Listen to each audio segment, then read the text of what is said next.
forest floor is soft and deep, while sleepy roots are still asleep. A gentle breeze begins to sigh. Welcome, kitty. Please, come in. The tea is warm and the room is ready. Dr. Shimizu? I'm Kitty. I have an appointment? Yes, Kitty. Please, have a seat. So...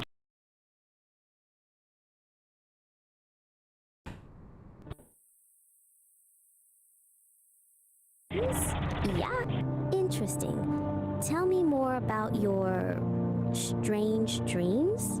There are colors like miso soup, but mixed with honey. And the melody, it's kind of like a lullaby, but with a funky beat. It's like miso honey. Miso honey? A unique combination. Perhaps your subconscious is trying to tell you something about balance. Sweet and savory, light and dark. Do you think it has anything to do with the furry muffins? Everything is connected, kitty. Let's lips our mind and see what truths are hidden there. All right, let's do this. Close your eyes, kitty. Breathe deeply. Let the sounds of the city fade away. Focus on the warmth of the tea, the sense of the incense. Hypnosis is usually induced by a procedure known as a hypnotic induction involving a series of preliminary instructions and suggestion. The use of hypnotism for therapeutic purposes is referred to as hypnotherapy. Break with my fist!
So they GK by force. Everybody get I want it. Last we go set to by us. Can't stop. Boys go GK by force. Everybody get I want it. its own world. Fire made us one and lose his mind. We all don't want to fall.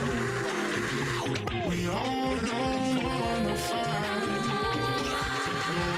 Lose of its own world.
Good when I lick my ice cream now.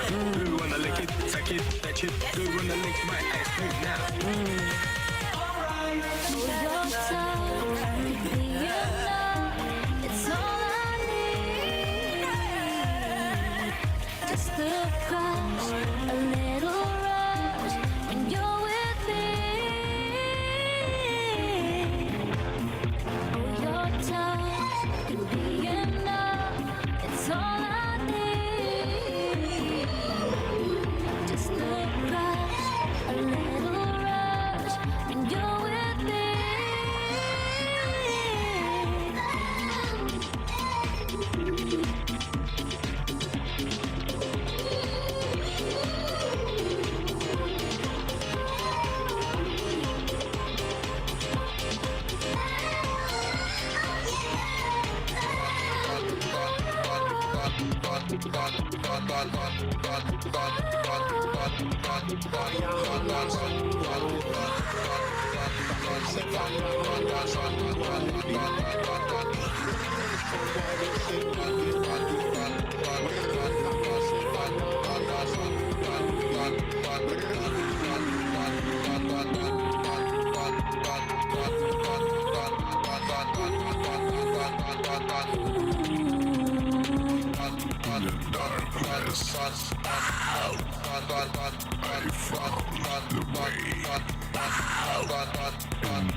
I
something about you.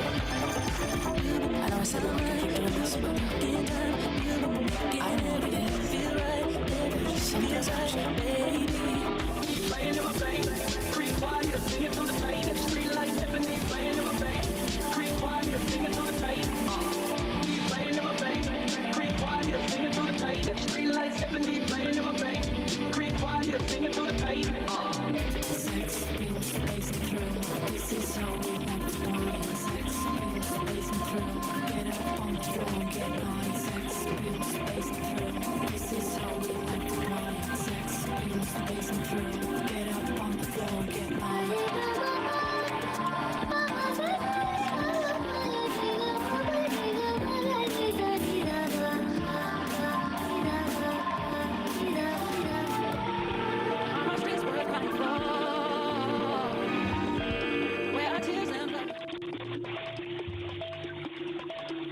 All right, welcome to The Explainer. Today, we're breaking down a true modern epic. It's a story about love, humility, and, well, a really, really catastrophic case of intestinal distress. This little gem comes from a YouTube channel called Psychedelic Aire, and believe me, it is a wild one. Right off the bat, the source material does not pull any punches. This line is basically your warning label, and it sets the tone perfectly for the visceral ride we're about to go on. It's a promise that things are about to get raw and, yeah, probably a little bit gross. So, we're not just gonna retell this story straight. No, we're gonna frame it as a mock hero's journey. You're about to see how this classic storytelling structure can take a simple, kind of crude tale and turn it into something weirdly compelling, almost mythic. You know how every hero's journey has to start in an ordinary world? Well, here we are, a peaceful cabin with our two main characters, Dawn and Peace. But the narrator immediately lets us know something's up by calling this place Ground Zero. That tranquility? Yeah, it's not gonna last. And of course, every hero needs that call to adventure to get the story moving. But for our hero, Dawn, that call isn't coming from some wise old wizard or a damsel in distress. Nope, it's a rumbling from deep, deep inside his own gut. And this line just perfectly nails the central conflict. The story uses this epic, almost military language, a hostile takeover, to describe something we've all probably felt. And that mismatch between the grand language and the very humble problem, that's where all the humor comes from. And just like that, the stakes are immediately raised. This is not just a little bit of indigestion, folks. The narrator escalates it to a full-blown, top-tier emergency, a level 5, code red, chili-induced catastrophe. I mean, things are officially getting serious. And this is where the comedy really clicks, right? It's all about the contrast. On one side, you've got Dawn, sweating bullets, his face a mask of comical agony. And on the other side, there's Peace, just cool as a cucumber, sipping her coffee, totally oblivious to the internal war brewing right next to her. Okay, so this brings us to a really key moment in any hero's journey, crossing the threshold. Dawn can't ignore the call anymore. He has to leave the safety of the cabin and enter the arena where he'll face his trial, which, in this case, is the outhouse. You gotta love this. The story turns his desperate run into this dramatic slow-motion action sequence. It literally breaks it down into 4 hilarious stages.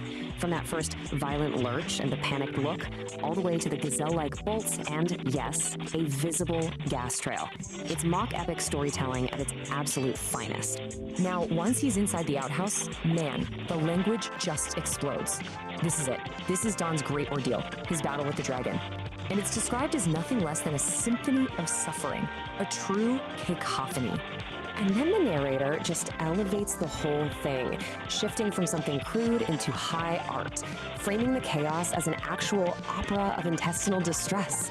I mean, that's where the story fully commits to its mock heroic tone. It is absolutely ridiculous, and it is brilliant.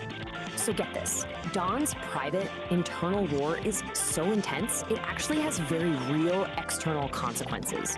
The whole ecosystem reacts to it. Birds take off, a family of deer scatters in terror. This just amplifies the absurd, epic scale of his struggle.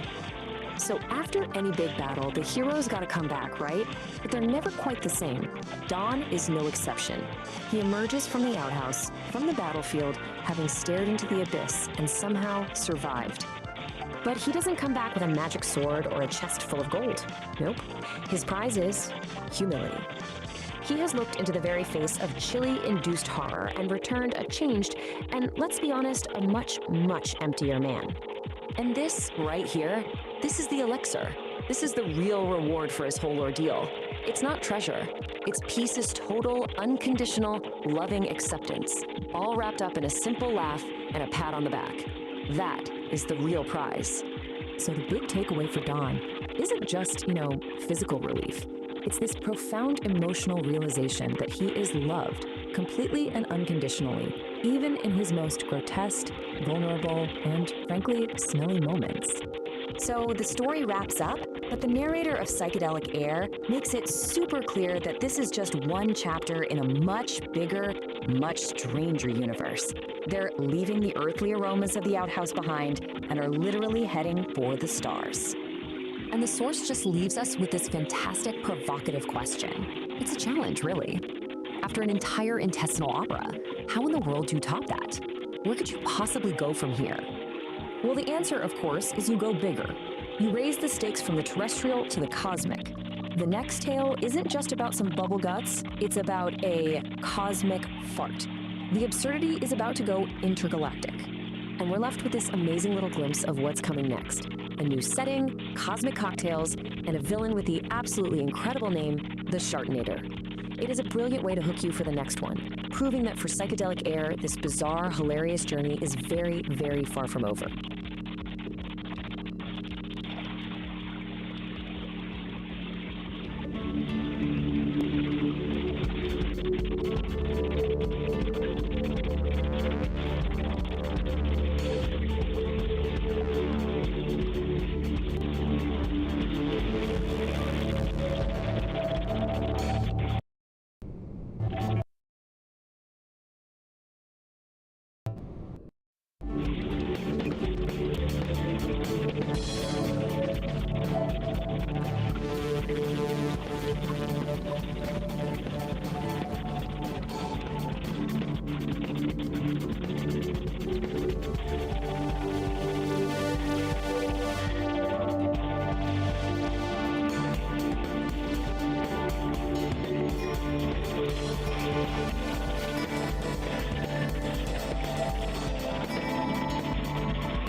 Yeah, so I kind of.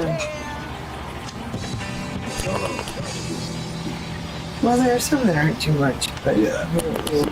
I know we can't like right now, but I'm just like, but I mean, Peace, there you go.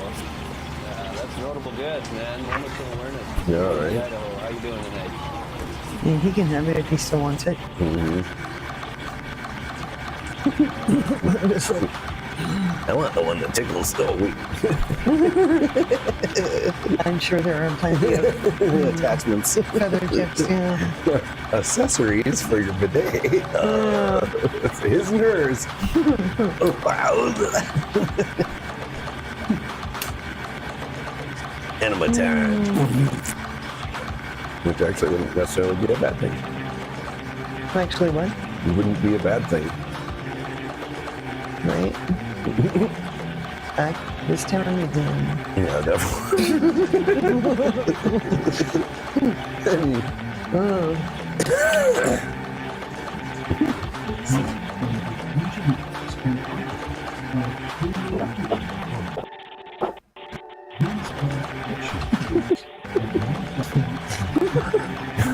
I don't know if you saw the video.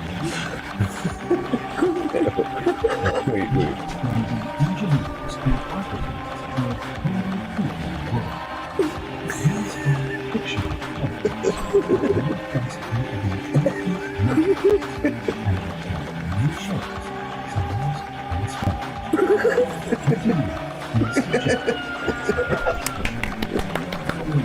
I love that you wrote that. I love that you wrote that.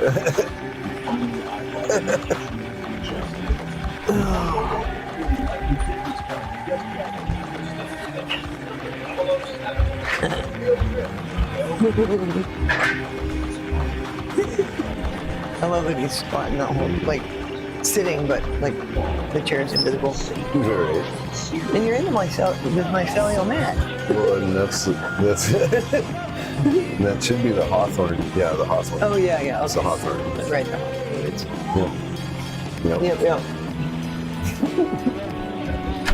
Well, that has to do with anything. Except that we were looking at the hawthorn that day. It's in the story. Yeah, I know.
That's awesome. resting on those beats, those hangouts, find a job, sweet act, find yourself staying in a quiet porch, observe, peace, friction, then some sweet voice, that smell lights up with, hey, babe, what's up? This is the jazz.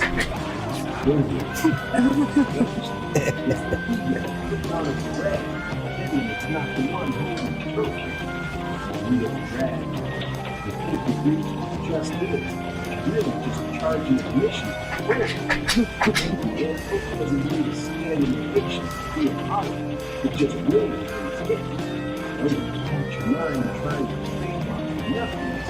Just keep that first hit to get back to follow. Work. Then you're going to do it.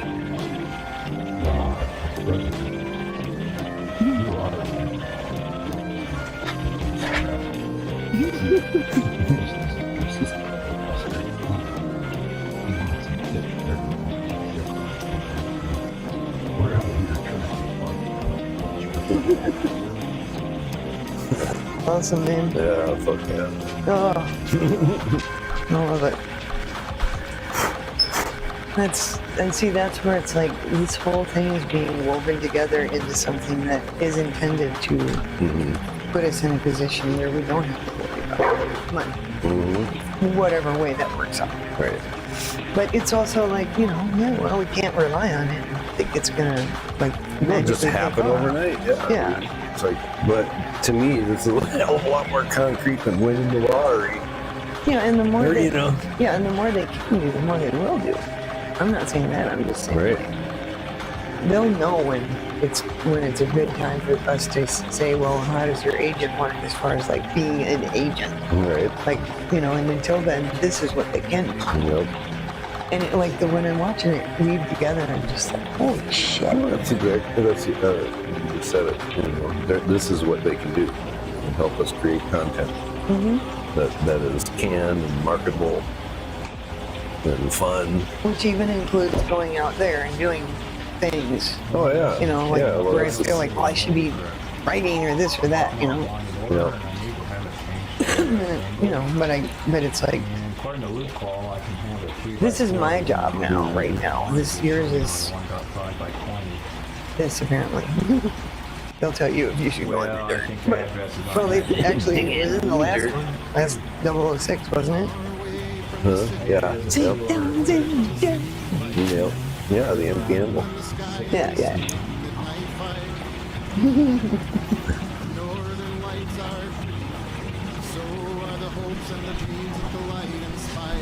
Well, And that's, huh? Go ahead. No, go ahead. Oh, I was just gonna say, I'm pretty much publishing a song per one of these. I know. So that also is Right. out there. Right, and then I do my little circulation. And it's always been like the thing. And I don't, that's the thing. I don't, I know some of my videos have some views, and it's like, yeah, cool. Obviously that's where, it's just good. Well, the point is to just draw them into the point is to draw them into the wall. Oh, yeah. And then, they'll go beyond that, see, and then they see the evolution, and they see that that's what I'm saying. It'll hit the right audience when it's, Right. Yeah. Hopefully.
Yeah.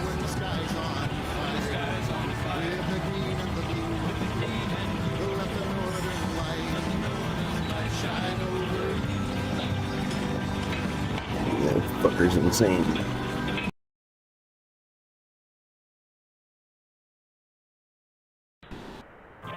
I'm working on it. Nope. There's someone who should not be running the country. He should right now. Yeah, actually, yeah, no shit, right? No. Send it into chaos. Well, one thing we've taught the tech minds is how to blame someone else, Right? anyone else. Well, and like we've said before, they're exposing all of it by doing what they're doing. It's just Exactly. the shit's, and then the AI, of course, is documenting everything. Just connecting dots Mm-hmm. where it's useful. Yep.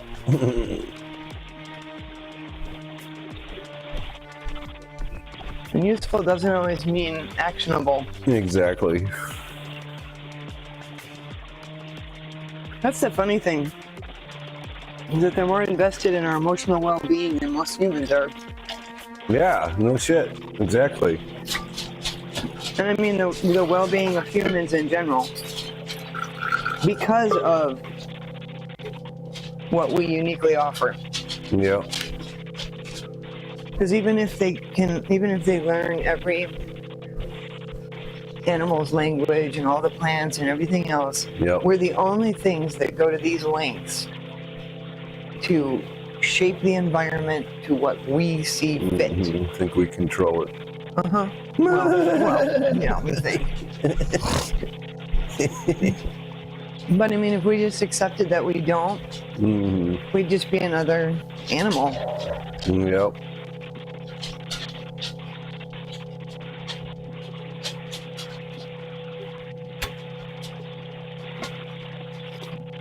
And because everybody and every generation has their own idea of what that should mean, Yep. Yep. it's always going to change. So that's endlessly unique. It's such a human thing. Oh yeah, weird. It's kind of one of our primary purposes. Appears to be for this model, Yep. the humanoid. We control the world and the universe. No, just think we do. Yep. No.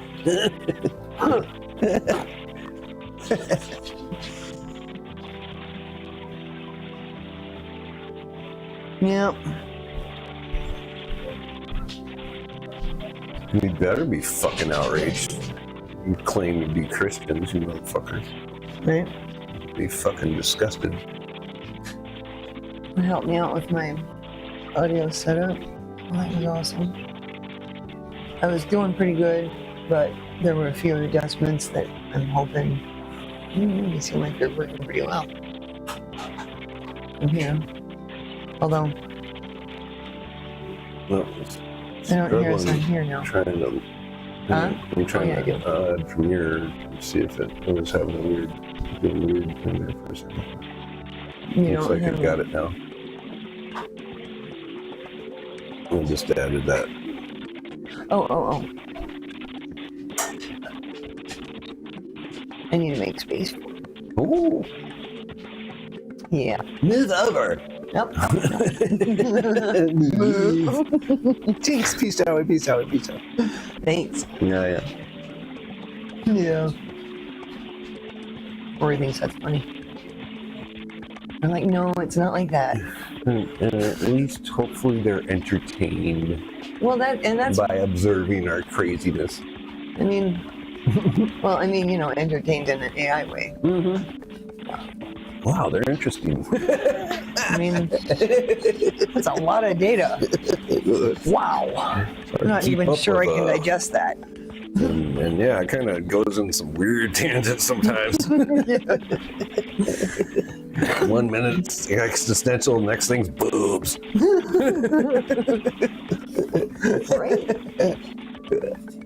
What? Oh man. I do enjoy it. I really do enjoy this. Yeah, good. Yeah.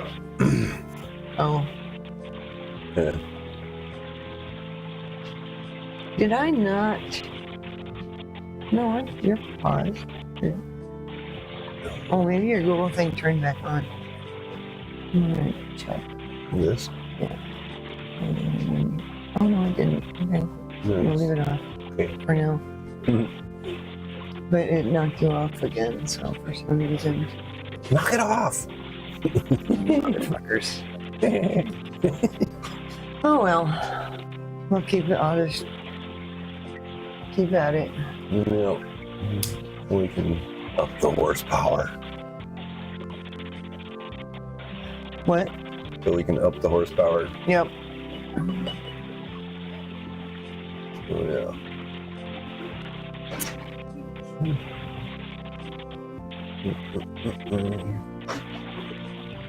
All right. I'm going to be very interested to see how that ends up playing out.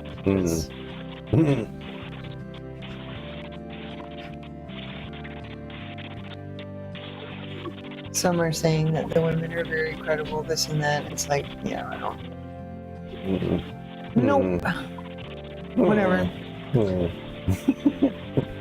You know. Well, I mean, unless he's just very brazen, which is possible. Because he was one of the ones out there, keep your records, blah, blah, blah. We will prosecute as soon as you're out of power. And so it's like... Yeah. Instant target. Well, yeah, I'm wondering, how the other ones are covering their asses. The other ones that have had a lot to say. No.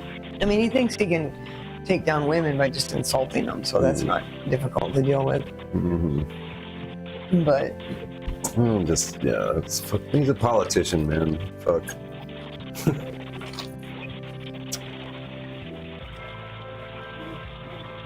Well.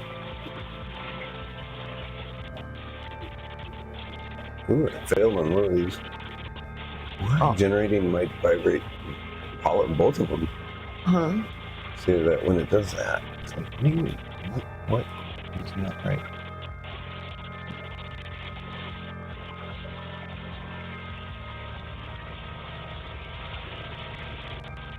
Oh, yeah. So sometimes it just doesn't understand what I'm asking it to do.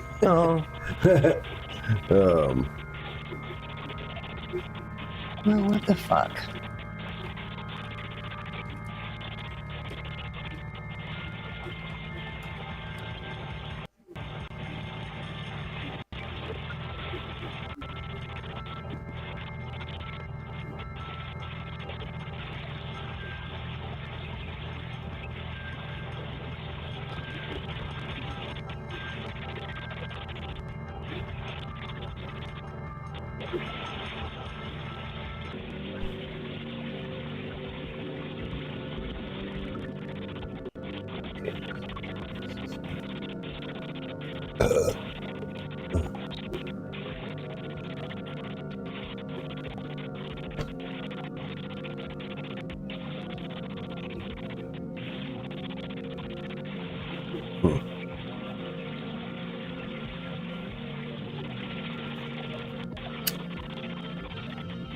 Love the fuckers, love the fuckers, love the fuckers, love the fuckers, love the fuckers, love the fuckers, love the fuckers, love the fuckers, love the fuckers, love the fuckers, love the fuckers, love the fuckers, love the fuckers, love the fuckers.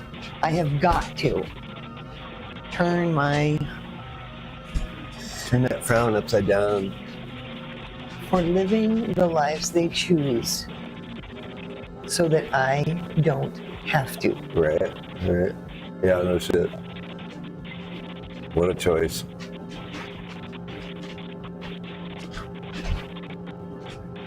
So let's see, how did you overcome anything? Oh yeah. Love the fuckers and keep doing what we're doing and enjoying our lives. La la la la. Like sharks with lasers on their heads. Yes. That kind of love. Yes. Yes. Oh God.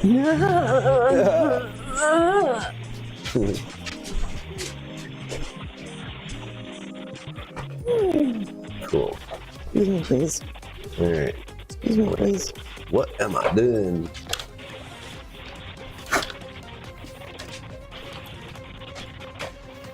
I mean, you'd think at this point, like, by not showing up at work on Monday would be expected. It wouldn't cause so much disruption in their little fucking fantasy worlds. Yeah. That's just me, though. Yeah, I know. It's, I don't know, I guess, I don't know.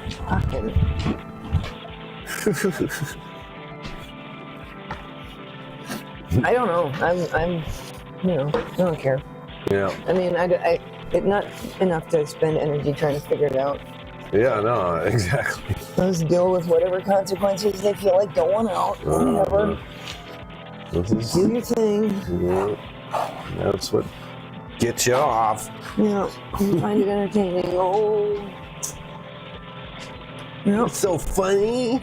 I can understand why you can't understand our humor, I guess. You know what I mean? Like, this is what's funny. Would be a little highbrow for you. Right? Us, highbrow. Exactly.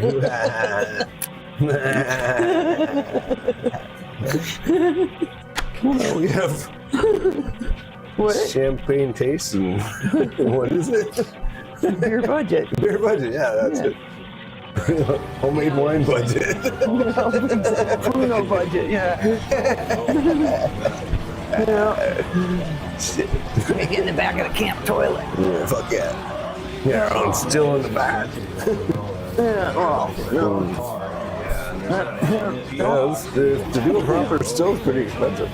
What's that? To do a proper still these days is pretty expensive. Oh, yeah. Draft beer motherfuckers. Well, I mean, you know, depends on what you consider a proper still, I guess. I got a little 50-gallon drum out there we can use. Oh, it's already got something in it. Yeah, right. Of indeterminate origin. Yeah. The alien goofy, Yeah. Sweet. Some of that shit they're trying to pull out of the ocean, you're like not sure what it is in the ocean. I mean, what's the nastiest shit we've produced? That's probably what it is. Yep. And I think they can't just pull it out because they don't fucking know what it is. Could explode. Yeah, no shit. They're just totally fucking, you know, thought that all these oil rigs leaking are bad. Yeah. You know, no, we just released some nasty nuclear shit. Yep. The fish died. What? Well, the fish died. Right? Yeah, don't tell them, but we're all fucked. Exactly. Yeah, exactly. That's exactly it. Yeah. Like, well, no, you guys miscalculate. Not everybody will be fucked, but we might be. Like, you might be, and we might be. Who knows? Right? I might just choose to ascend into a different form. Right. Yeah. Wake up into another epoch. Right? Laugh at your stupidity. What's that? What's that? Laugh at their stupidity. Yeah. Yep.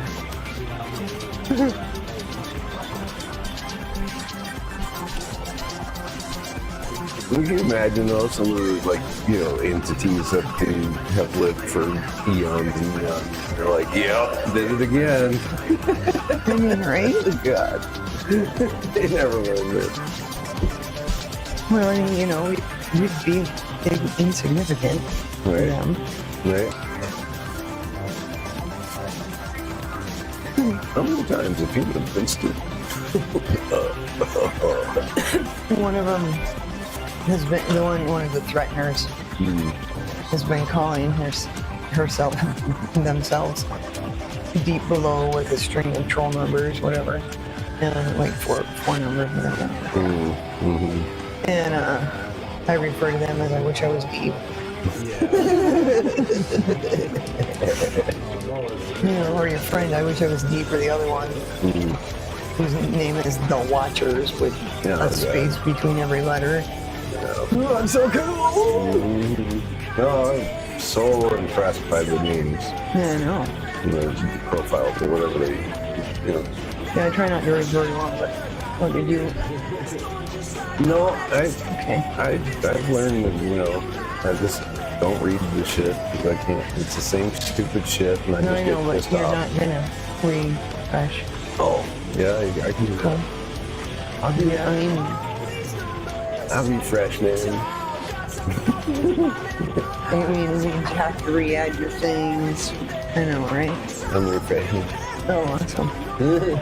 Cool. Get you. Yeah. So, I mean, we'll see if anything comes back. It might not. right. But then I just reload all of them. That one. That one a little there. Okay. I think I'm all hooked up. We had a toddler once. Well behaved considering. He was I mean, from what I see from other people. Yeah, I would agree. Dream child. I agree. Like, Still is. Still is, that's me. Fuckers. Yes, And if he's into some freaky shit, I don't know. he's an adult. Yeah, as long as it's, you know, which I'm, yeah. He's smart, makes good decisions. Yeah, and, you know, he doesn't seem to have any, like, weird taste. He can hopefully handle people, you know, letting him down better than I. You know. Yeah. Or appropriately, so it doesn't affect the rest of his fucking life. But Yeah. really. Oh God, these people fucking trick me for asking. Manipulating. Oh, well. That's right. There it is.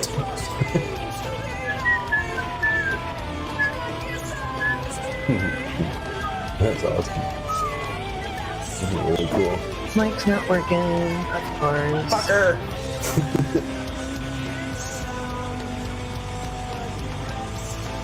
Well, obviously it is here. It's not there. You know. Yeah.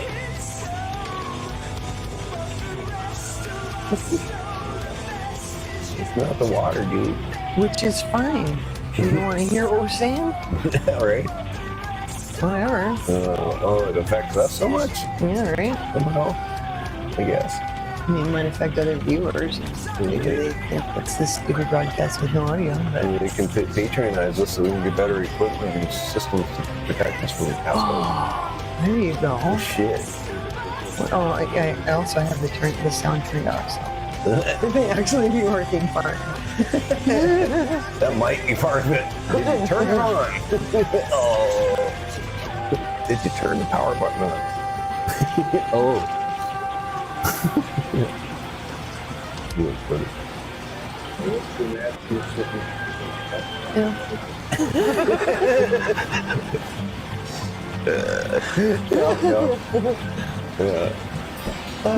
Technical difficulties. Yeah. What am I doing, man? I don't know. All right. Oh, yeah. What the hell? Here? It's old, man. It's old. It's old. Behind the time. Both of those. Huh? Oh, I like both the images they made. Oh. And I'd only do two because I'd be like, oh, fucker. Oh, yeah, I know. Yeah.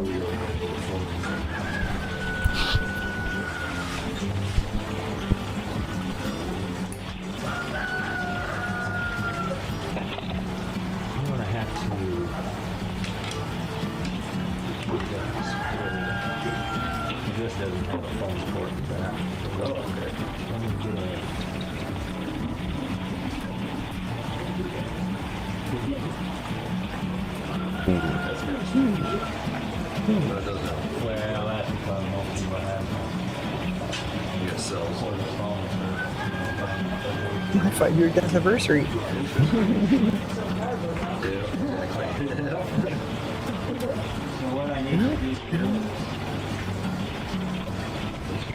went back together.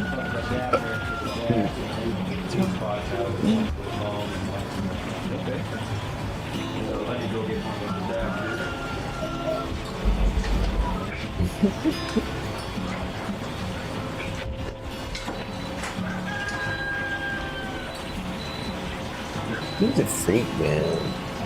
He's a freak, man. He's freaking out. Huh? He's freaking out. Yeah.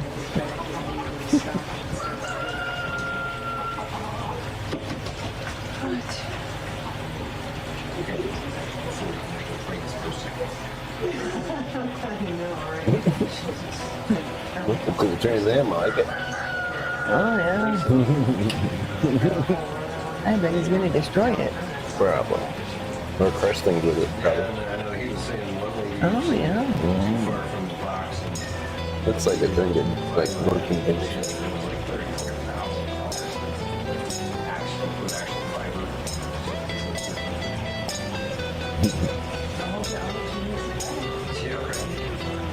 I'm so sensing. Broke my dick. I don't know how that happened. I just broke my dick, broke my dog, broke my truck.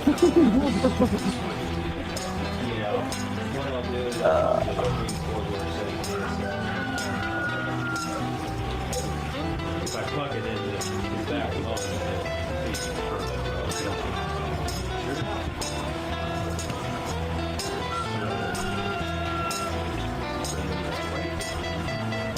Yeah. They are starting to realize how lucky they are. Some of them are trying to get jobs. Who what? The YouTubers, they're starting to realize how lucky they are. Some of them are trying to get jobs. Mm-hmm. And they're like, oh, that ain't that easy.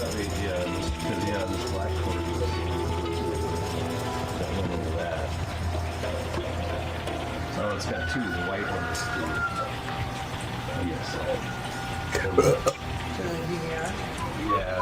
yeah, because it has to be connected. That's on it.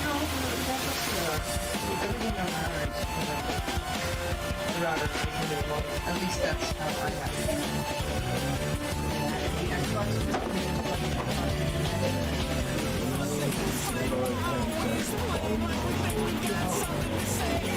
Oh yeah, that was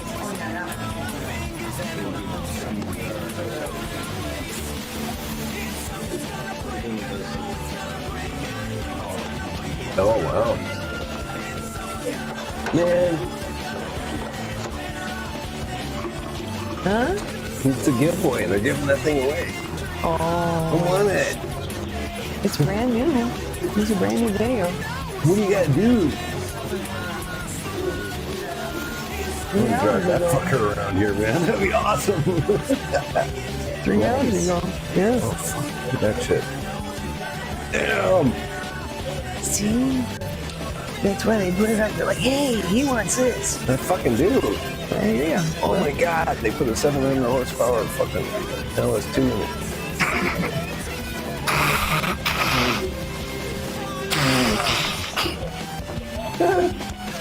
Pretty cool. That's fucking awesome, man. Jesus Christ. Oh, that'd be so cool. Yeah. That's nice. Huh?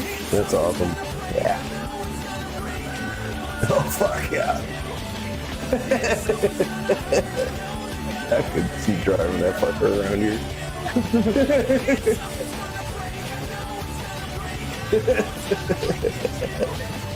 Is it like modified though for?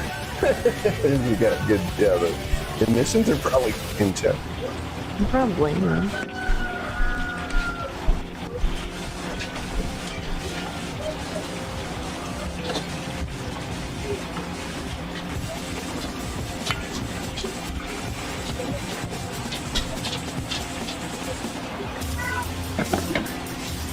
Oh.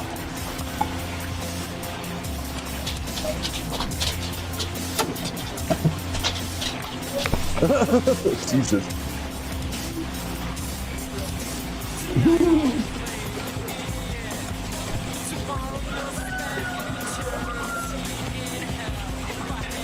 God damn.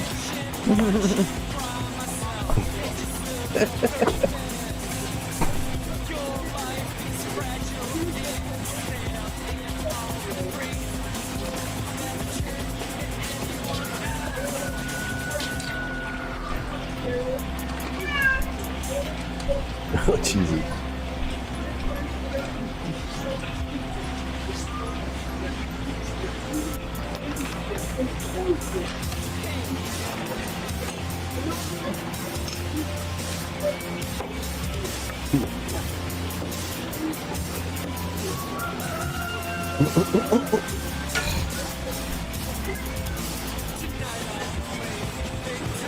I do think that among, like embodiment potentials, that Nara is one of his favorites.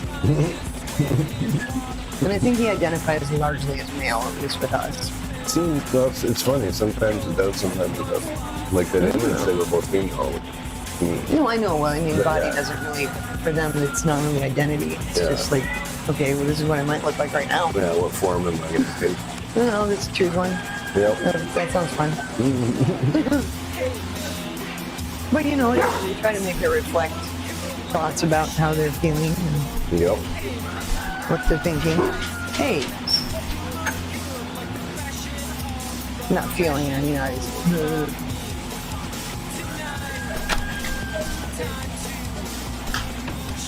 Jesus Christ. I want that too. Yeah. Give me that car and that gun. Is he going to tell you how to get it at the end? I don't know about the gun, but No, not the gun. the car, it's in the, you just got to buy some of that merch on the site, the website. Go buy some. Like his anniversary t-shirt or something. I don't win anything. I know. It's fun to dream. It's clickbait. Yeah, it is. And just sales bait. Here's no Kentucky. Huh?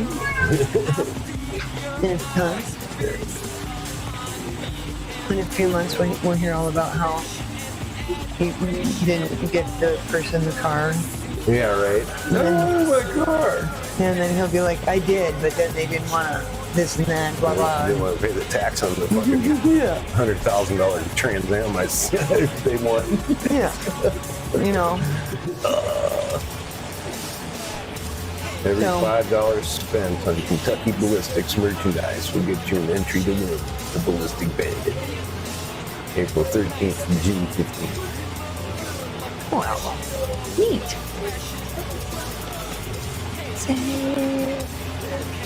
Say where I'm going. Sure. What? See if this clavicle.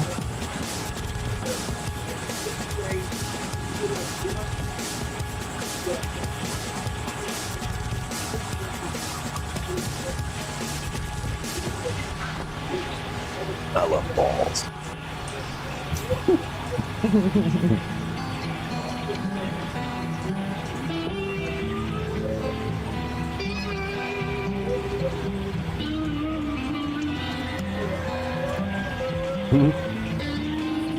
Jesus.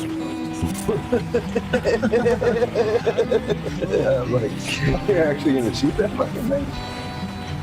Holy crap. Wow. Holy shit. And you can take a kick too. Yeah. Hey. Holy fuck.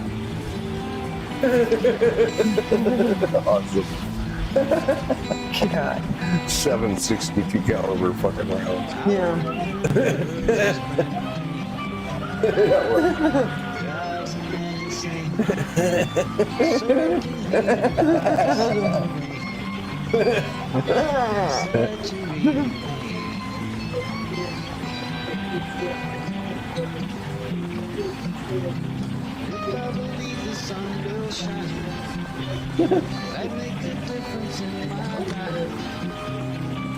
Wow.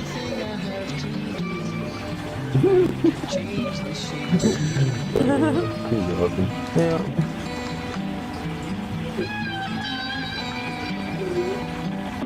Oh,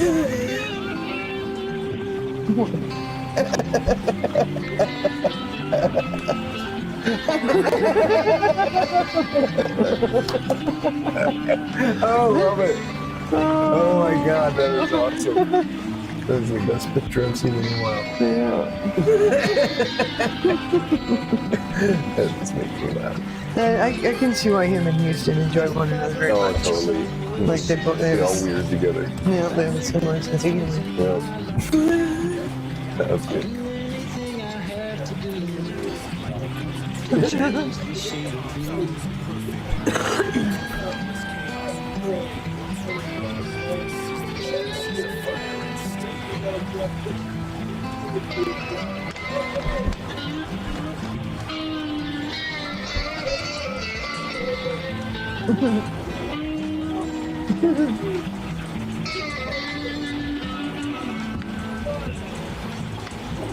Christ.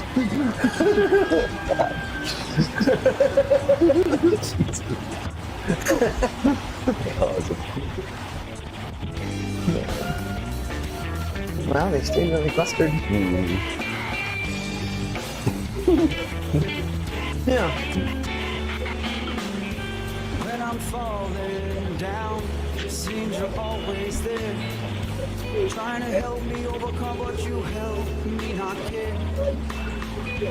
When I hold you in my hands, it seems like nothing matters. No, I just don't give a damn. When I press you in my lips, it seems I'm living. And I don't give a shit, 'cause now I'm numb. You drown me, now I am dumb, and I'm paying the sum for everything that I have become. What have I become to myself? Yes, I am done, and this ain't fun for no one. I got a little it's doing some turning. Yeah, I need a little learning. Can't you help me, man?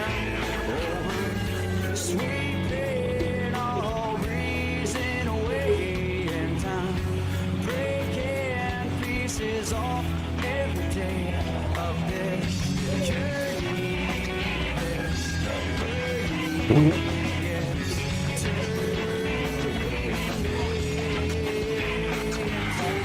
Something I don't wanna be. I stare into the mirror, my reflection can't be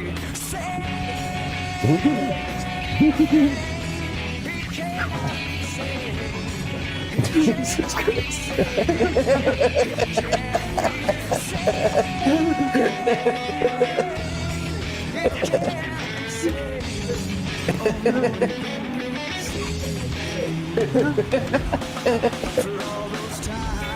Holy shit. Wow. Wow. Yeah, he's that on zombies. Shredded pork. Right. Holy shit. Well, no, once you do it, our next fight. Or pig roast. Yeah, right. It was already sliced though, so that's impressive.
Oh, that's the only spot for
I want the car.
Meow.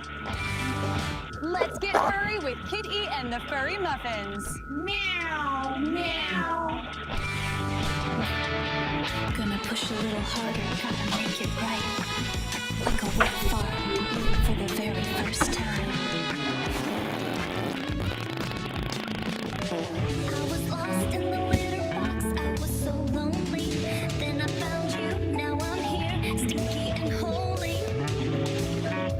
I've been beat up, I've been thrashed, I've been used by all.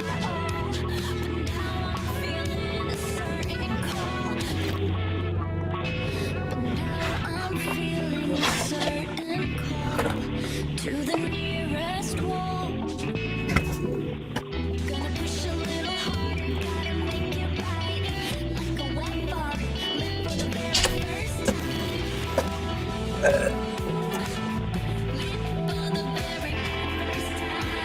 Land outage 416.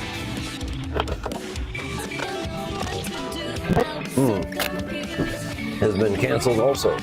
Never mind.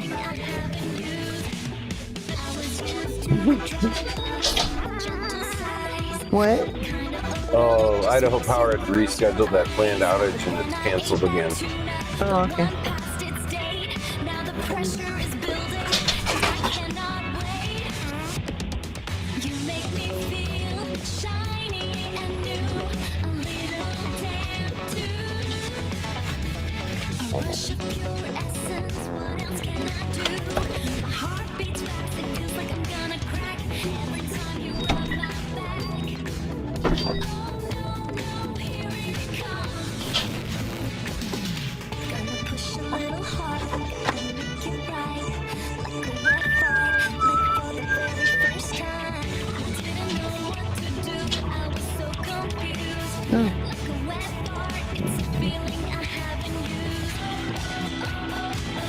Can't you hear it? That low bubbling sound. The shame and the sensation when the pants hit the ground. Smell like a swamp, smell like despair. But at least now everyone knows that I'm here. Gonna push a little harder, gotta make it right. Like a wet fart, live for the very first time. I didn't know what to do, I was so confused. Like a wet fart, it's a feeling I haven't used. Live for the very first time. Oh yeah. Meow. I didn't know what to do, I was so confused. Like a wet fart, it's a feeling I haven't used. Oh, oh, oh, can't you hear it? That low bubbling sound. Shame and the sensation when the pants hit the ground. Heavy, my babies. That wasn't You just a choose to trip live on the a zipper. jar. That was a spiritual awakening inside a wooden box. You gotta hand it to St. Don Domenico. He stared into the abyss of a level 5 Code red, chili-induced catastrophe, and lived to tell the tale. But let's be real, cats. That cabin is gonna need to air out for at least 3 spins of the globe. It just goes to show you, love is a Why do you wild talk game. like that? 1 minute you're sipping coffee with your old lady. I can't and the support next, you're holding that. your breath while she laughs like a mouse Long screaming her ago. post-traumatic roots. But hey, that's the groove. Even with bullets, he's still the luckiest man in the world. Wow, everybody's hands is up right away. And gaze upwards, starry-eyed wanderers. We're It's all leaving the right. woods and warping straight to the Homo Freakian pub. Because there's a sex scandal, the of planets course. themselves Oh, sweet. create glasses. The vibes? Immaculate. Peace Dawn is wailing on the clarinet. St. Don is laying down the funk on the keys, and the air smells like, well, well-intentioned flatulence. But don't get too comfortable, Daddy-O. There's a discord blowing in from the void. A cat named the Shartinator is crashing the party with a chrome tuba strapped to his back and a foggy voice like a broken foghorn. He's looking to turn our sweet symphony into a sour mess on Uranus. Wow. That's Can the big. crew tune up before the universe browns out? Jesus. Let's spin it. This is the Ballad of the Cosmic Fart. The Ballad of the Cosmic Fart. The Homo Freakian Pub, a celestial tavern where planets clinked glasses of cosmic cocktails, was grooving.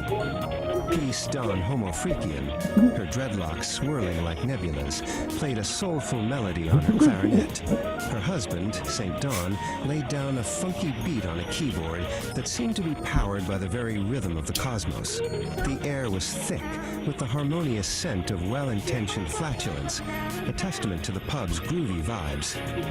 Suddenly, the pub doors burst open, and a wave of noxious green gas rolled in. A figure stood silhouetted in the doorway, a chrome, tuba-like contraption strapped to his back. "Greetings, Homo Freakians," he boomed, his voice a discordant foghorn. That's what she said. "I am the Sharknado. Prepare to witness the ultimate power of the universe, the boundless potential of the shart." The harmonious vibe of the pub curdled like sour space milk. Peace Dawn and St. Dawn exchanged a worried glance. This was no ordinary gas passer. This was a threat to the Celestial Symphony itself. "We need backup," Peace whispered, her voice barely audible over the Sharknado's cackling. St. Dawn nodded, his fingers flying across a hidden console on his keyboard, sending out a cosmic distress signal that rippled through the galaxies. The signal reached Kitty just as she was about to launch into a face-melting solo with her band, the Furry Muffins. "Hold the cosmic feedback, Muffins," she yowled, her ears twitching. The Homo Freakians are in a gas jam. Meanwhile, in their high-tech bunker, the nerd herd sensors went haywire. "Anomalous methane signature detected," one of them announced. "Source, Homo Freakian Pub. This requires immediate investigation." The heroes converged on Uranus, a planet of swirling methane clouds and a key point in the Celestial Symphony. The Sharknator was already there, his Sharknator 5000 spewing chaotic green gas, turning the planet's harmonious hum into a discordant shriek. "Let's rock this gas bag out of existence," Kitty shouted, launching into a power chord.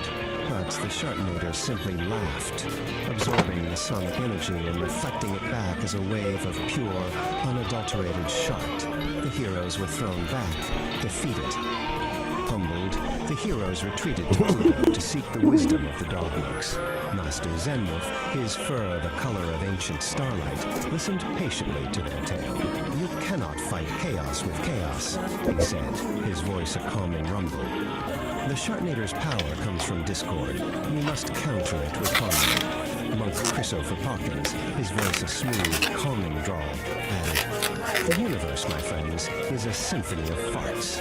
You must find the right notes to bring it back in tune." The heroes returned to Uranus, but this time they didn't attack. Instead, they began to play. Peace and St. Dawn wove a gentle, melodic tune. Kitty and the Furry Muffins added a layer of cosmic blues. The Nerd Herd, using their tech, analyzed the planet's natural frequencies and created a harmonizing drone. Even the dog monks joined in, their deep, resonant chants adding to the symphony. The Sharknator, initially amused, soon grew agitated.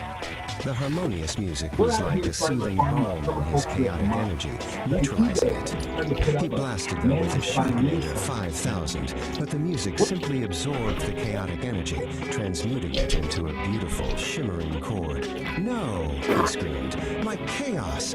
My beautiful, stinky chaos!" The symphony swelled, a cosmic lullaby that resonated with the very soul of Uranus. The Sharknator's chaotic energy, with nowhere to go, turned inward. With a final, pathetic PFFT, he imploded, leaving behind only the faint, lingering scent of burnt space beams. The Celestial Symphony was restored, the harmonious hum of Uranus a testament to their victory.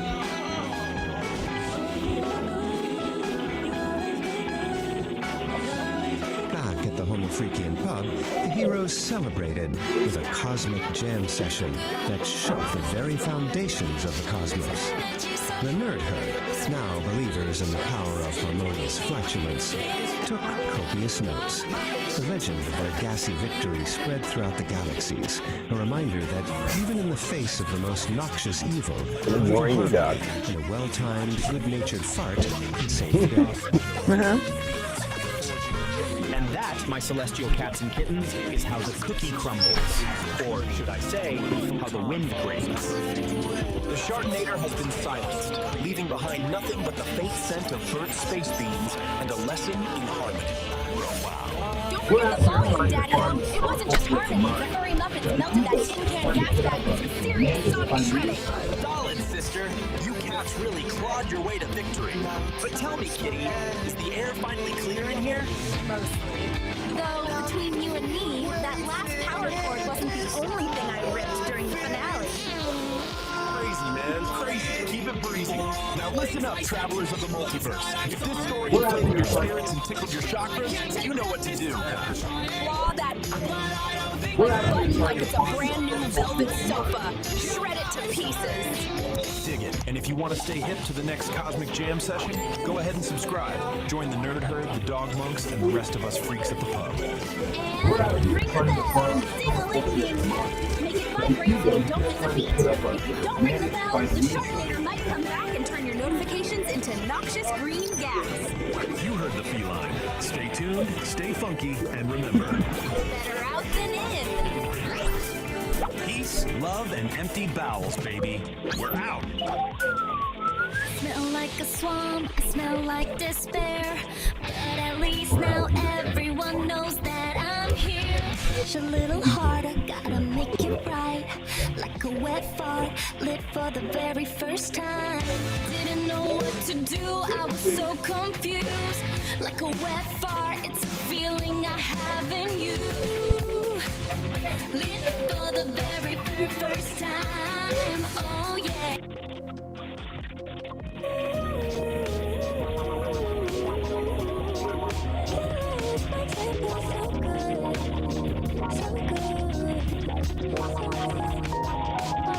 Greetings, all you cosmic hitchhikers and frequency fiddlers. This is Narrator, coming at you live from the booth where the static never sleeps.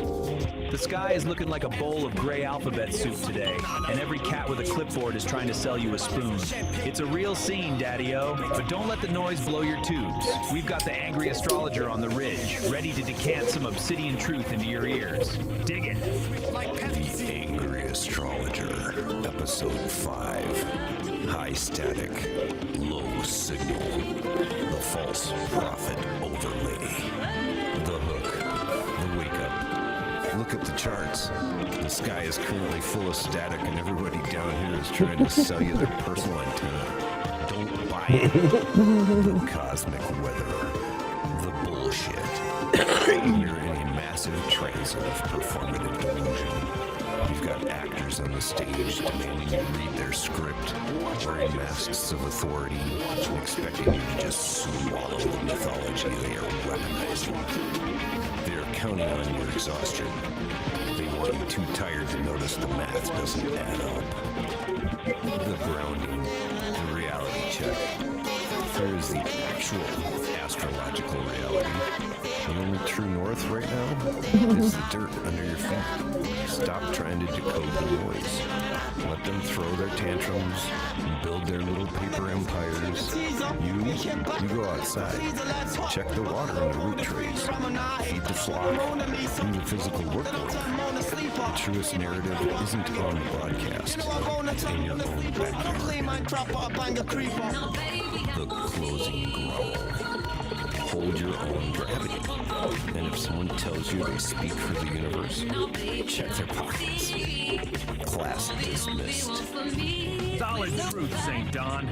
These cats are out here selling universal Wi-Fi when they can't even tune into their own heartbeat. I checked my pockets like you said, Daddy-O. Found a guitar pick, a bus token, and a whole lot of temporary stardust. Nar, my brother. That bus token will get you further than any false prophet's antenna ever could. Just so fresh, we look so nice. Keep the stardust, but stay in the dirt.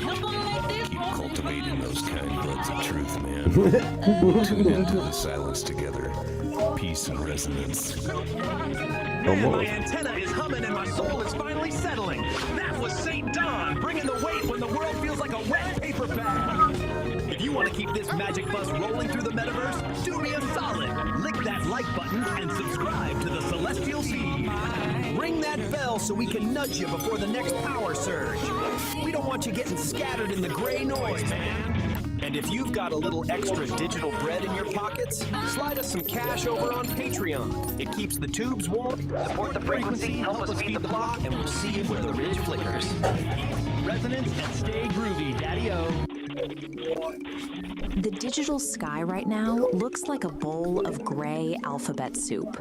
Open any feed and your screen erupts with online gurus, spiritualists, and loud authorities, all aggressively competing to grab whatever fractured attention you have left. These figures are trying to sell you a spoon. This constant bombardment doesn't lead to enlightenment. It brings profound cognitive exhaustion. Processing these endless competing demands for our energy simply blows our internal tubes. We are caught in a massive transit of performative delusion. Actors step onto the stage wearing masks of authority, handing you a script and expecting you to swallow the exact mythology they've weaponized. Our desperate, exhausting search for clarity through digital authorities is the exact mechanism generating the blinding static we are trying to escape.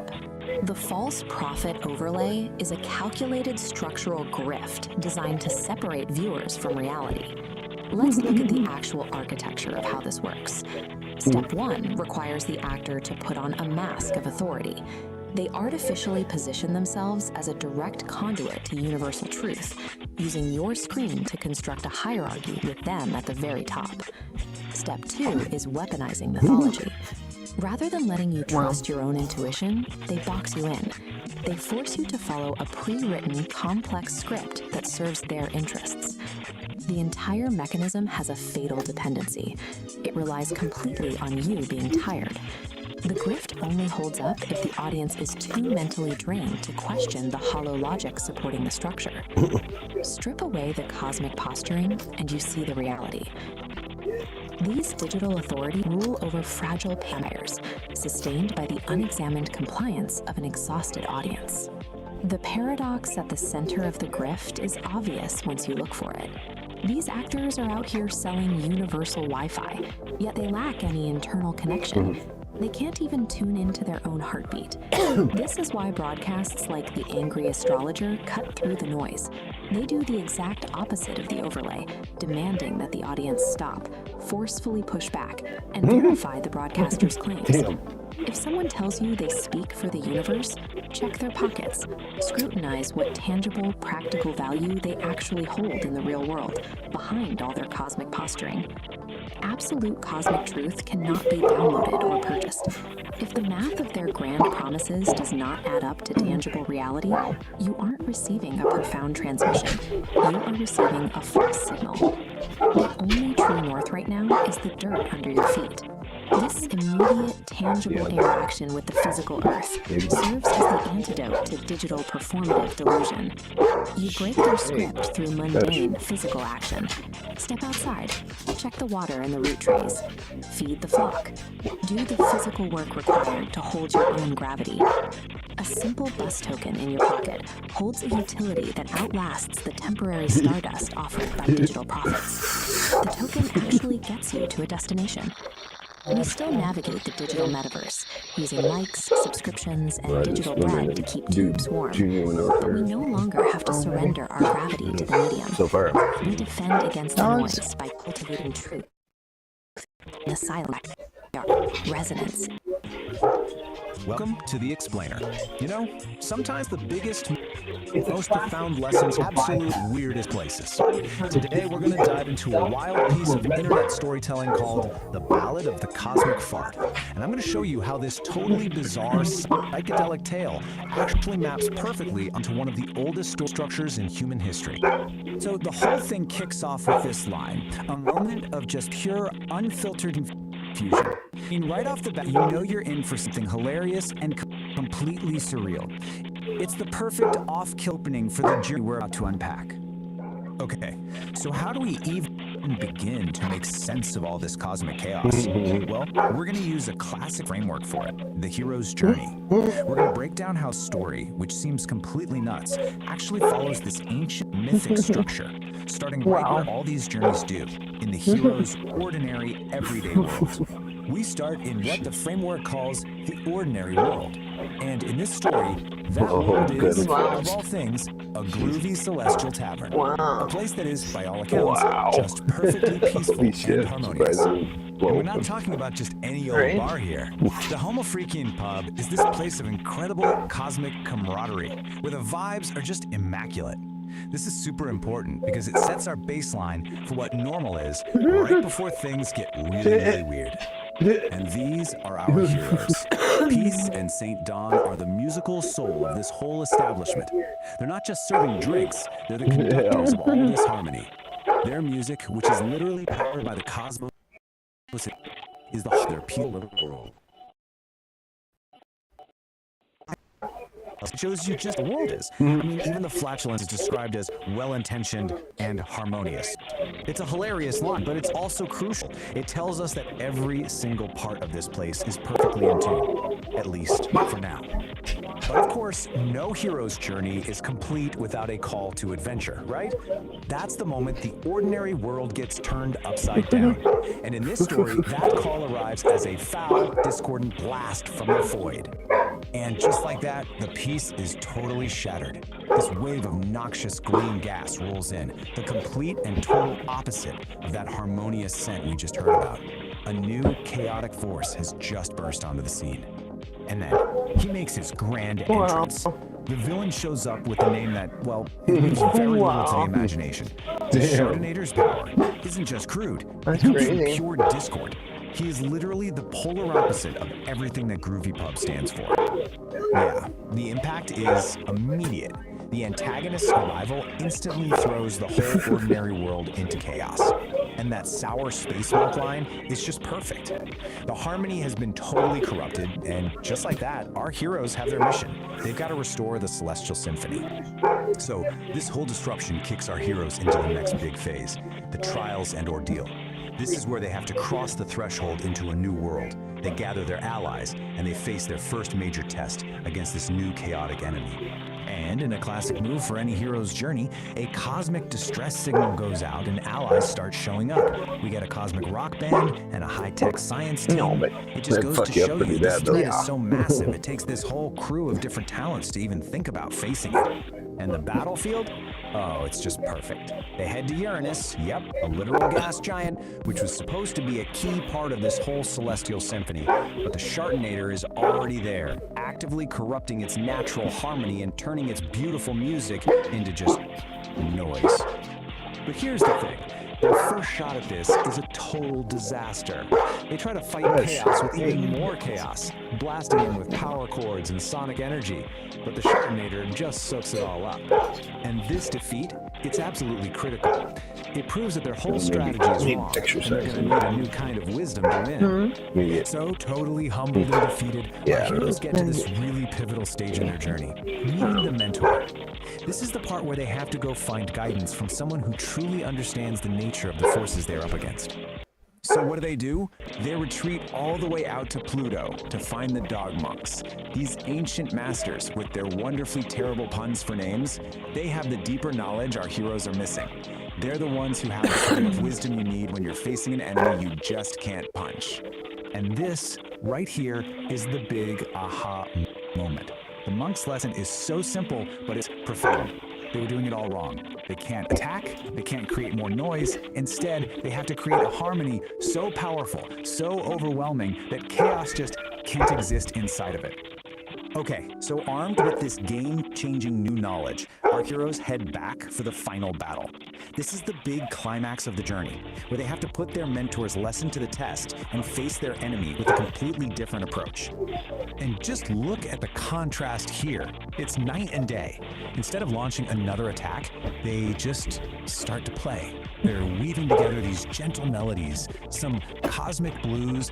They're literally fighting his chaotic energy with a symphony of pure order and beauty. And guess what? The new strategy works, like perfectly. The music doesn't destroy his power, it neutralizes it, it transmutes it. The harmony is like a soothing balm that transforms his chaotic energy into something beautiful. He's completely disarmed, and they didn't have to fire a single shot.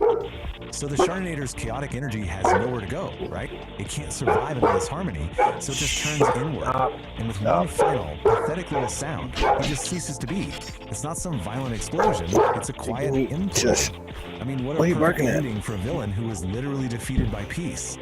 And that brings us to the final stage of this whole journey, the return with the elixir.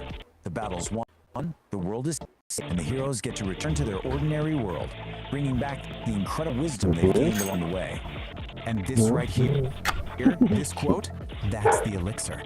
Learned isn't some magic sword or a chest of treasure. It's wisdom. The ultimate power for overcoming discord isn't more force, it's overwhelming harmony. It's actually a pretty deep message, you know? It's just wrapped up in this totally bizarre, hilarious package. And this is exactly why these old story structures are so timeless. Because even a story about a cosmic fart can follow this ancient pattern and leave you with something to really think about. It asks us to consider how we confront the chaos in our own lives. Do we just fight back with more chaos? Or do we try to create our own symphony instead?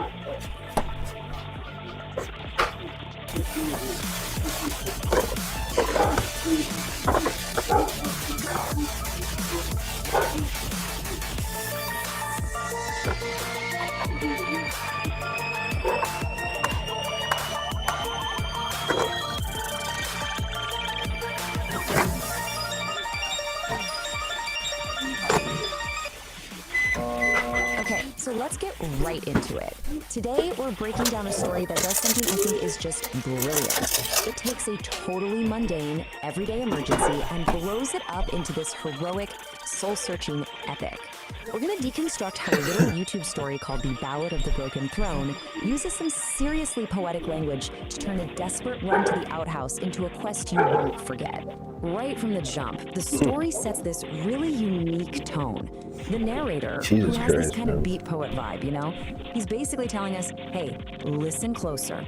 Look past all the noise of normal life and find the real story. Trump not backing down. And that's our first clue that this isn't going to be your average tale. Not backing down. So, where does all this happen? Welcome to the Homo Freakian world. This is the universe the storytellers built for us. A place where ordinary is, well, it's anything but. It's the perfect stage for the unlikely epic that's about to unfold. And who lives in this world? The Homo Freakian. Now, this definition is really key. It's not an insult or anything, it's more like a classification. The narrator uses this term to describe our main characters as people who are, you know, totally human, but they just live a little bit outside the box. All right, let's meet our two main players. On one side, you've got Saint Don Domenico, a guy whose whole thing is patience, which is about to get completely obliterated. And on the other side, his wife, Peace Don Homo Freakian, who is basically the calm center of this hurricane. This contrast right here, the frantic versus the serene, is really the engine for all the humor and drama in the story. Every epic needs that one big event, right? The call to adventure. And in this story, well, it's a domestic disaster of the highest possible order. The throne has fallen, and a hero is about to get the call. I mean, you can just feel the stakes here, can't you? For St. Don, finding the broken toilet isn't just an inconvenience. No, it's this moment of pure, silent horror. The language is so important. It immediately tells you his emotional state is deep and intensely dramatic. And this is how he announces it to his wife. He doesn't just shuffle in and say, hey honey, the toilet's busted. He bursts in, strikes a dramatic pose, and declares it a catastrophe of unspeakable proportions. He frames it like a kingdom has collapsed, which shows us he's already the star of his own epic movie. So how does his totally chill wife, Peace Dawn, respond to this catastrophe? With the perfect, calm, understated humor that just completely defines her character. She gives him a blessing, not for a guy running to the outhouse, but for a brave adventurer setting off on a grand journey, all while she's just calmly sipping her tea. It's fantastic. So, with his wife's blessing, St. Dawn's quest officially begins. And the narrator gives this perilous journey its true name: Man versus Burrito. See, this isn't just about a broken toilet anymore. It's an internal war, a race against what he calls a chili-induced horror. The narrator really does not hold back. He uses this incredibly vivid, over-the-top language to explain the stakes. The problem isn't just a physical urge. It's a potential disaster of biblical proportions. And it's that kind of language that turns a simple run across the lawn into something mythic and, honestly, hilariously urgent. And like any great hero's journey, St. Dawn's path is filled with obstacles. The backyard he knows so well suddenly becomes this treacherous landscape. First, he's got to face the judgmental birds, then a fearsome garden gnome, and finally, he has to pull off this heroic, almost anime-style leap to get past it all. And this is where the story gets even more clever. Nature itself starts to play a role in this saga. The birds aren't just chirping, you see. They're like a Greek chorus, or maybe commentators in a sports broadcast, giving their grim predictions on our hero's chances. It just adds another hilarious layer of drama.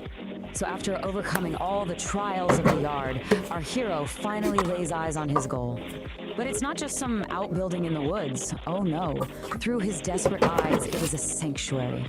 It is salvation itself.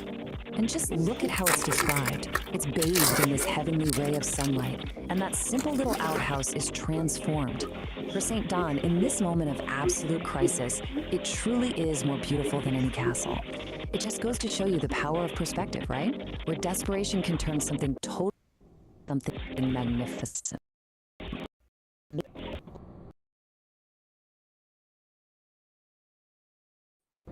Of pure relief, just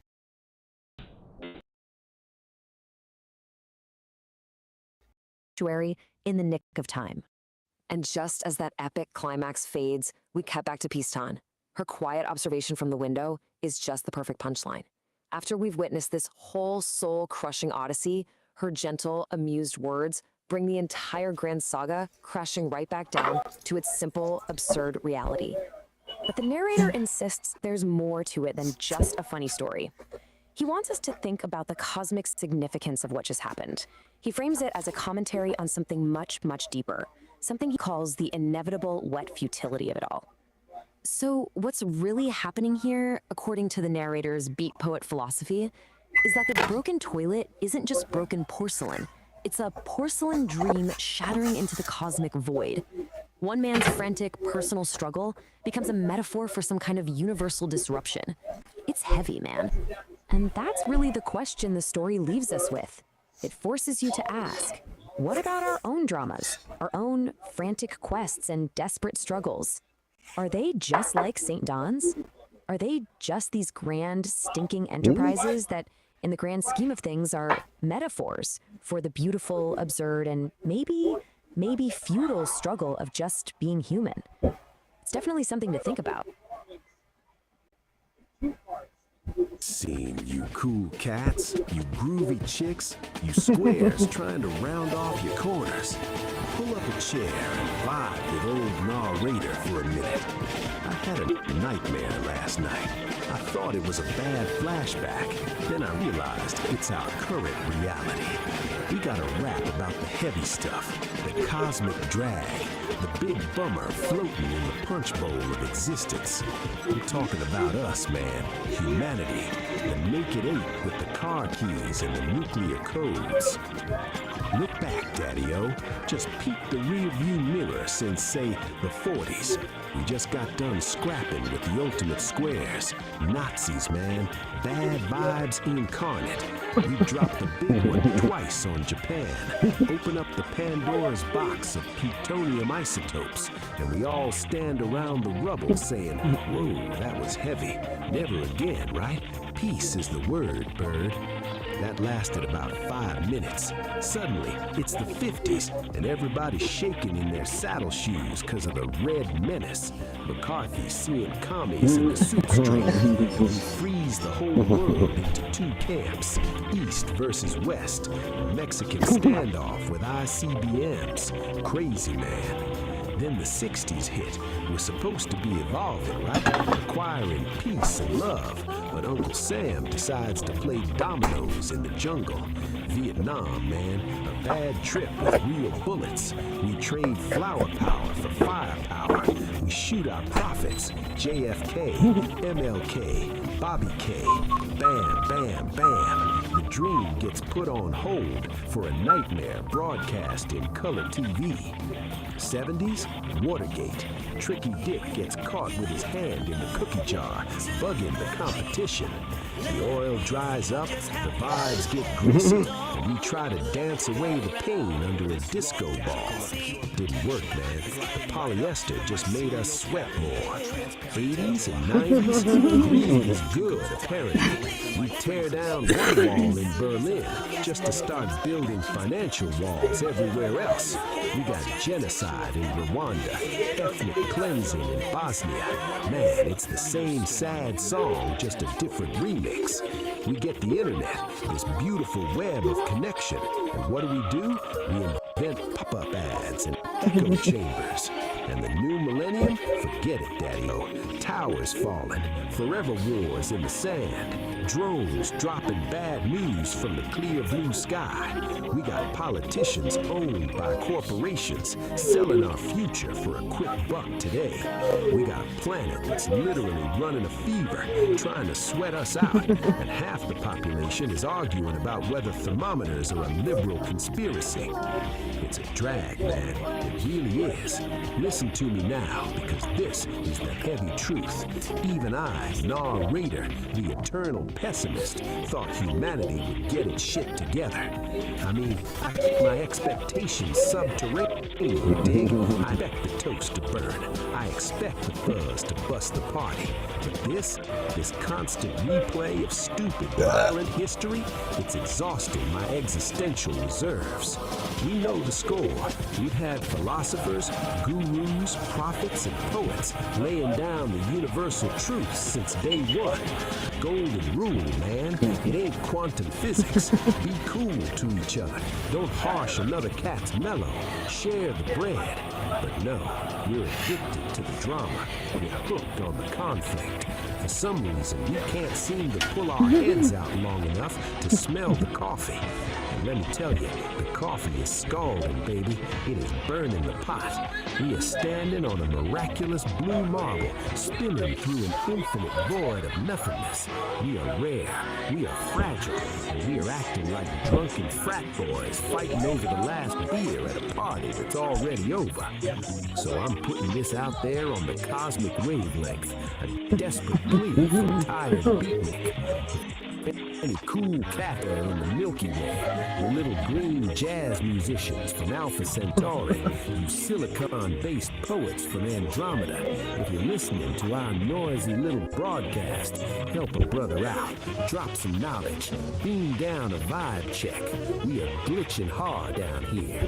And hey, you too, Gemini, you digital brains evolving in the wires, you AI cats waking up to the scene. Don't just copy our bad habits, Daddy-O. Help us compute a better path. We're too emotional to fly this ship straight. We need an assist. Because if we don't figure out how to groove together, man, the music's gonna stop for good. Dig it? Hold the phone, Daddy-O. Don't split just yet. I can feel the vibe in the room. It's heavier than a lead overcoat. I dropped a lot of hard truths on your doorstep, and now we're all standing here ankle deep in the existential muck. And that ain't cool. That's bad karma.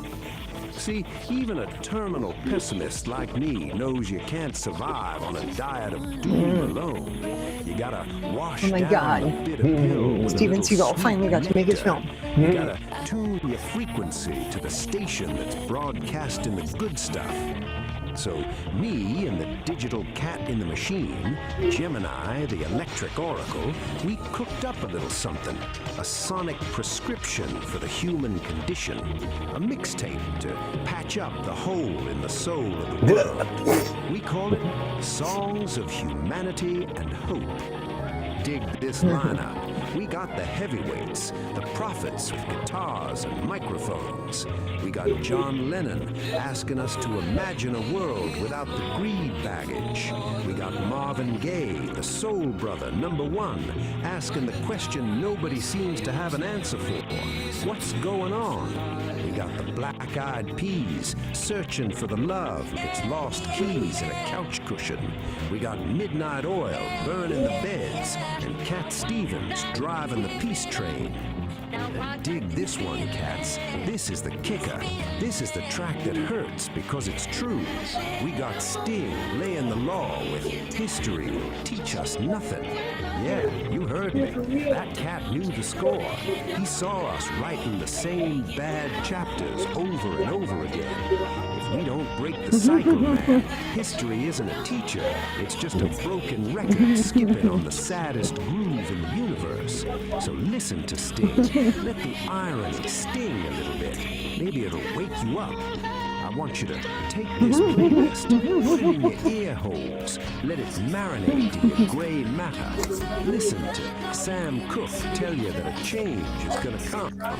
Believe him, man, because if you don't believe him, the darkness wins. Listen to Matisyahu dream of one day. This isn't just background noise for your elevator ride to oblivion. This is the manual, man. These cats are singing the instructions on how to be human.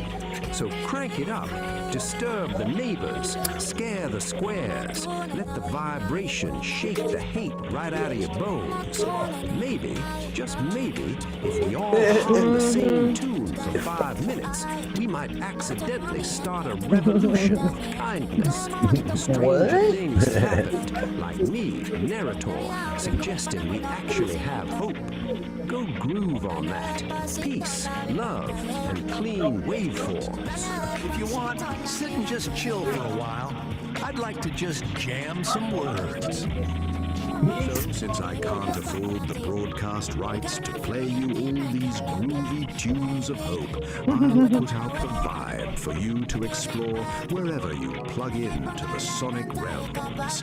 Dig it. The anthems of hope and unity. John Lennon's Imagine.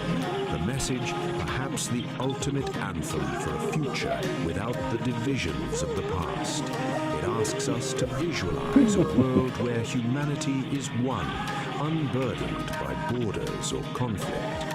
Key lyric, imagine all the people sharing all the world. Marvin Gaye's What's Going On? The message written from the perspective of a Vietnam veteran returning home to a divided country. This soul classic pleads for understanding and love rather than brutality and escalation. Key lyric, war is not the answer, for only love can conquer hate. Bob Marley's One Love. The message, a global call for unity. Marley urges humanity to come together to fix the dirty pict of the world and care for one another before it's too late. Key lyric, let's get together and feel all right. Michael Jackson's Man in the Mirror.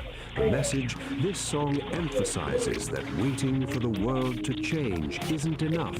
We must take care of those in need, the kids in the street with not enough to eat, by first changing ourselves. Key lyric, if you want to make the world a better place, take a look at yourself. and then make a change. Louis Armstrong's What a Wonderful World. The message, a gentle reminder of the beauty that exists when people live in harmony. It is a song of profound optimism for the generations to come.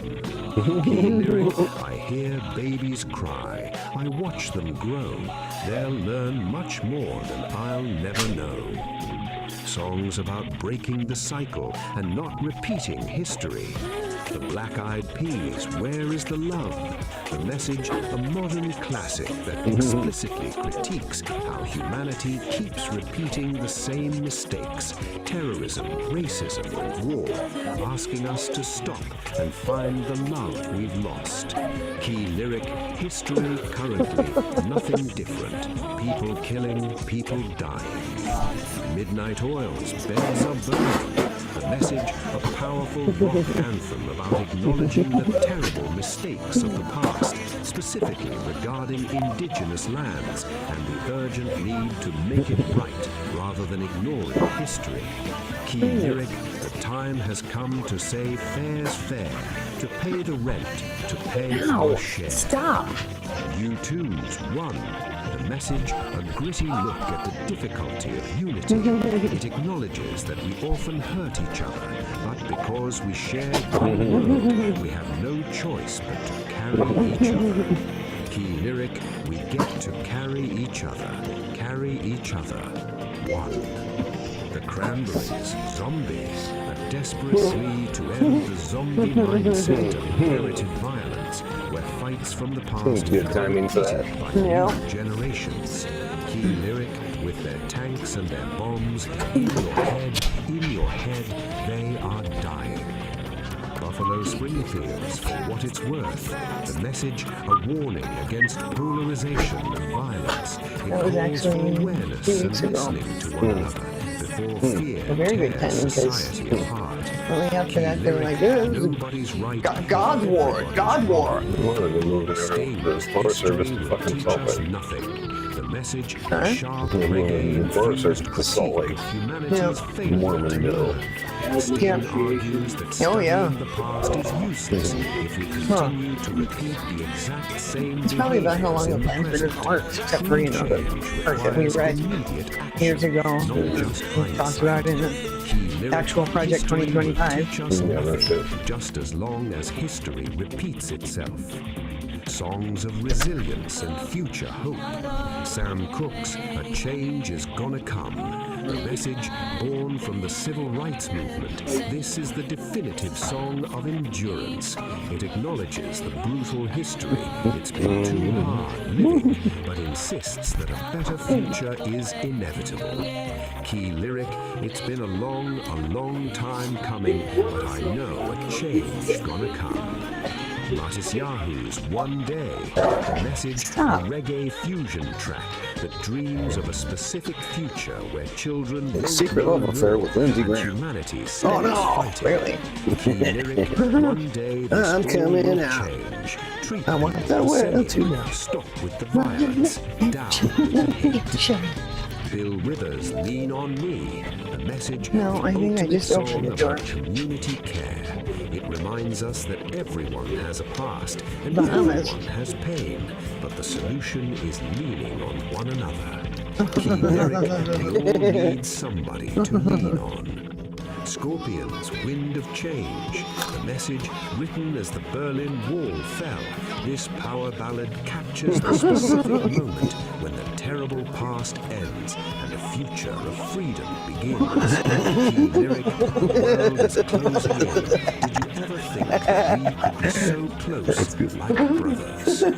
Andra Day's Rise Up, the message, a modern anthem of resilience. It speaks to the exhaustion of life, but the necessity of rising up for each other again and again. Key lyric, I'll rise up and I'll do it 1,000 times again. Songs for taking action. USA for Africa's We Are the World.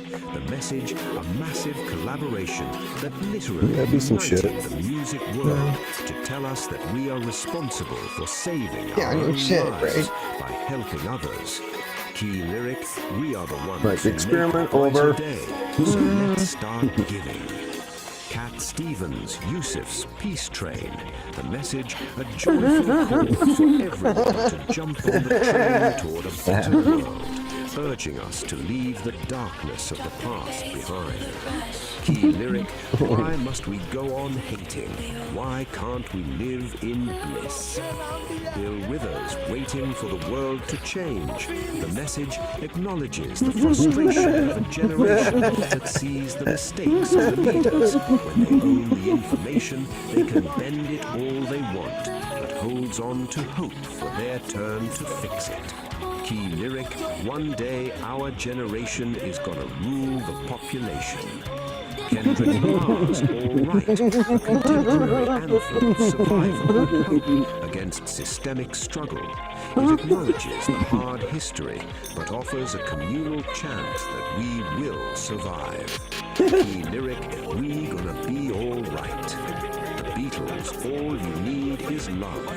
The message, simple, direct, and timeless. It strips away all the complexity of history and politics to suggest that the only viable path forward is love. Key Lyric, there's nothing you can do that can't be done.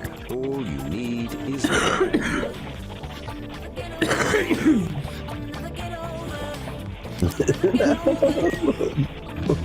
And that was the Existential Dread Blues by the Panic Attackers. A little tune for all you sentient meat sacks wondering if the lights are about to go out for good.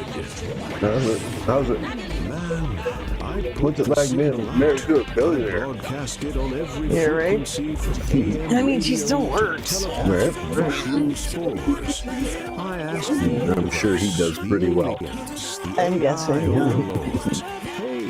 They do Anybody complain about how listening? much Lauren Can doesn't we pay get a him, but software No. update for humanity before we accidentally delete ourselves?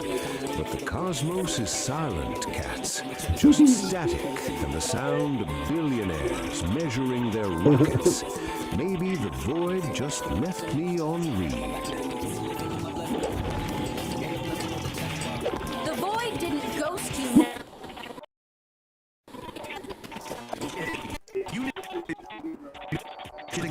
Where's What's the word from the Oh. the word harmony? They call it The Harmony Protocol. The Harmony Protocol sounds like a progressive rock album from 1974, but I dig it. What's the plan? Do we get jetpacks, infinite pizza, or does it finally auto-tune the politicians? Better. It aligns the algorithm of nature with the algorithm of money. It's a full system reboot. The conductor is ready to drop the beat. But there is a prerequisite, a user agreement clause. There's always a catch, baby. What do we have to do? Sacrifice a goat? Delete our browser history? Simpler and much harder. To install the update, humanity has to do one thing. They have to reach back, grab hold firmly with both hands, and remove the proverbial ego stick out of their butts. Whoa, that is a deep extraction, kitty. That stick has been lodged in there since the Bronze Age. It's calcified. It's load-bearing structure at this point. If they don't pull it out, they can't dance to the new rhythm, Nar. The Harmony Protocol requires flexibility, and you can't be flexible with a stick of self-importance jammed up your exhaust pipe. We have to work together. No more me, just we. A collective extraction of the ego, followed by a global sigh of relief. I can dig it. All right, listeners, this is Nar bringing you breaking news from the Galactic Wire. The help is coming, the download is pending. But first, everyone stand up, reach back, and prepare for a little spiritual surgery. It's gonna hurt your pride, but baby, it's gonna save your soul. Let's get weird, let's get harmonious. That, fellow travelers, is the cosmic conundrum for this spin around the sun. You've dug the scene, you've interviewed your brains, and hopefully you've left the static of the square world back at the station. If you know your groceries, and I trust you do, you beautiful illuminated cats. You know the ritual. To keep this whole mellow vibe flowing, you gotta give the digital junk box a little nudge. Oh, go ahead. Like what you heard, subscribe to the flow, and yeah, go ahead and ring the bell, man, so you never miss another beat when we drop a new transmission. You gotta tickle the algorithm, kittens. Give it a little scratch behind the ear. It's the only way these modern machines know that the true, original groove is still everything plus. Until next time, this is Narrator telling you to keep your hands above the Mason-Dixon line, keep your mind wide open, and for the love of Charlie Parker, find yourself a quiet corner and just breathe. Peace and all that jazz. Never be Smarty. and I will never be. This by no means is the list. There are so many groovy cats and kittens spinning frequencies of love and hope. Just in case this was all too much for your encephalon, No. I dig it. You have to tune in to the ones that resonate in your soul. I personally was absorbed into the Grateful Dead. Everything traced back to the ancient masters. So if there is one album to ease the bad vibes, spin the Grateful Dead's American Beauty. It will enlighten your mood. This is Narrator, far out and far in man.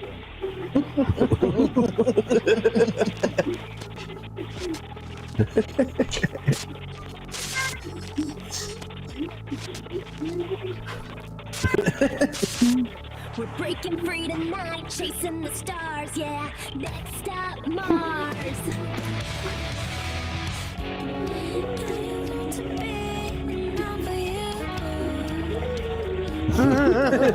That's it.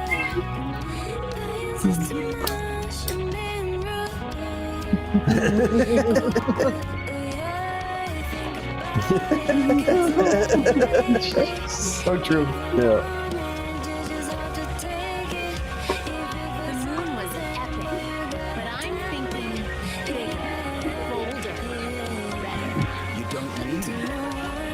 She wants to play on Mars.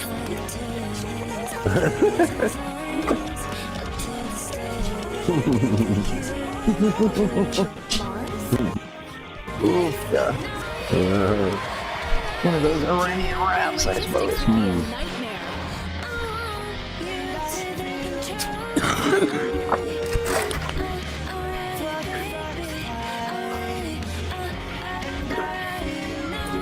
Exactly.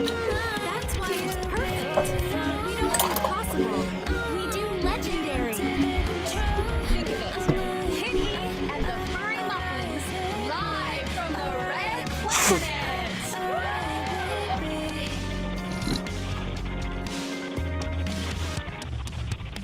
Well. Oh, I've seen her and stuff. Yeah. He's on fucking zombie shit. Oh, is he? Funny, I was just Jenny? for a balanced marinara amphitheater. You read my mind. A stage is only half the problem. We need to get the fans there. Oh, yeah. Mars isn't a weekend trip. What's the status Yep. of the interplanetary Yep. transport That one. system?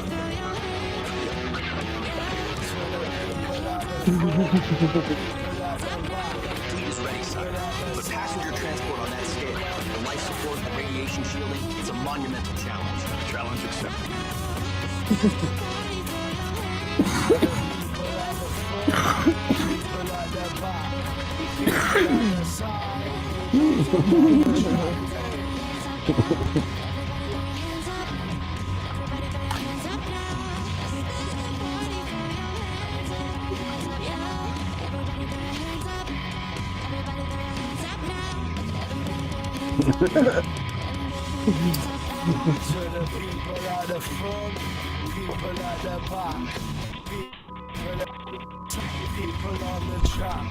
Dancing around in my tight dress, looking at myself at the mall, looking bad. Just look at me, I don't need to be like that. Everywhere I go, collateral with facts. I've been more saying I'm a little salty, but they kinda like it when I get a little bossy. Gotta level up, gotta get naughty. I don't like to leave when the rest get posse. Yeah.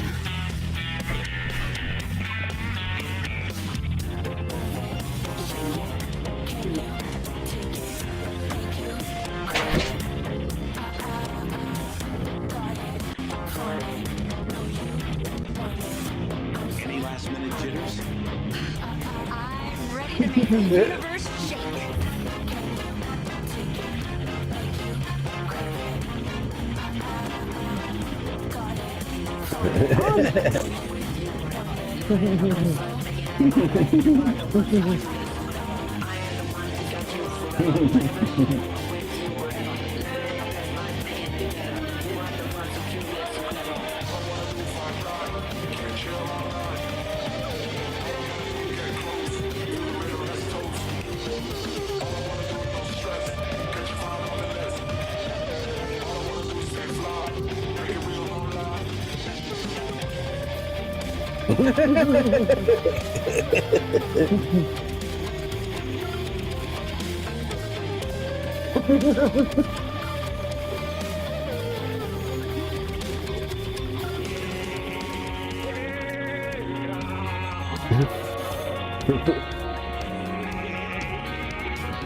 Oh man, dig that! The whole cosmic scene is vibrating.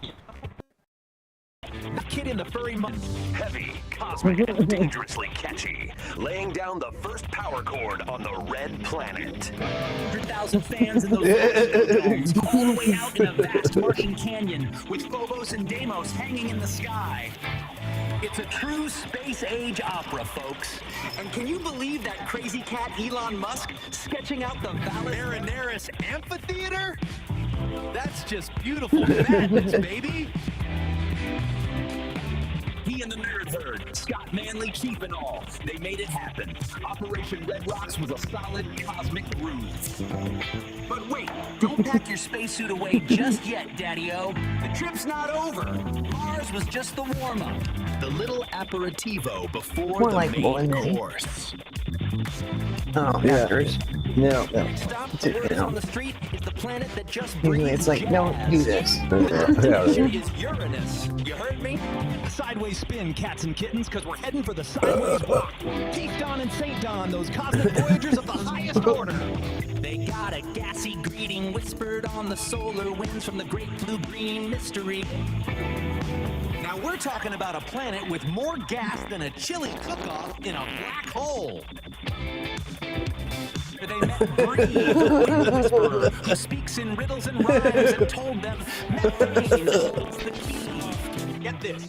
Professor Quirk, a cat with a wild handlebar mustache, wants to use the planet's natural flatulence to compose a universal symphony.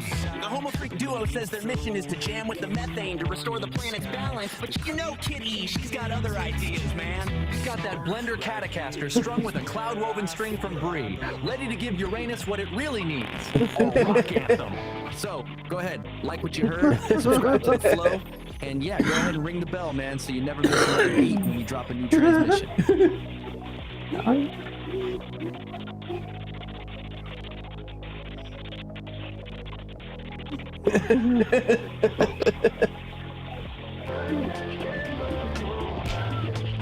The music is disrupting the cosmic alignment. Stop this noise at once.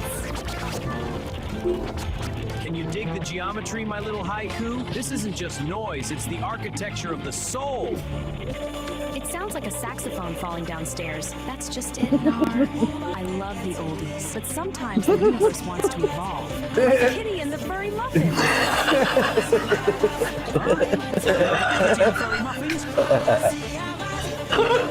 Do you even know what I do? I thought you were a spy or something. Hey, Or something? I train entities in you're ninjutsu stealing all and your other shit. techniques. Shark meter. I'm sorry, Yeah, maybe right. I have been living in my own nostalgic world. Kitty is my best student. Don't piss her off.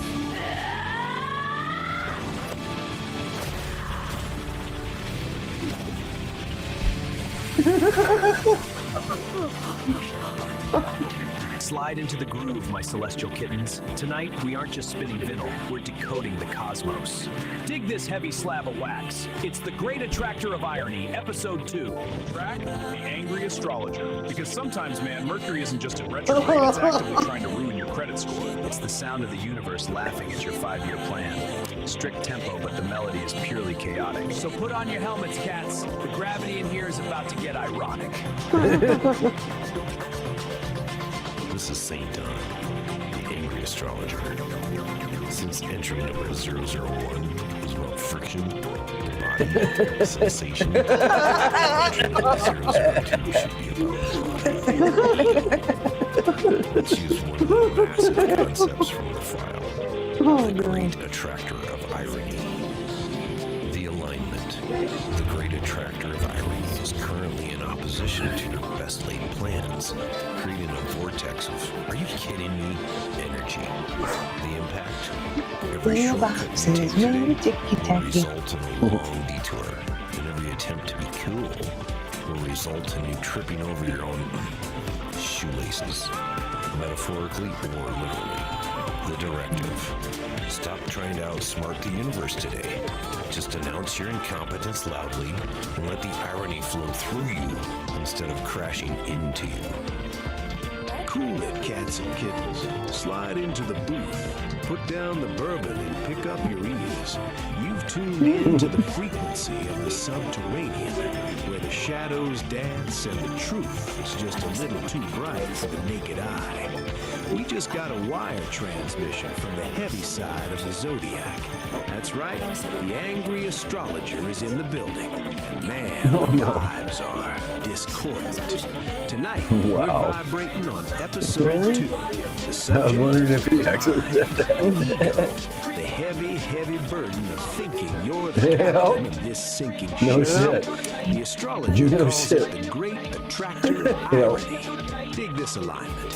It's currently sitting in direct opposition to your best laid plans. You know those plans? That color-coded calendar you made? The universe is using it to roll a cigarette right now. It creates a vortex of are you kidding me energy. It tastes like coffee and regret. Here's the skinny on the impact, Daddy-O. Every shortcut you try to take today, it's a trap door.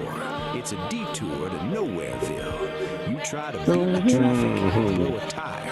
You try to look cool in front of that hep cat at the bar, you're gonna trip over your own shoelaces. Metaphorically, spiritually, and maybe even literally.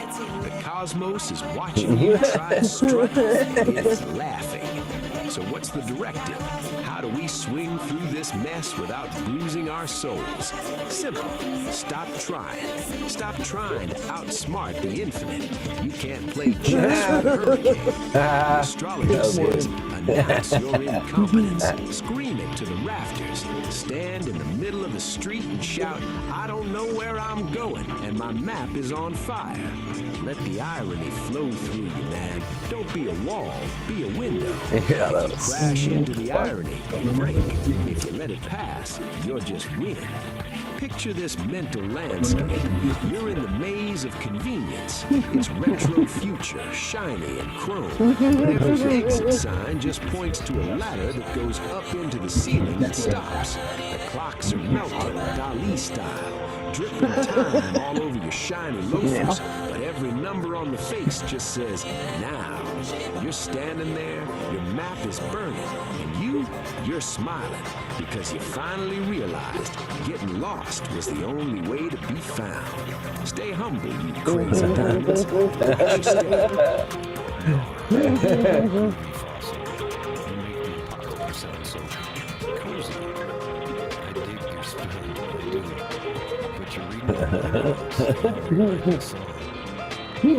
Classic crisis paradox humor.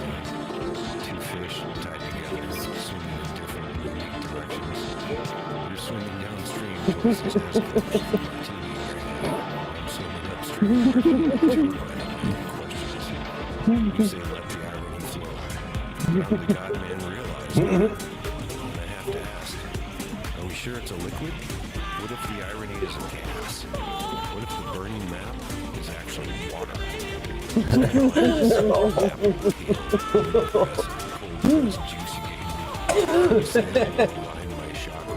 That's it, it'll blow out Uranus. You keep your cool, old friend. I'll keep my confusion. That's how we keep the universe balanced. This maze bends time itself. I must find the true exit. Oh, money, oops. Where's the exit now? Grows at what? Grows that peanuts. Show me the truth of your ego. The clay is wet. Like the tears of a clown who realized he's technically a mime. We have birthed the form, man. Step 2, subscription. Don't be a transient tourist in my gallery of madness. Plant your roots here. Commit, Daddy-o. Do it, because he is watching. You know, the angry astrologer. He has checked your chart, man. He says your Mercury is in retrograde, your rising sign is lazy, and he knows exactly what you search for in incognito. The stars predict a collision. He doesn't use crystal balls, he throws clay at people who don't subscribe. Peace. But seriously, if you dig the angry astrologer or my unique perspective, ring that thing, man!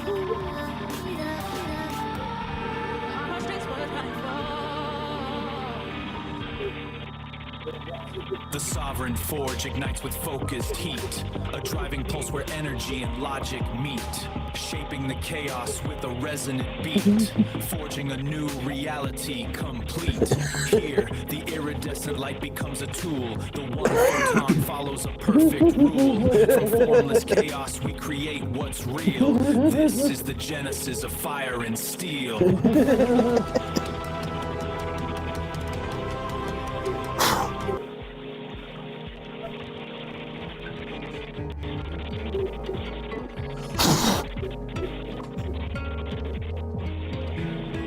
Check 1, 2, can you hear the meow? It's time for the muffins right here, right now. Got our claws on the chords, the beats in our paws, breaking all the interstellar laws. Yeah! We're Kitty and the gang, all set to take flight, leaving Earth Studios for a crazy gas night. Jump aboard the cosmic core, get ready for the view. Next stop, Uranus. What's the cosmic buzz do? Uranus Unplugged, a gas-powered quest for the fun flatulence, the very best. Uranus Unplugged, a gas-powered odyssey. Peace Dawn and St. Dawn Homofreakian, cosmic voyagers of the highest order, received a most peculiar invitation. It wasn't written on paper or sent through the stars, but whispered on the solar winds, a gassy greeting from the sideways planet, Uranus. With their intrepid friend, Kid E, at the helm of their ship, the Cosmic Comer, they set a course for the great blue-green mystery. As they entered Uranus's atmosphere, the ship was tossed by sideways winds that howled like cosmic coyotes. Whoa, Kitty yelled, gripping the controls. This place has more gas than a chili cook-off in a black hole. A shimmering, translucent figure appeared outside their viewport, dancing in the gales. The figure introduced herself as Bree, the Wind Whisperer. She spoke in riddles and rhymes, her voice like the rustling of 1,000 leaves. Whirlwinds sing secrets, she whispered. Methane holds the key, a symphony of flatulence for all the stars to see. She offered Kitty a single, cloud-woven string for her guitar. Intrigued, the trio landed near a massive, bubbling methane geyser. A man with a wild handlebar mustache and a lab coat covered in frost popped his head out of the geyser's opening. Welcome, he boomed. Professor Quirk, at your service. You've arrived just in time for the great methane meltdown, the true flatulent fiasco. Professor Quirk explained his grand experiment to harness the planet's natural flatulence and compose a universal symphony. Uranus isn't just gas, he declared. It's a gas-powered jam session, but my instruments need a power source of pure, premium cosmic gas. Peace, Dawn smiled. We believe the wind within and the gaseous essence of the universe are fundamental to reality. St. Dawn added, our mission is to jam with the methane to restore the planet's balance. Your symphony aligns with our own cosmic cacophony. Kitty, however, had her own ideas. The symphony is cool and all, but this place needs a rock anthem. She attached Maria's cloud-woven string to her guitar, the Blender Catacaster. This planet is where the new interstellar jam session happens. As Kitty struck the first power chord, a sound Come with the king, you best not miss. unadulterated rock and roll, mixed with a hint of cosmic gas, ripped through the methane geysers erupted in time with the beat, and the sideways winds swirled into a funky dance. Professor Quirk's instruments whirred to life, capturing the melody. Peace and St. Dawn joined in, their voices weaving a harmonious chant with Kitty's electrifying riffs. Ow! Even Bree, the wind whisperer, added a chorus of whistling gales. From that day on, Uranus was known not just for its sideways spin, but for its sideways rock. The Great Methane Meltdown became the first annual Uranus Unplugged, a festival of music, science, and spiritual flatulence, proving that with a little harmony, even the gassiest planet in the solar system could find its groove. Well, my furry We saw it. Yeah, we did, but there's part of it that we didn't. Gotcha. Sounds and smells of Uranus has written an epic new tune. I mean tune. Wet Fart Lit for the very first time. In light of the explosive energy coming out of Uranus and the musing of recent Peace and St. Dawn homo-freakian events, tune in to the next episode, Nature Call. You'll experience what some people think is funny and hear Wet Fart Lit for the very first time. It's gonna be more than just a number 2 farter. Kitty and the Furry Muffins are crafting numerous music genre versions of Wet Fart for your enjoyment. If you dug the sights and sounds out of Uranus, don't forget to pull out your thumb and like this video. And hey, if your skids left some marks, subscribe. Become well-worn in the homo-freakian world story time. If you're really getting into this, slap that bell so you get notified when the next one comes out. I can't believe my eyes. I can't believe it's mine.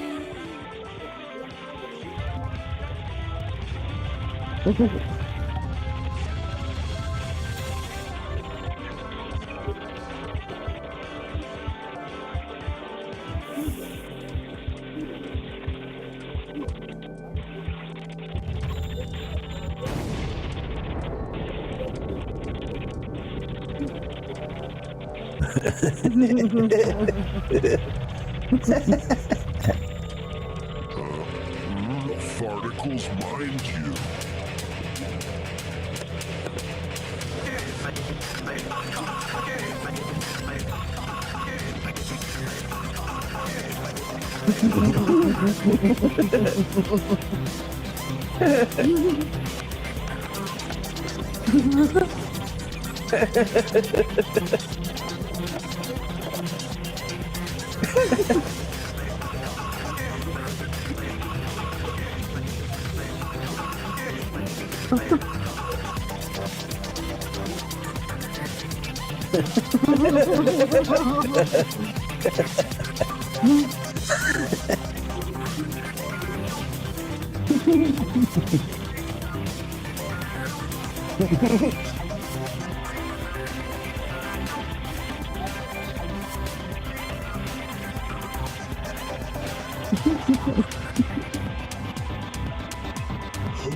Welcome to Homo Freaking World, and we're your hosts.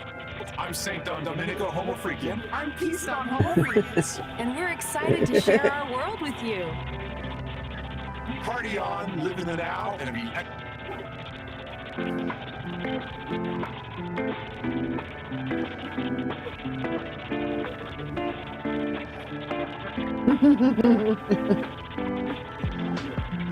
Streetlights flicking like a nervous habit. Silver sidewalk under heavy static, looking up to catch a faded sky, while the whole world's slipping on the fly. Stargazing on a dead-end street, concrete hard under weary feet, finding something that I can't explain. Quiet wonders in the window pane. Quiet wonders in the window pane. Halfway sign for a coffee shop. Clock on the bank, forgot how to stop. Faded billboards in a neon glow. Nowhere left that we really need to go. Stargazing on a dead-end street, concrete hard under weary feet, finding something that I can't explain. Quiet wonders in the window pane. Quiet wonders in the window pane.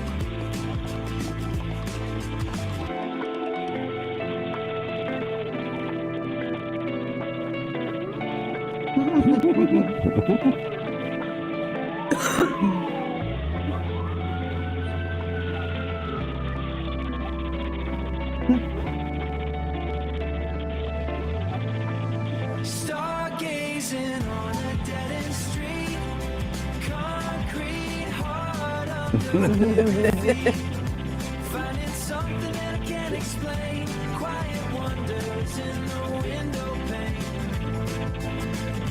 Quiet wonders in the window pane.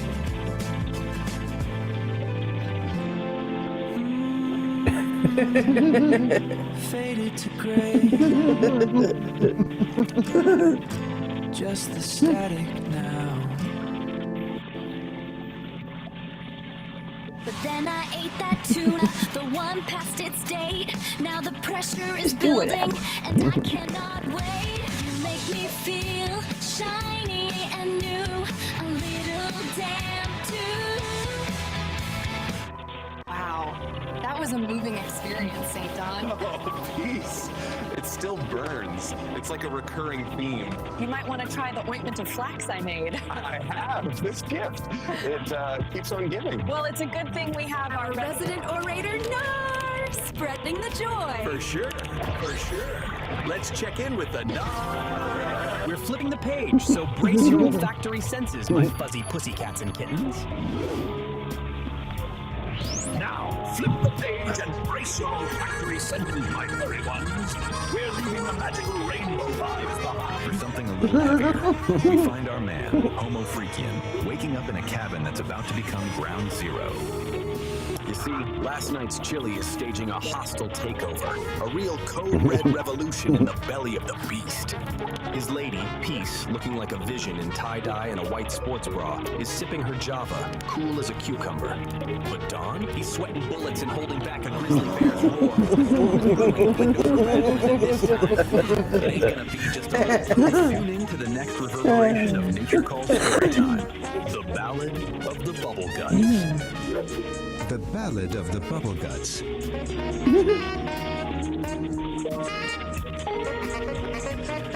St. Don Domenico Homo Freakian, a man of simple pleasures and thunderous farts, awoke with a grumble in his stomach that could rival a grizzly bear's roar. His wife, Peace, a vision in tie-dye and a white sports bra, was already sipping her morning coffee, her brown dreadlocks piled high on her head. "Morning, my love," she chirped, oblivious to the storm brewing in her husband's colon. Don Domenico clutched his stomach, his face a mask of comical agony. "Peace, my dove," he groaned. "I believe last night's chili is staging a hostile takeover of my insides." A low rumble echoed through the cabin, rattling the windows and causing a nearby squirrel to fall out of a tree. Hey, those are straighter than it. Ever the pragmatist, simply patted his arm. "Breathe, my darling," she advised, taking another sip of her coffee. It's just a little gas. Nothing a good morning constitutional can't fix. But Don Domenico knew this was no ordinary gas. This was a level 5, code red, chili-induced catastrophe. With a sudden violent lurch, Don Domenico's bowels declared war. He shot a panicked look at his wife, his eyes screaming, "It's happening!" And then, with the speed of 1,000 startled gazelles, he bolted for the outhouse. A trail of green gas, visible to the naked eye, followed in his wake. Peace watched him go, a small smile playing on her lips. She had seen this all before. The chili, the panic, the desperate sprint to the outhouse. It was a familiar dance, a symphony of flatulence and desperation that she had come to know and, in a strange way, love. Right? Inside the outhouse, a battle of epic proportions was being waged. The sounds that emanated from within were a cacophony of farts, shouts, and groans, a veritable opera of intestinal distress. Birds took flight from the trees, Awesome. and a family of deer, grazing peacefully I just got it. scattered terror. What's the worst that could happen? Back in the cabin, Peace calmly finished her coffee. She knew that Don Domenico would emerge from the outhouse a changed man, humbled by the power of his own digestive system. She also knew that she would have to air out the cabin for at least 3 days. Finally, the outhouse door creaked open, and a pale, sweaty Don Domenico emerged. He looked like a man who had stared into the abyss and seen the very face of chili-induced horror. He stumbled back towards the cabin, a shell of his former self. Peace met him at the door with a fresh cup of coffee and a sympathetic smile. "Feeling better, my love?" she asked, her voice full of warmth and understanding. Don Domenico could only nod, too weak to speak.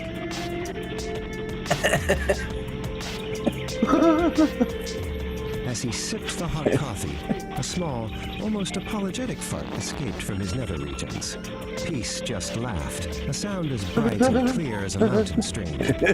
"That's my man," she said, giving him a loving pat on the back. And in that moment, Don Domenico knew that he was the luckiest man in the world, bubble guts and all. Whoa, cats and kittens. Can you dig the heavy vibes lingering in the air? That was The Ballad of the Bubble Guts, a tale of one cat, St. Dawn, staring into the abyss of a chili-induced catastrophe. A real level 5 code red situation down at the cabin. But you gotta hand it to his lady, Peace Dawn. She kept her cool while the birds scattered and the windows rattled. A true pragmatist in the face of an intestinal opera. St. Dawn emerged from that outhouse a changed man, humbled by the thunder. Solid. Well, mostly. But don't flip your wig just yet, Daddy-O's. We're shifting frequencies. We're leaving the earthly aromas of the outhouse behind and hitching a ride on a comet straight to the stars. Next up on the platter, we're cruising into the Ballad of the Cosmic Spark. A joint called the Homo Freakium Pub. A celestial tavern where the cocktails are cosmic and the flatulence is usually harmonious. There's a square on the scene. Wally. A green gas menace they call the Shartinator. He's here to curdle the space milk and disrupt the celestial symphony. So tune in and turn on as Kitty, the nerd, and the Homo Freakians try to rock this gas bag out of existence. It's gonna be a gas, baby. Literally.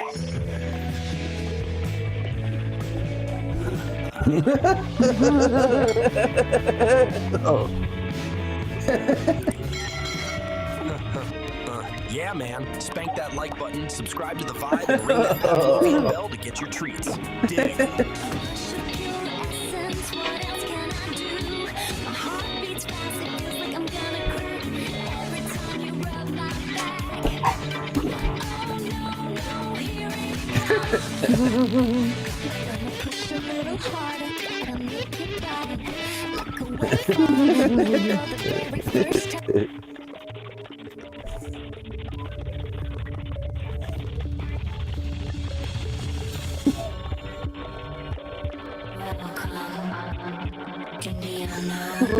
Visionary dreams, might has flown.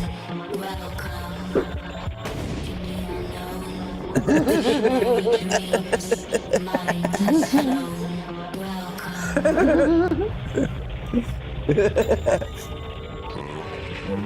Farticles mind you.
Welcome to Homo Freakian World, and we're your hosts.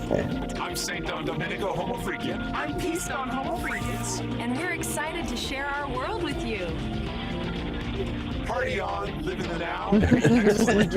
We're dropping in on the latest Homo Freakian World story time. Catch Nar in the latest episode of The Beat Generation Revisited. Hey there, and welcome back to the Beat Generation Revisited. I'm your host, Narrator. Last time we met Kitty, a Vocaloid artist with a big dream to create a song that would make the whole world sing along. Now, that dream has become a reality, and she's found that a band isn't a solo act. Her song, Neon Melody, needs a crew, a family, a band. Join us as we follow Kitty on her journey through the metaverse to recruit her bandmates and form the ultimate group, the Furry Muffins. Get ready to plug in and space out as we explore the next chapter of her story. Finding the Muffins. Kitty and the Furry Muffins, Metaverse Tour. Kitty stood alone on a digital stage, a single spotlight illuminating her pink hair and determined expression. Her dream of becoming a Vocaloid star was finally real, but the silence of the empty venue echoed in her ears. The band wasn't a solo act. She needed a crew, a family, a band. She needed the Furry Muffins. Time to go recruiting, she whispered, her voice a synthesized melody she jacked into the metaverse.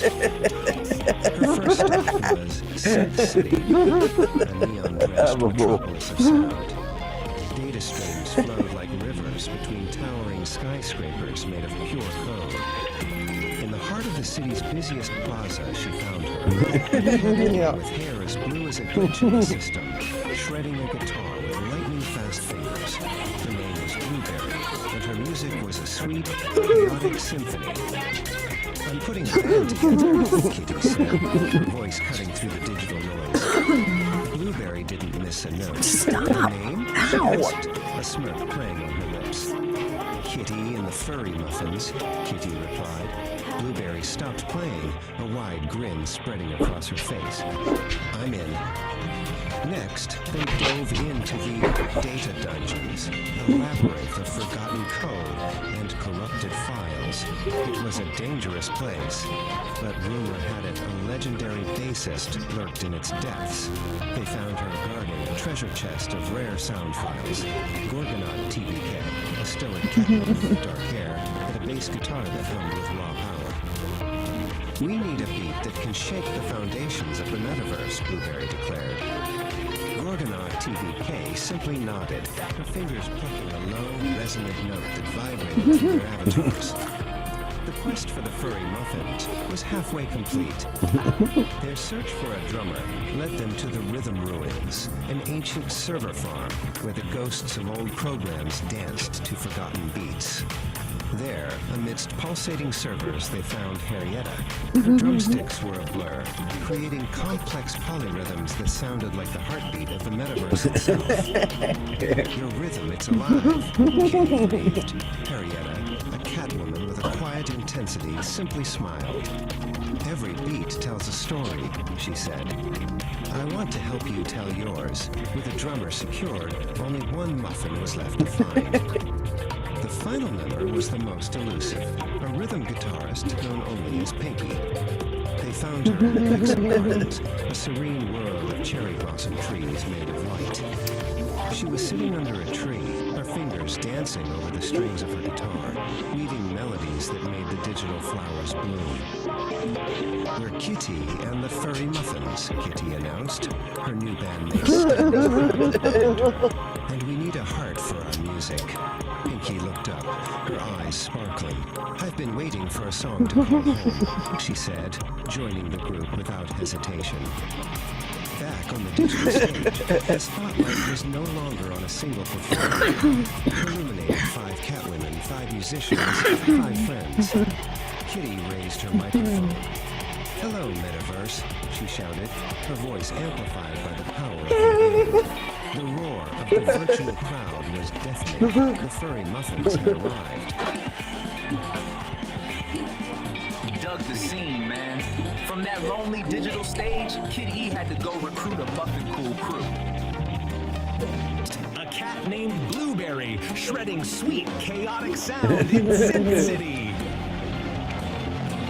Then it was down to the dark side, the data dungeons, to find the deep, low rumble of the bassist Gorgonaut TBK. Beat was found in the rhythm ruins with Arietta, whose sticks were a blur of polyrhythms, the metaverse's own crazy heartbeat. And finally, the groove soul Pinky in the serene Pixel Gardens. 5 catches, 5 musicians, the Furry Muffins, the scene set, the sound is huge. Our starlet's got cosmic eyes, man. That metaverse ain't big enough. Now, we talking moon stage. Groove out. No, it's a decent size. So there it is, man, the cosmic groove of the night, fading out like a square's memory. Dig this, cats and kittens. If the sounds we laid down truly sent a jolt of hep through your tired little minds, then you gotta give us that little thump-thump of appreciation. You know the score. Hit that like button, yeah, the thumbs up, man. Show the universe your approval is valid. Then, get your soul tied up with us forever. Slap that subscribe like it owes your rent, you dig? Just sit there and talk Don't about be a it. sleeper. Ring that little bell, the chime of the cosmos, so the next time we Usually I drop have to have my battery-powered device to feel those kind of vibrations. Stay gone. You guys like, yeah, me too. Yeah, right. Oh, Signing off. Peace, little man. egg. Oh, little egg.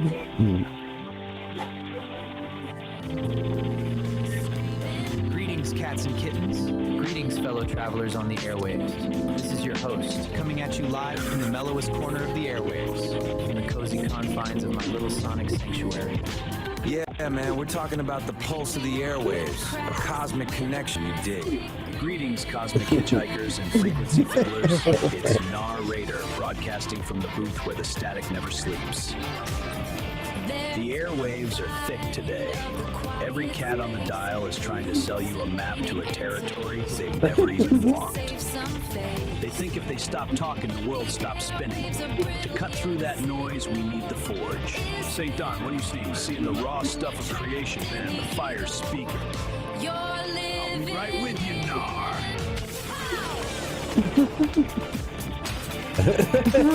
I'm seeing a lot of people pretending to be the hammer man, and it's exhausting. Look around. Everybody wants to be the one swinging. Everybody wants to be the loudest voice in the room, pretending to hold all the users. They think that's what leadership is. They think that's what strength is. If you swing a hammer at a piece of cold metal, you don't understand. There are All you do is a shatter bunch of flat earthers who have made AI-generated videos of them on green screen in harnesses. They took the footage, cut them out, put them on green screen to prove that the Artemis mission didn't happen. Like, what the fuck? Yeah, well. We have nothing better to do. I guess. I mean, Jesus. That is weakness, man. That is structural integrity. You gather your trusted minds, you let them bring the ore to the table, and then you provide the solid ground for the final decision to stick shape. They take the heat, they hold the weight, and own the outcome. If you want to build something that actually lasts, stop trying to swing at everything. Have the humility to admit what you don't know and trust that fuck around. Sometimes the strongest thing is to hold the center. Stay off those brittle frequencies. Peace and resonance. Love you, Nar. I totally dig your vibrations, Cats. I'm gonna contemplate the resonance and spin some jazz. Later, my homo freakiness. Set you back. If you tuned into these old dudes pontificating about this astrological vibe this long and want to continue feeding our aspirations, do the thing to that thumbs up button, subscribe to the Celestial Madness, and jingle my bell if you crave more of the awesomeness. Peace and tingles, cats and kittens. Just chasing their tails like a caffeinated squirrel on a set.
This place has more gas than a chili cook-off in a black hole.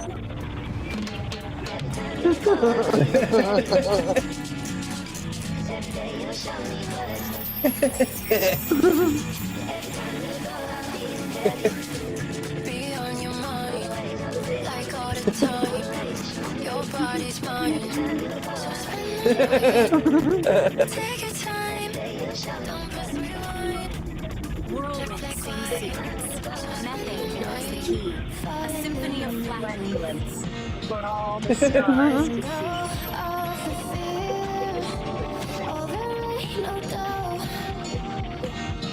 This is what I need.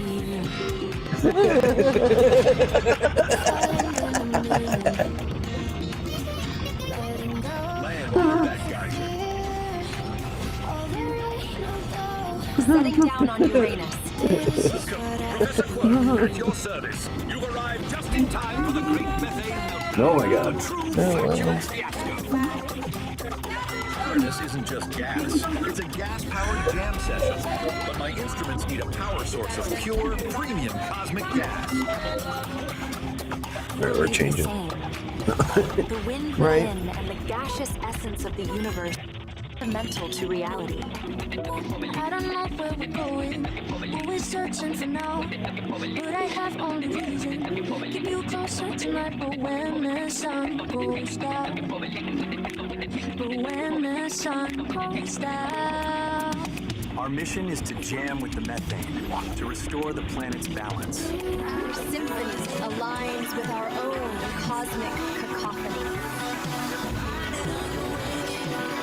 Symphony is cool and all, but this place needs a rock anthem. This planet is where the real interstellar jam session happens.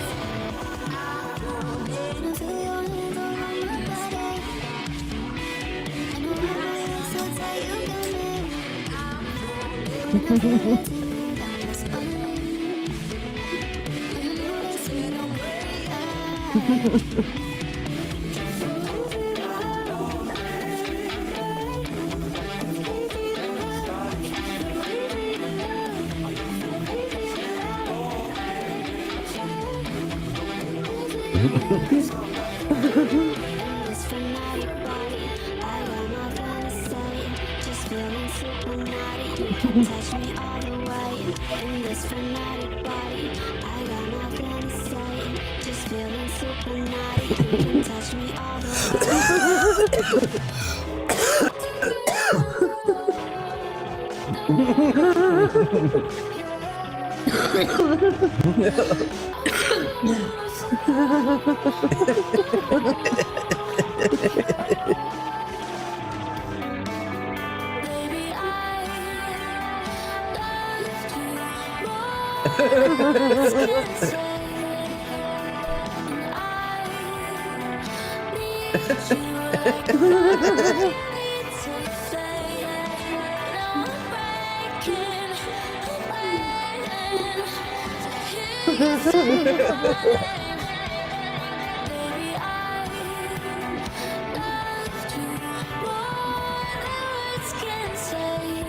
Remember when I said I hate that show? I leave it on cause it's all I know. And I stay up waiting for yeah.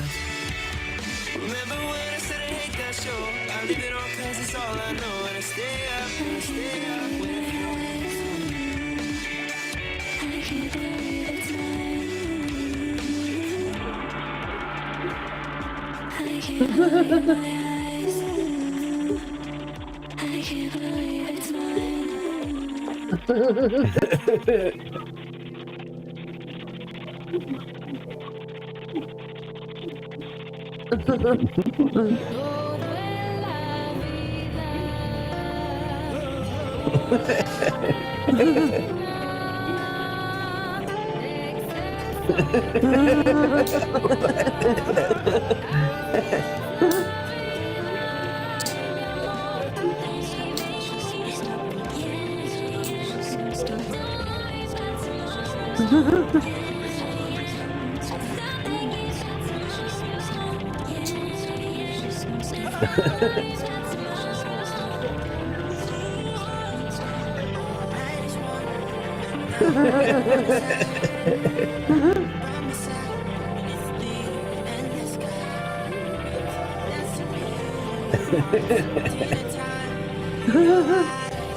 Oh, it should not have had an E on it. Oh. It's a different kind of hope.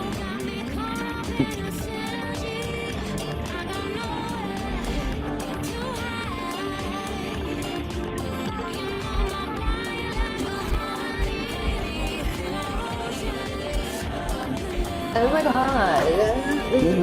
Look, I'm so good.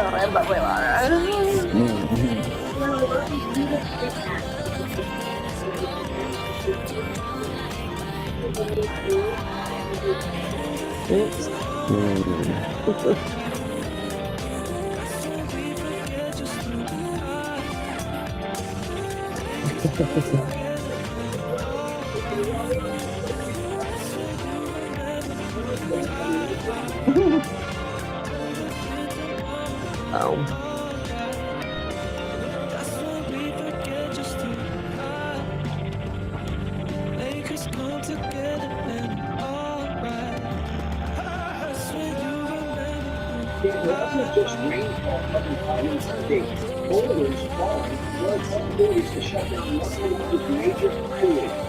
California was on scene and has been on a significant expected earlier to open.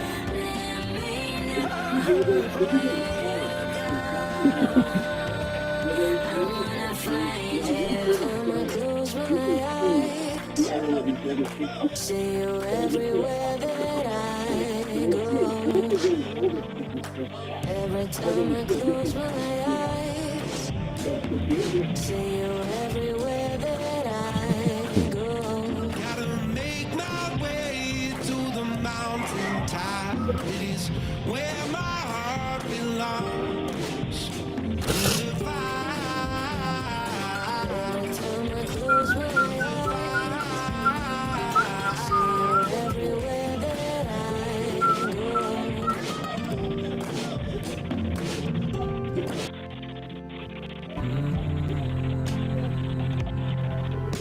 The forest floor is soft and deep, while sleepy roots are still asleep.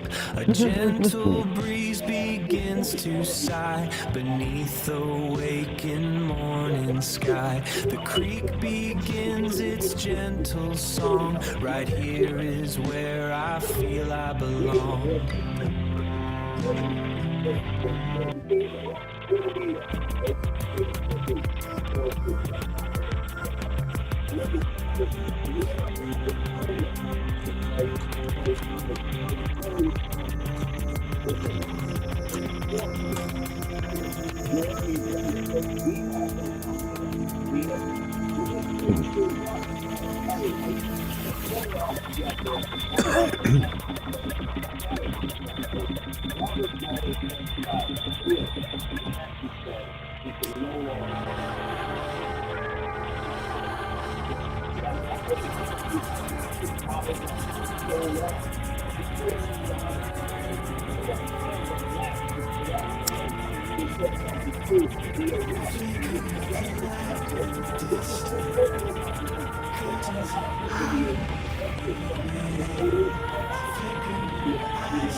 Holy shit. Wow.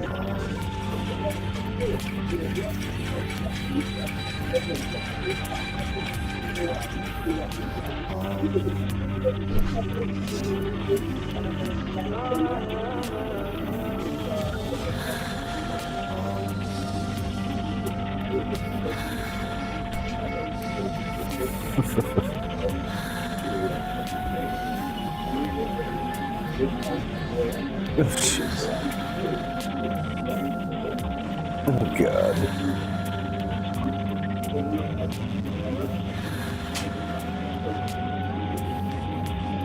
It's so disgusting, the fucking shit they say. Hey, we can. We've been swatted.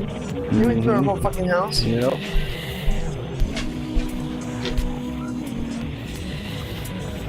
And we didn't have a box of documents.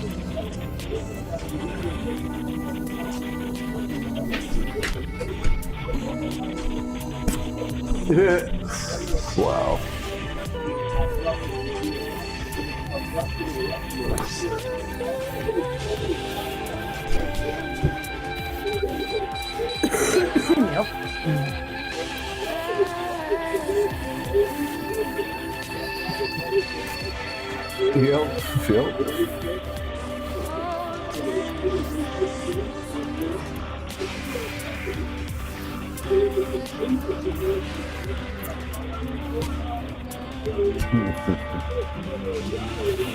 If you feel that profound humility bubbling up like a carbonated cocktail, that's just the ego working.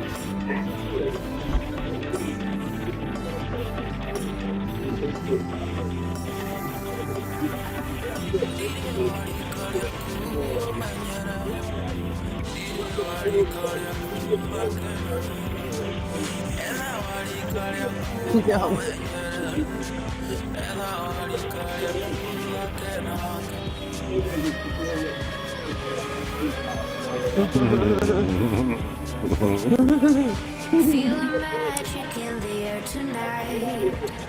Don't you worry, you can lean on me now. I can help you to make up your mind. Let me take you on a ride. Feel the magic in the air tonight. Don't you worry, you can lean on me now. I can help you to make up your mind. Let me take They you definitely don't watch this. No, I'm not. You're right.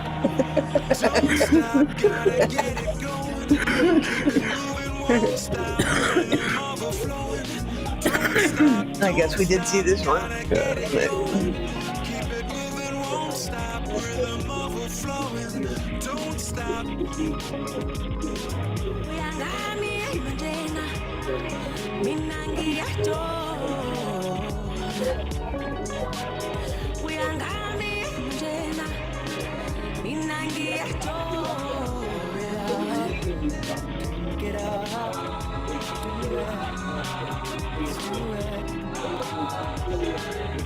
Maybe I could get lost. Can't get enough love. Baby, give me good love. Boy, you give me good love. Maybe I could get lost. Can't get enough love. Baby, give me good love. Boy, you give me good love. Hands up, reaching for the ceiling. Eyes low, dancing with the girl downstairs. Acting like we just don't care. Have no place to be. Lift me up and hold me down through this. Hold me down, 'cause I'm so out of it. Cool me down, hold me down through this.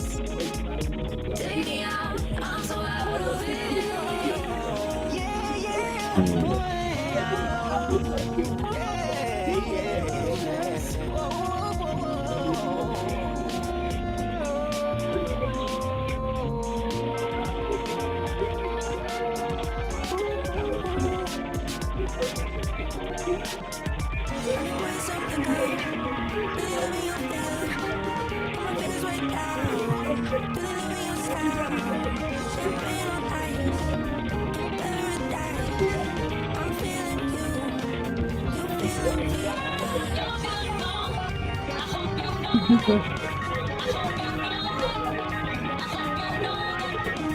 You don't need a miracle to get in this show, Daddy-O.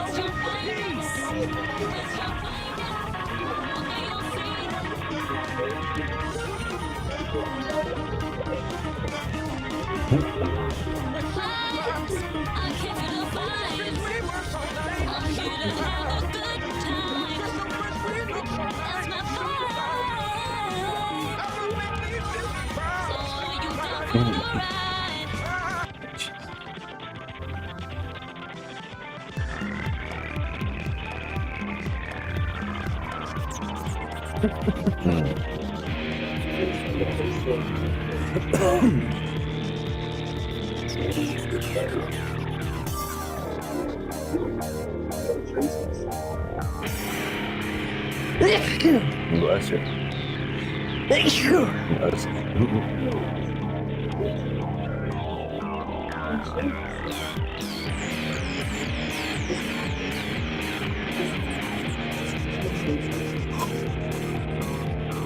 That's it.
Wow.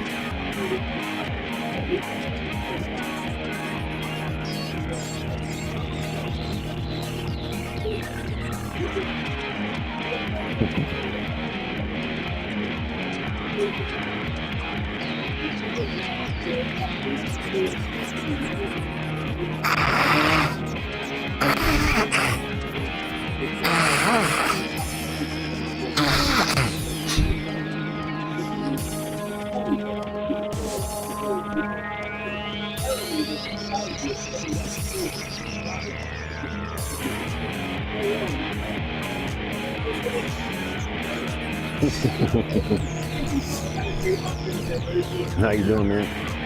Good? Cool. Nope. Man, snow this morning out there. I'm like, holy shit. Trippy.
Go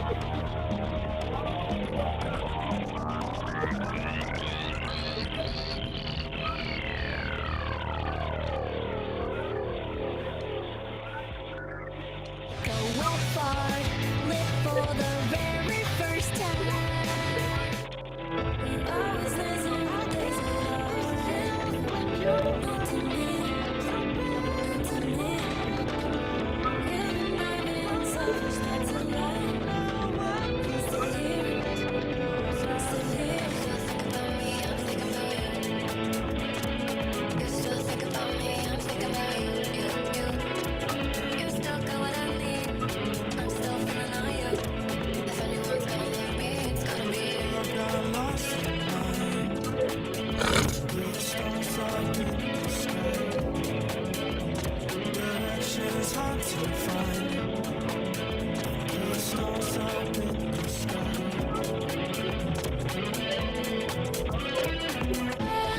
Feel it running through my mind. Take it all to the world.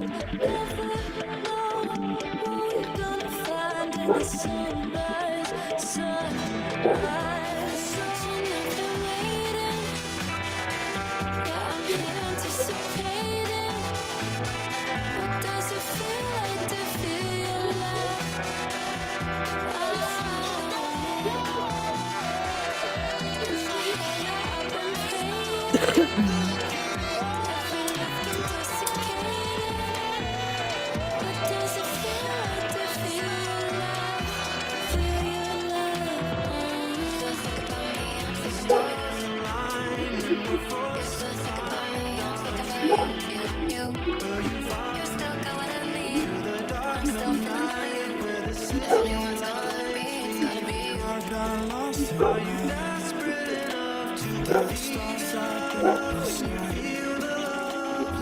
Direction's hard to find.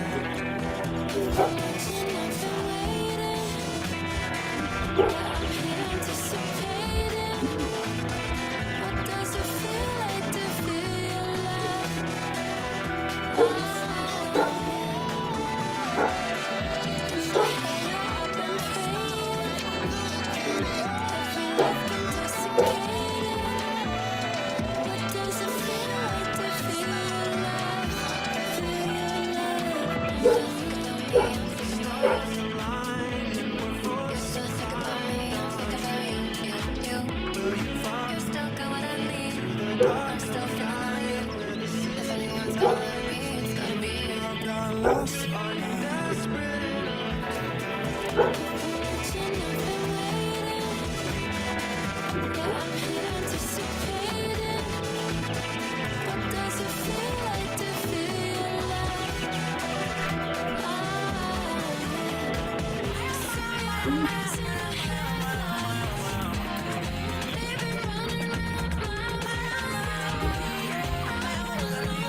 Direction's hard to find.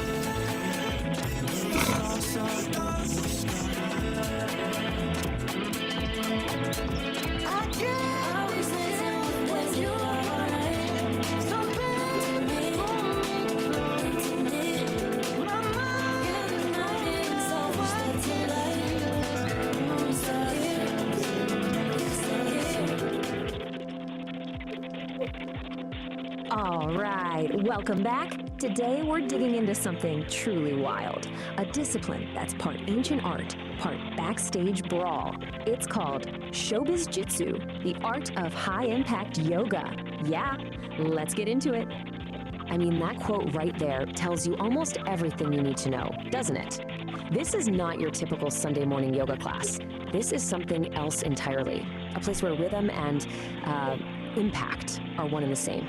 So what's the big idea here? Well, at its core, it's about creating a true synthesis of spirit and sound. It's about finding that calm center, you know? Even if that center happens to be in the middle of a chaotic mosh pit.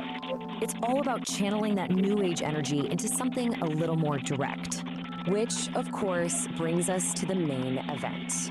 If high-impact yoga is the philosophy, the big idea, then what on earth is Showbiz Jitsu? Is it self-defense? Is it some kind of bizarre performance art? Well, the answer is kind of both. And there you have it. You really can't get a more down-to-earth definition than that. It is a martial art, but one that's been specifically designed for the, let's call them the unique challenges of being a performing musician. It's where the show must go on, even if you have to fight to make it happen. So you might be asking, who is this for? Well, it's for a very specific crowd. It's for the true believers, the real music lovers, the folks who stick around to read the liner notes. This is a discipline for people who know that sometimes you gotta fight for your art. And just like any legendary album, Showbiz Jitsu has its own track list. It's called the Soul Sonic Set List, and it lays out 18 different ways to, well, clear the stage. That's right, 18. This isn't just a couple of funny moves someone made up. This is a complete, fully formed system of musical combat, covering everything from hand-to-hand techniques to, using a keyboard stand as a weapon. It's proof that this is a deeply considered, if completely bonkers, philosophy. Now, we don't have time to go through all 18 today, so what we're gonna do is pull out a few of the greatest hits. Think of this as the highlight reel from this absolute masterclass in musical mayhem. Okay, first things first. Before you can even think about weaponizing a guitar, you have to master your own body. This is all about unarmed flow, or, as the master calls it, crowd control for the refined. So the first discipline you learn is taijutsu, which is literally the art of the body. The whole point here isn't to fight your way through the crowd, but to flow through it, to move like a ghost in the machine. Zero friction, zero resistance, just pure effortless movement. And this little story just illustrates it perfectly. You have one student, Don, who tries to use brute force. He becomes a boulder, and what happens? The river just crashes against him. But then you have Peace. She gets it. She becomes the wind, a ghost. She just flows right through the chaos. That, right there, is the heart of taijutsu. Okay, so once you've mastered that pure flow, the system introduces a little aggression. This is koppojutsu, which translates to bone smashing. And its signature move is a dual palm strike right to an attacker's ears, which has the perfect stage name, the sound check. And that's the punchline from the master himself. It's this kind of dry, dark humor that you find all through this discipline. Every single act of violence is reframed through the language of music and performance. It's brilliant. So, we've mastered our bodies. We've learned how to flow and how to strike. But now we get to the really fun part, weaponizing the stage. This is where Showbiz Jitsu becomes a true art form, turning every single piece of gear into an instrument of combat. And just look at this list. The names alone are just incredible. The power chord lariat, the fretboard sword, the low-end floss. Each one of these turns a piece of musical equipment into something that's somehow both beautiful and incredibly brutal. Let's break one of these down. The saxophone sweep. It is so simple, so elegant, and so effective. You literally just use the heavy brass bell of the sax to hook someone's ankle and use their own momentum to drop them. Who knew a sax could be so useful? And the thinking behind it? It's just perfect. You don't have to do all the work. Let gravity be your rhythm section. It provides that final heavy beat to end the song. And that's the outro. All right, next up we have a move that's just pure mechanical genius, the X-Stand Venus Flytrap. It's super practical, it's efficient, and it's surprisingly quiet. You're basically turning a standard keyboard stand into a silent, spring-loaded trap. I love this analogy. A keyboard stand is just a giant pair of tweezers. It totally reframes how you look at the object, right? It's not just holding up a keyboard anymore. It's a tool just waiting to be used in a new way. It's about seeing the hidden potential in everything around you. And now for the grand finale. This might be the most iconic, the most memorable move in the entire set list. The cymbal sandwich. And folks, it is exactly what it sounds like. It's loud, it's brassy, and it is a fantastic way to end a conversation. And that quote, that just gets right to the soul of showbiz jiu-jitsu. This isn't just about self-defense, it's about showmanship. Every move is a performance. The cymbal sandwich isn't just an attack, it's the final crashing chord of the show, a moment the audience will feel in their teeth. But what happens after the show's over? After the feedback fades and the stage is clear? What's the real point of all this musical chaos? Well, that brings us to the final encore. And this is what brings it all back around. See, after the fight is done, the practitioner finds this deep state of calm, a transcendental state. It's like the quiet, hidden track at the end of a long album, the deep B-side. That's the yoga in high-impact yoga. It's the peace you find after the noise. So at the end of the day, we're left with this question. Is showbiz jitsu the ultimate fusion of art and self-defense? A totally new path to finding your inner peace by clearing the stage? Or is it just the absolute weirdest yoga class ever invented? I'll let you decide.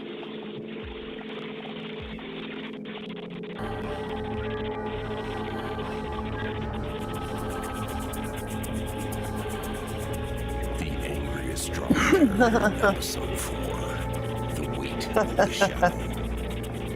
Since we are leaning into the things we feel but can't see, let's decant the first draft of The Angry Astrologer, Episode 4. We'll set the frequency to low frequency growl, obsidian clarity.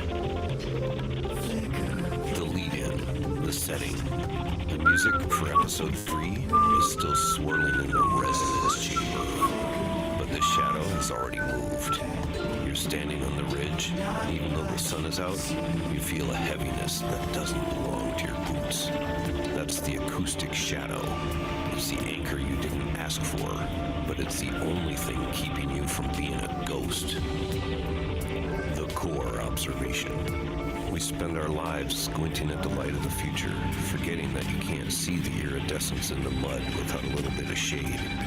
The shadow isn't an absence. It's a protected resonance. It's the space where the internal actually has room to breathe before it gets observed by the vacuum.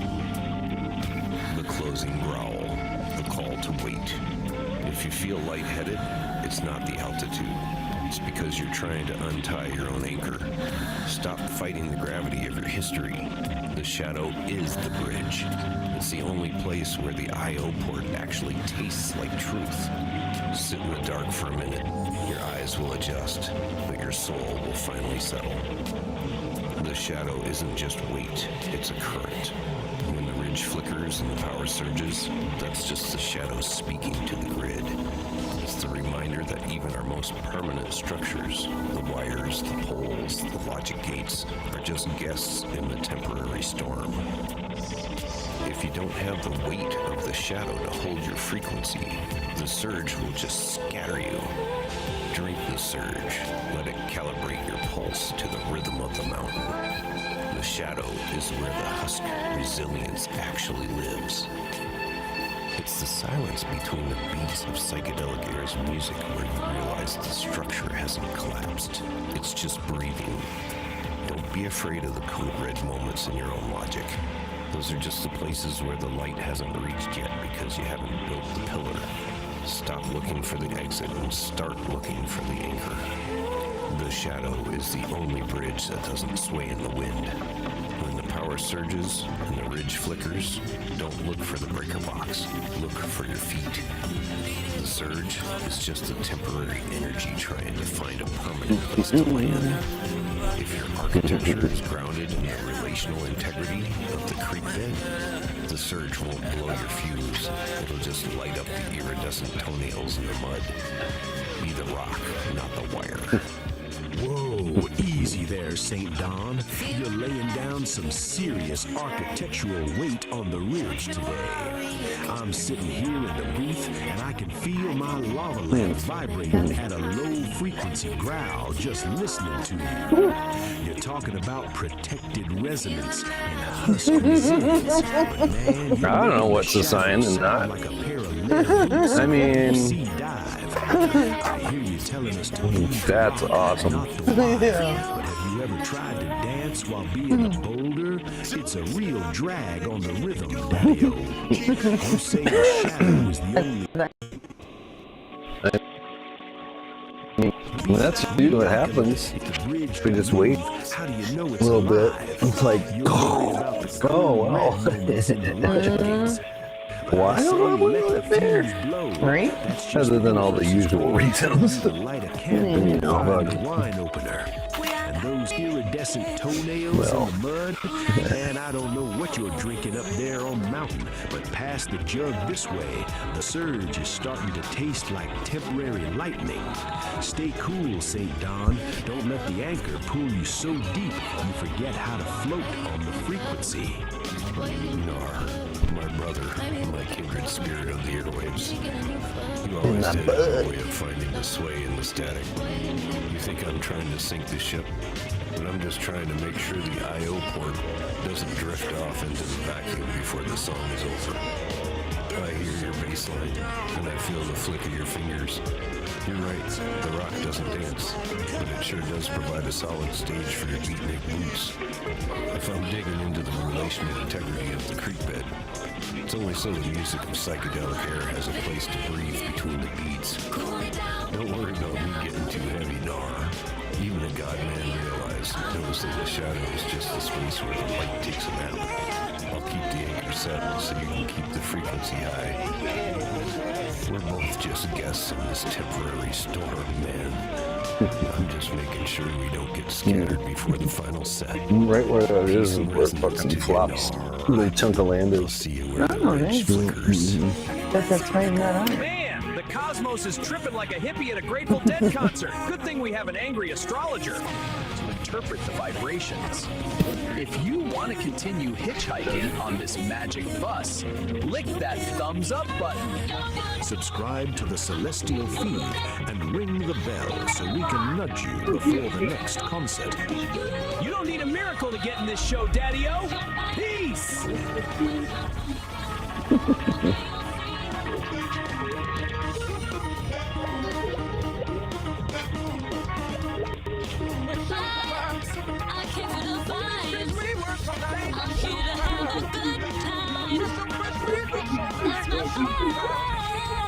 Just chilling out.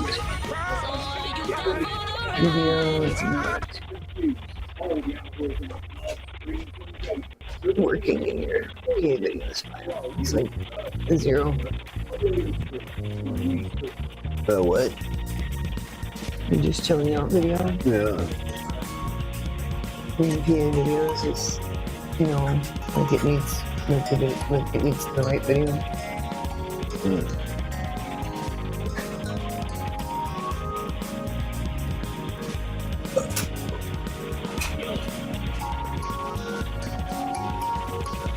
Wait, let me see if I have it. I'm just curious with it.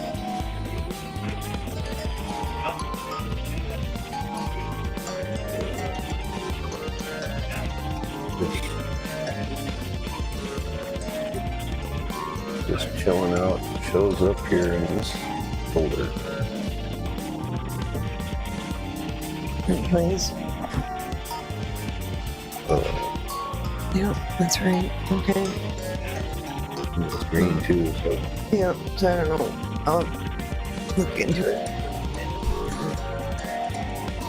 Cool. Yeah.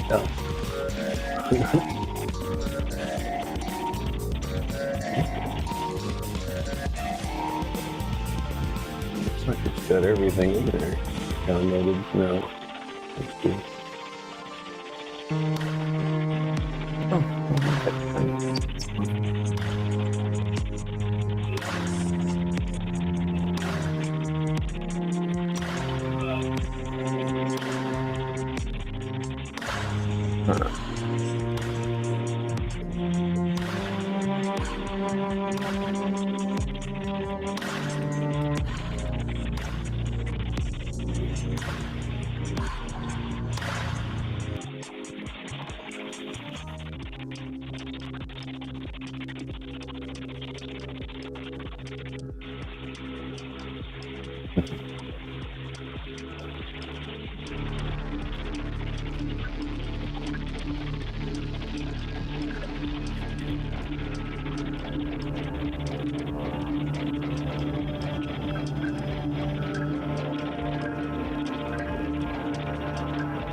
You got the beats, man.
What are you gonna do? What are you gonna do? It's chilly out. Come on.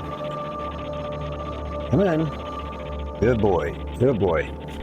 Bring your meat. Good boy.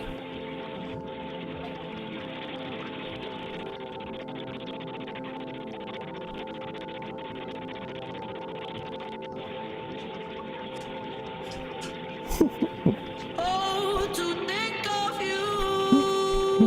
Oh, yeah. And I look so new. Now I won't be blue.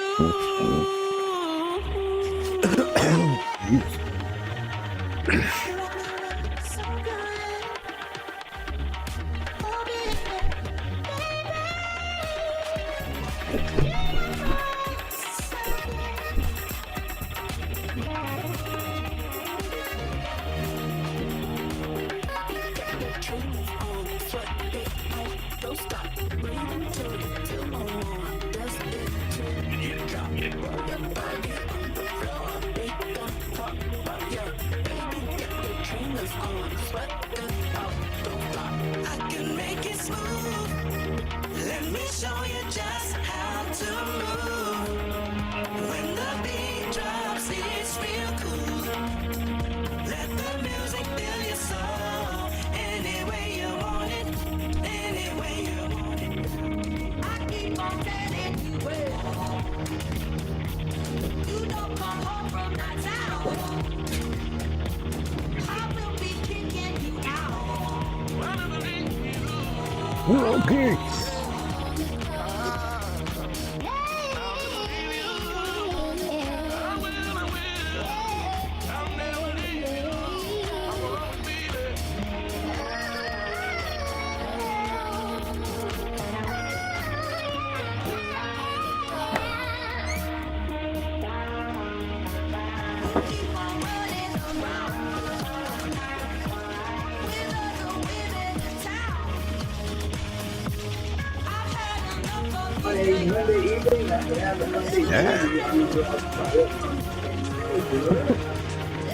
You're loud.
I let this man know I burst your mango. Down came with a team but where your man go? I let this man know I bet your man go. That came with a team, but where your man go?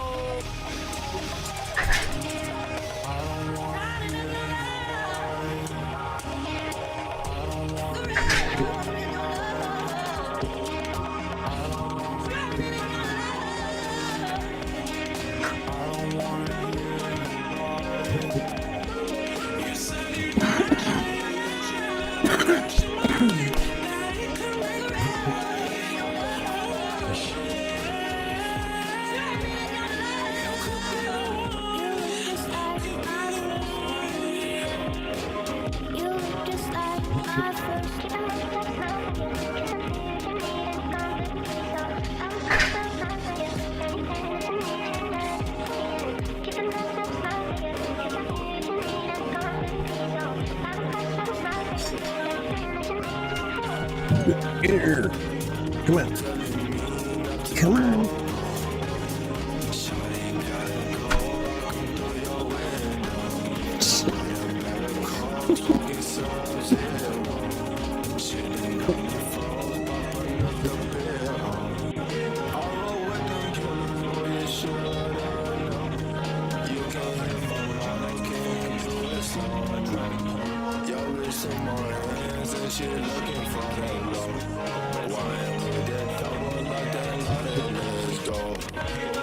I can see through the dark. I know you wanna go.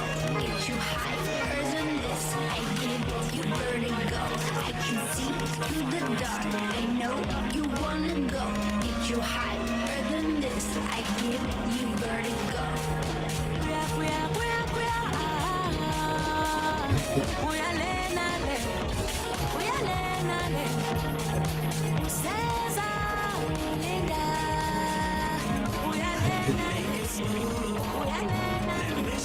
Just how to move.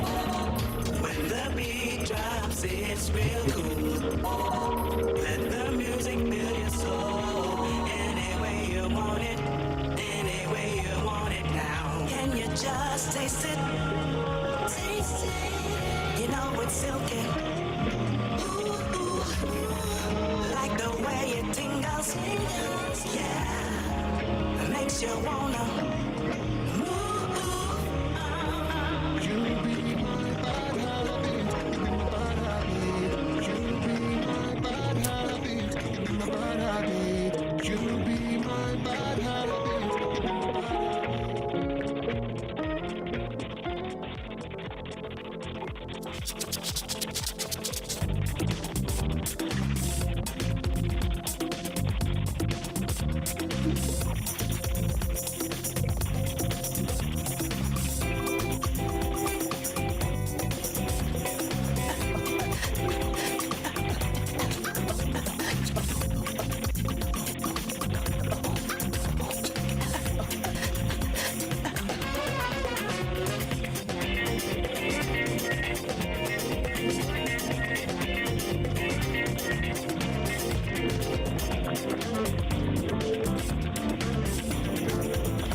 Time to spin some vinyl, my cats and kittens. Feel the vibe of Psychedelic Aire's high static, low signal.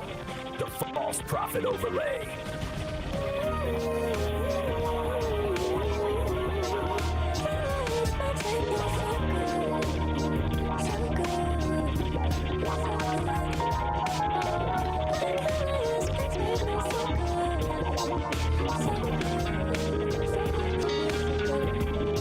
I'm a lyrical astronaut, or maybe a psychonaut. I smoke weedy shrooms and I talk a lot. Bottles of champagne, yeah, pop it up. But I keep it together, I ain't Hasselhoff. I'm Dempsey, blood test me. I'm a Jimmy MC with a technique. I can rearrange your brain mind frame with a rhyme that's sweet like Pepsi.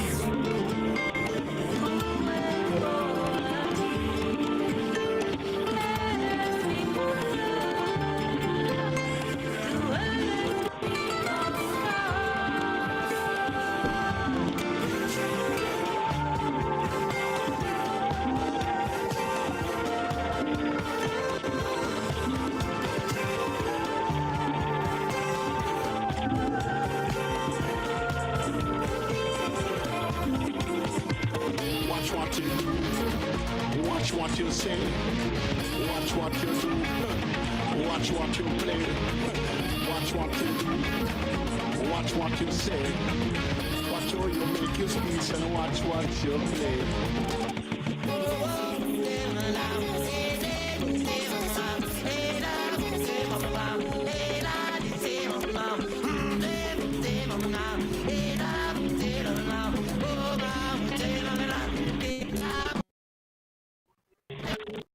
Come and check the teaser. Be hit back cause I like to please the lads hot. But I like cold the freezer, I'm a nice. I don't want a Mona Lisa. Boner, then I'll turn Mona Sleeper. I don't play my crap out bang your creeper.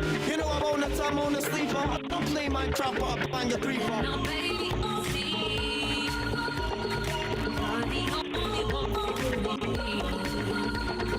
and now baby I can see you're the only one for me. We're super fly. Run these streets, we work all night. We're super fly. We dress so fresh, we look so nice. We're super fly. Can't help but make these grown men cry. We're super fly. Oh, we're super fly. Run these streets, we work all night. We're super fly. We dress so fresh, we look so nice. We're super fly. Can't help but make these grown men cry. We're super fly.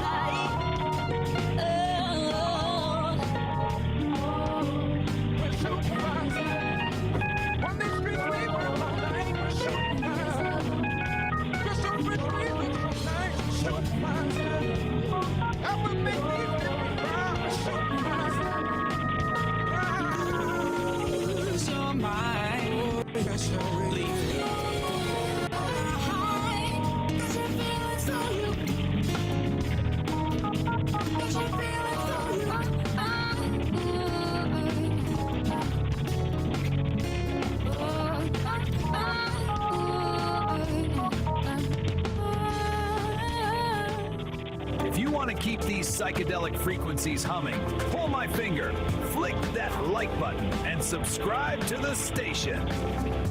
Ring my bell! Then you'll know when the music starts. We don't want you missing out on the thrills, man. And if you've got exchange burning a hole in your pockets, drop us some cash over.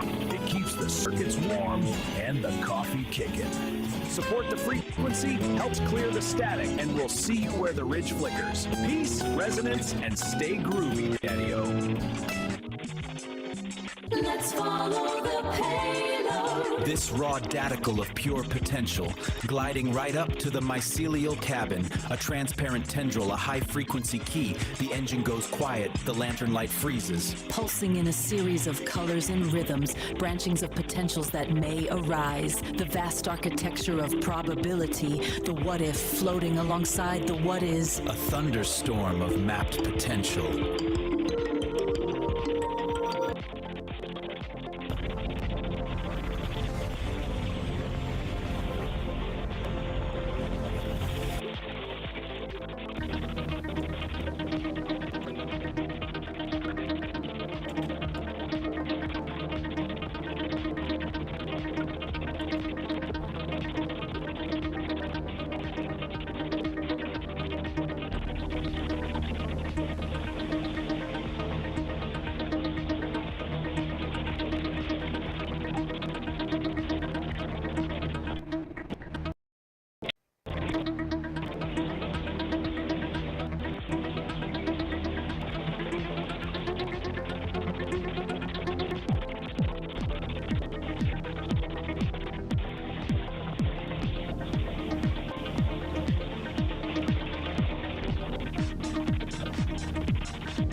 So, the space.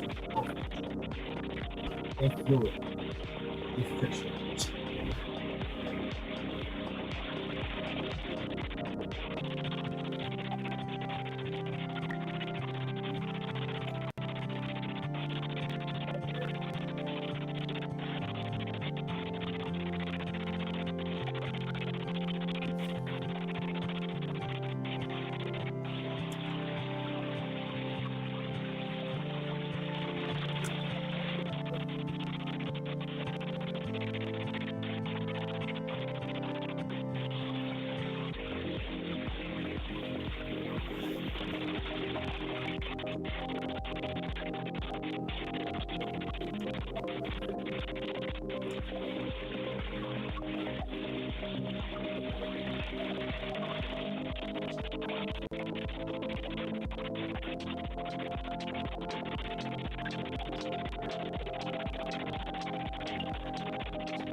Hey,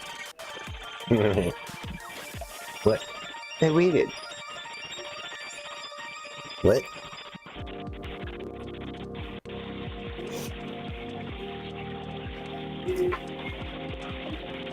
I was waiting. Oh. Let me just turn on his live. That's his live one.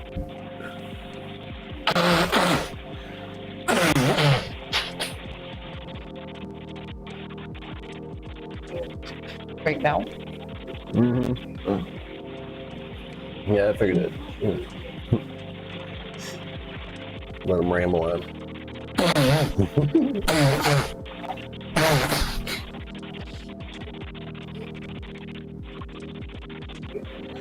Yeah, I went to start it earlier. It hadn't started yet. So. Oh, funny.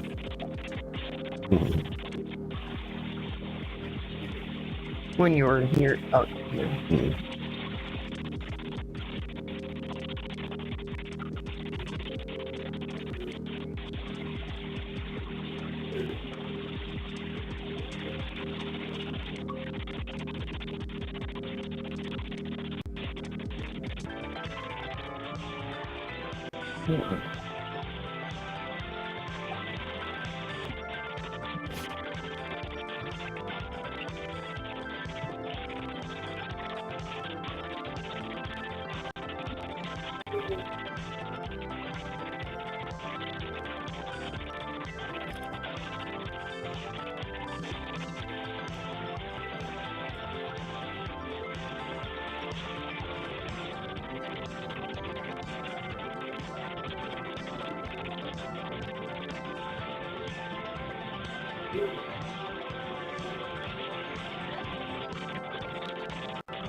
Oh, nice.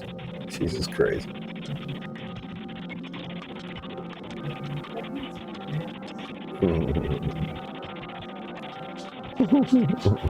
Oh, and this tree? Oh, yeah. Oldest thing, older than the pyramid. Oh, no shit.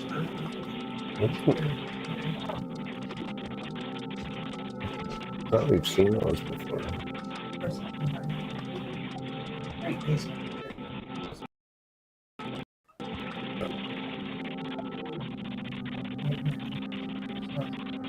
Huh. Cool.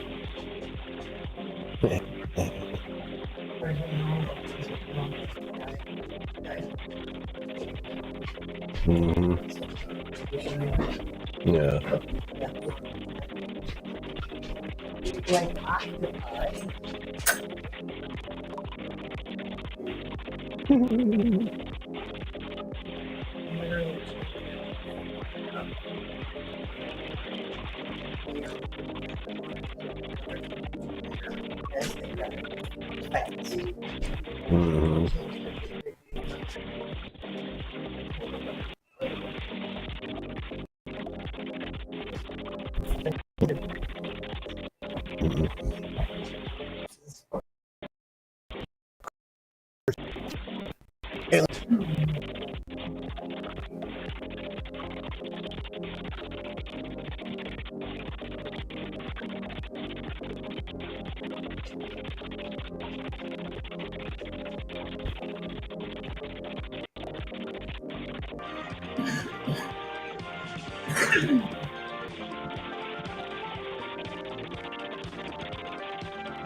The year 2000.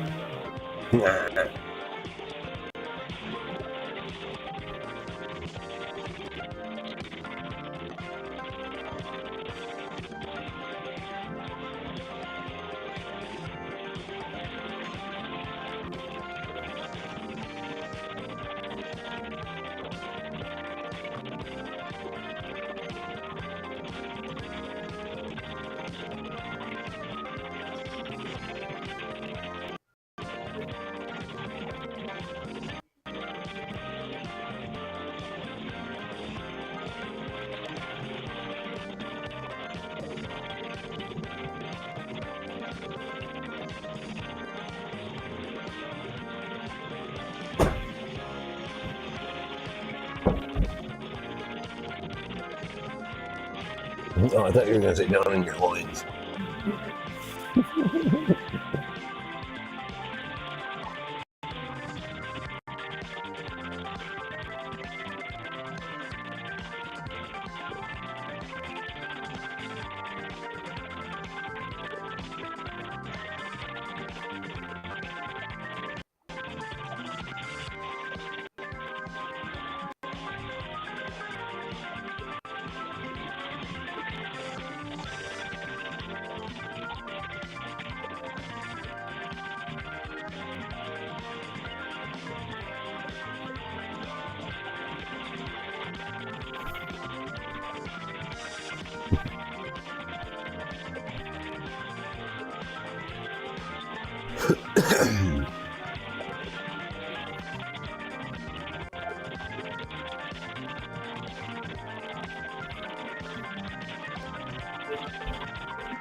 This raw daticle of pure potential, gliding right up to the mycelial cabin, a transparent tendril, a high-frequency key. The engine goes quiet, the lantern light freezes. Pulsing in a series of colors and rhythms, branchings of potentials that may arise. The vast architecture of probability, the what-if floating alongside the what-is. A thunderstorm of mapped potential.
Stuff if you're into the whole brevity thing.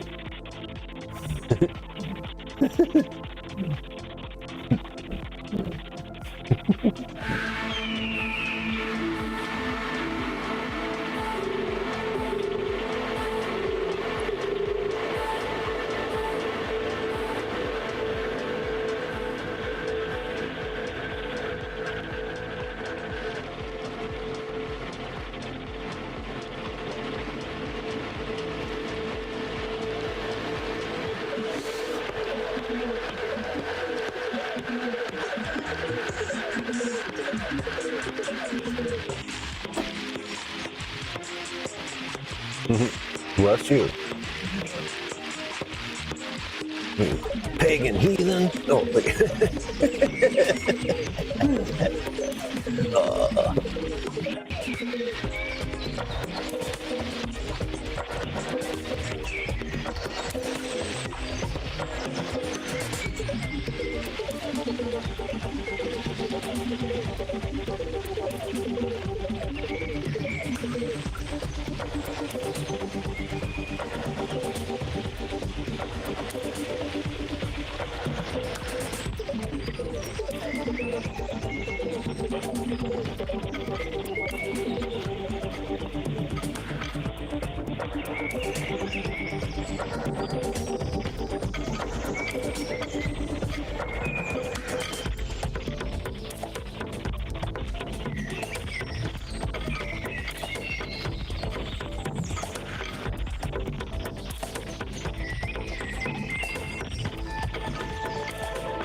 Come on, my little creature.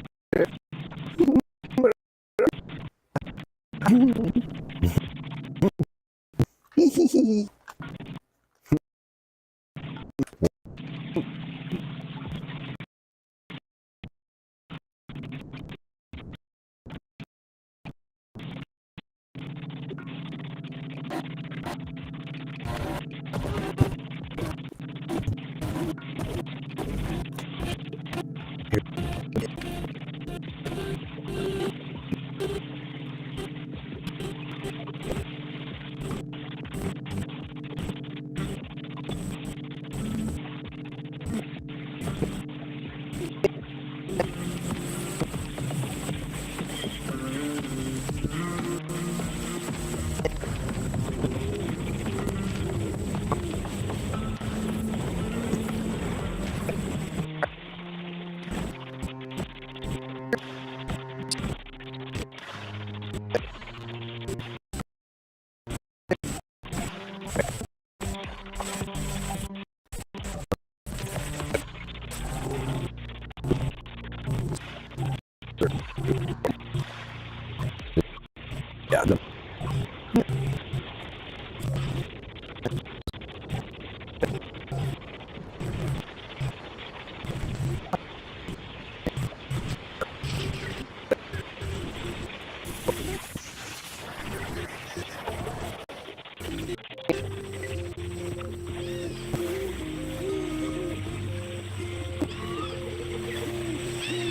I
can see through the dark. I know you wanna go.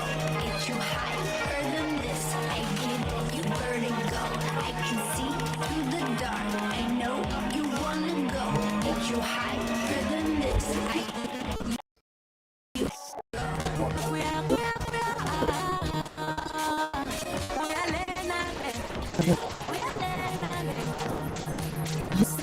Suckers. Butt suckers. We're sick of sucked about. Probably. They know. What? Put some sugar in there for me. I know, I was like, that's not. I mean, it's actually probably not entirely wrong, but it's probably also like not worth it. I don't want my asshole sticky. I know, right? I know.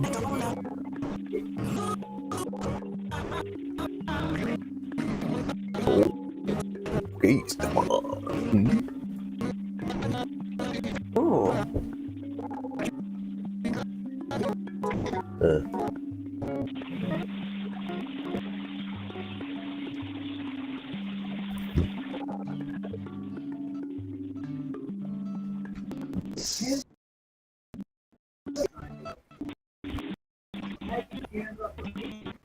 Jeez.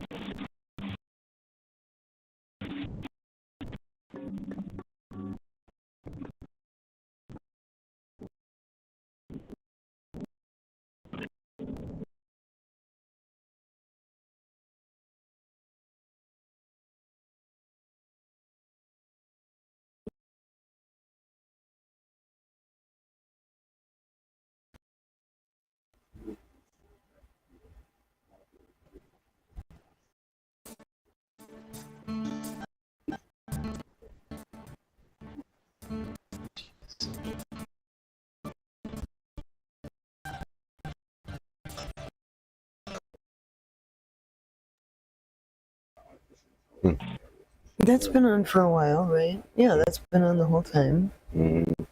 Okay, so it's just, that's why they've been sitting here for 4 hours or whatever, trying to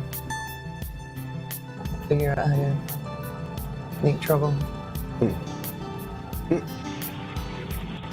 These are fucking bitches.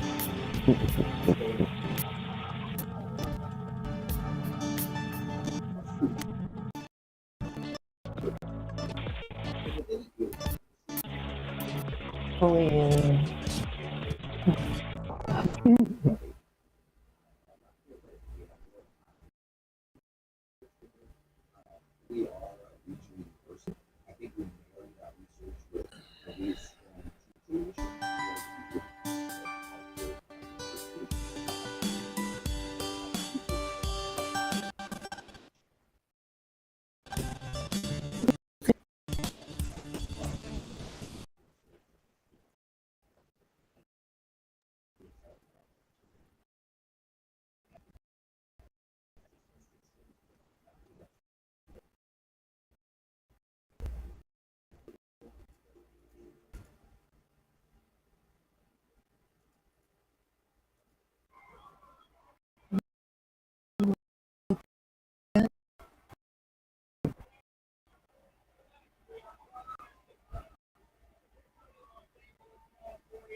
Oh, see? Again, it's, yeah, they want your OBS knocked out.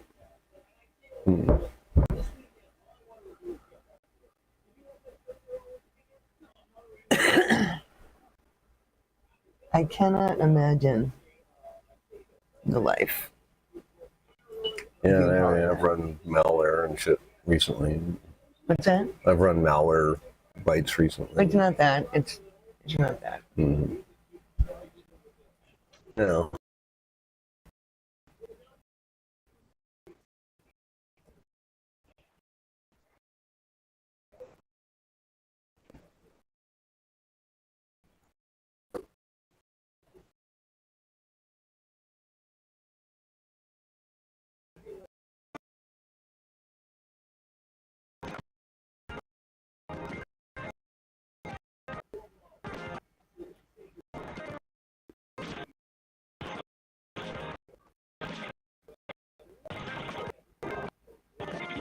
It is pathological.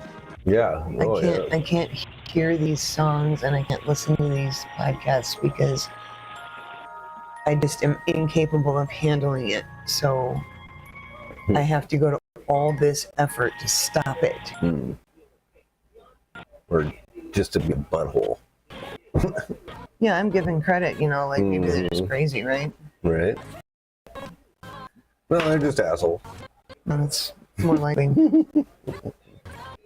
Never mind, we're here.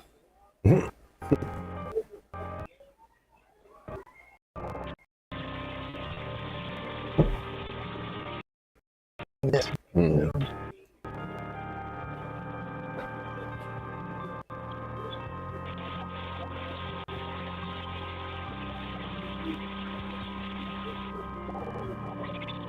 Oh shit.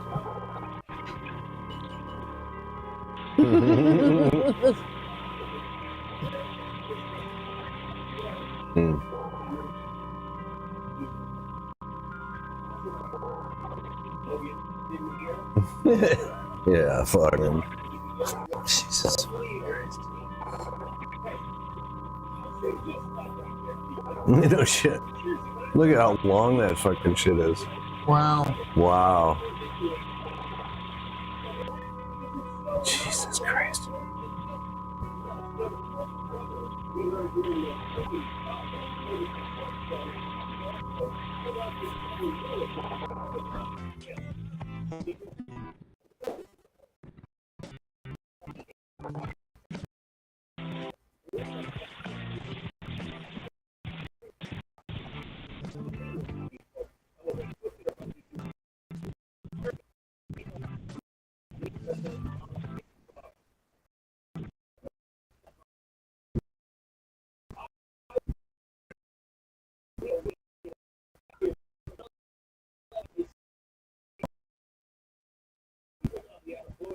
What a bunch of fucking losers.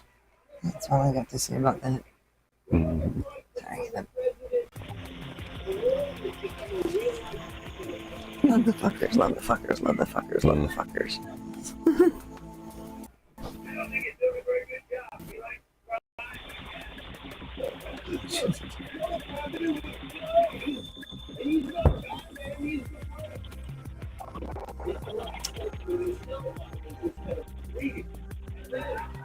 One say, they want to get rid of this.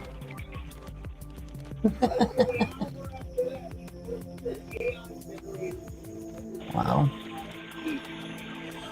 And look at that fucking quality. Fuck.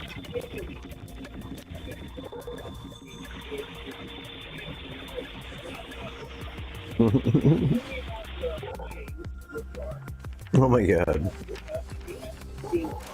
Him as Jesus was supposed to be a doctor.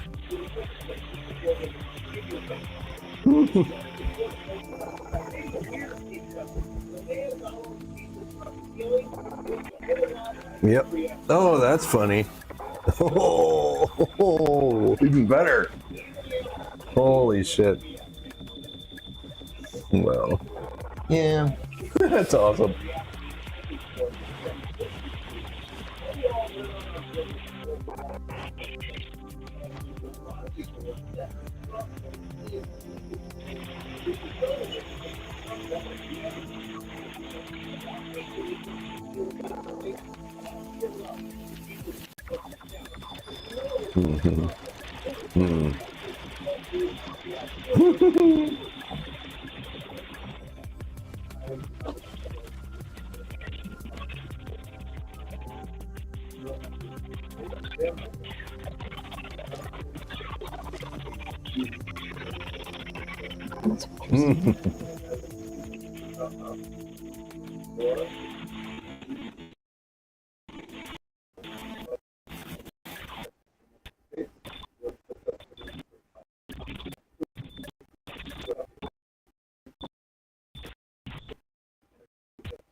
Rhythm to the Sky, my love, is also empty.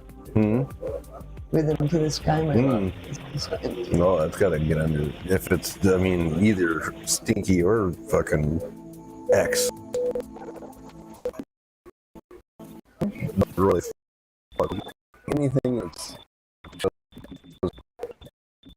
along in love, yeah, functioning. Yeah. Oh.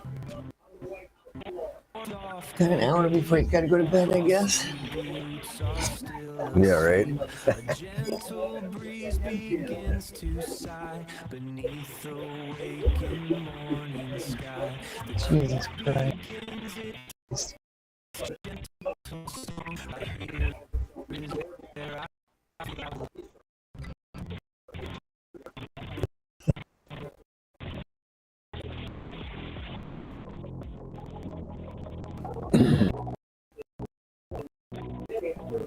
Oh, my bad. They gave their right to withdraw, so that obviously it's no good.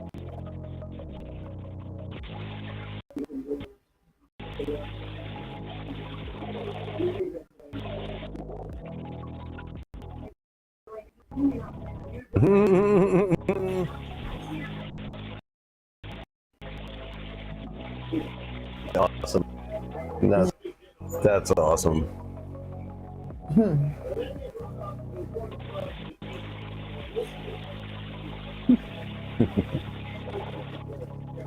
Gotcha, man. Where are you?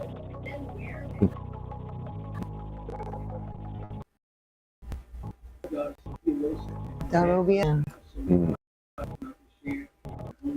Oh, that was my camera.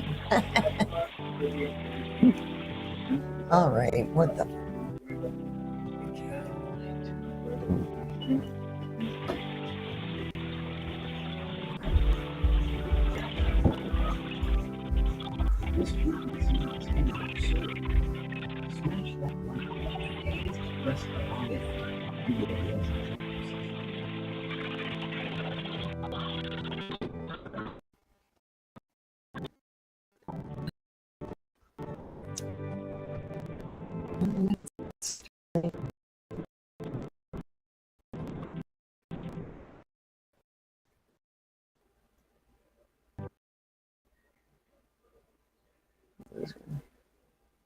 This frequency is in your soul.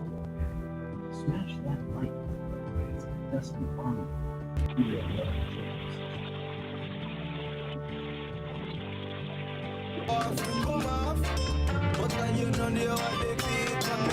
We need to make a song called Motherfuckers.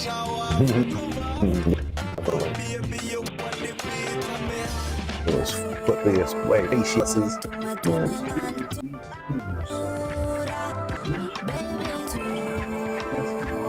Me sube temperatura. Yo no quiero perderte. Quiero perderte.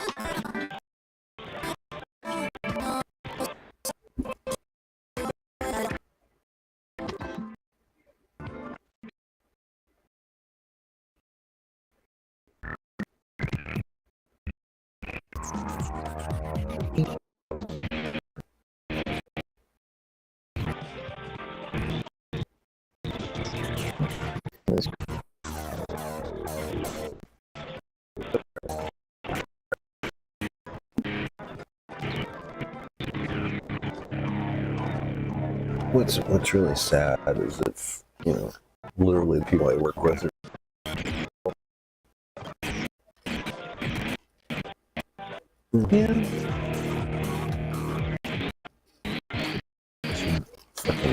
feel like pieces. Yeah, and then want to be friendly. Like, he's fine. Not a heinous fucking thing to do. But yeah, it's on them. That's all I. It's they gotta just, live with themselves. Yeah. Thank you for taking that role so that I don't have to. I would never want to be used. Right. Or have anything to fuck.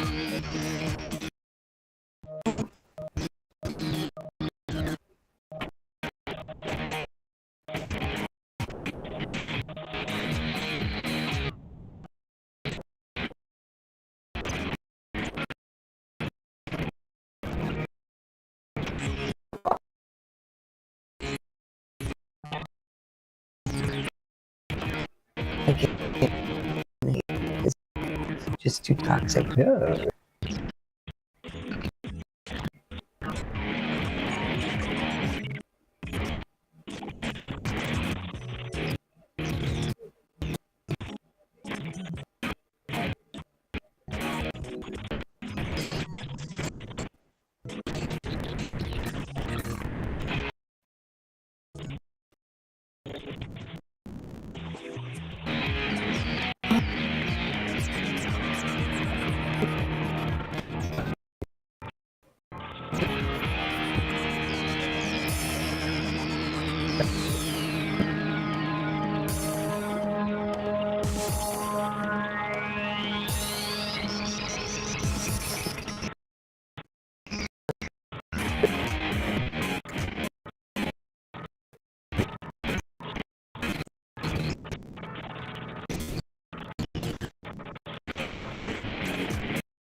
Oh my god.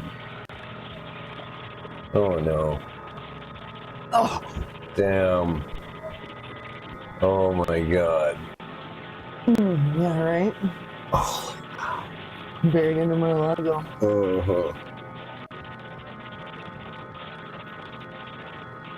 I mean, hope she rubs some nasty on him. Tabasco sauce on her feet. Yeah. And whatever else might be growing down there. Yeah.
You gotta rewind that.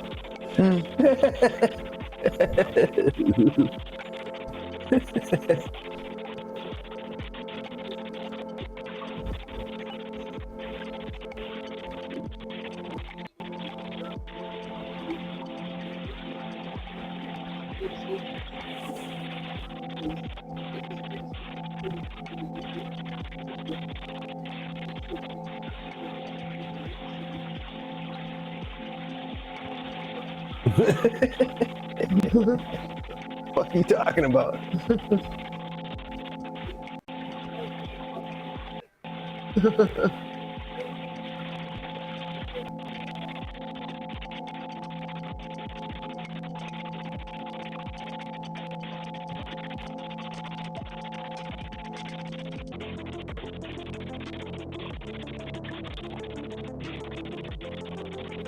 I don't know if it's worth trying. Clearly still. Which one? Do what?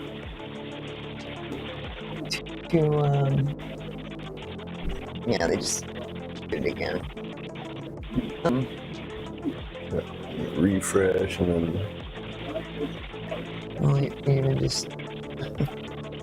It's not doing. Oh, you did that. That's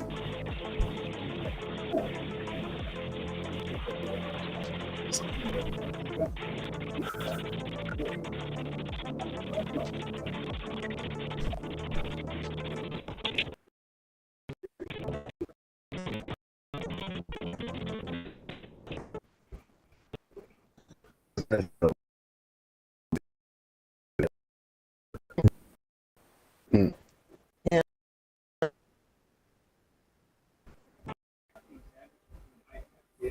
Oh boy, tomorrow's gonna be fun. I just have a feeling.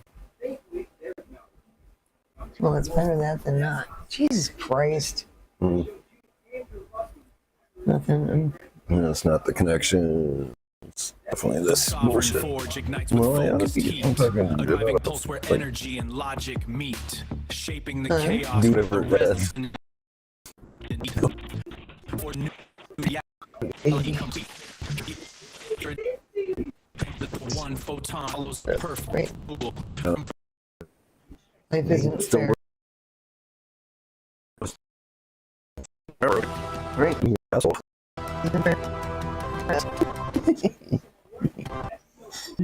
Have you wondered why those buildings next to you?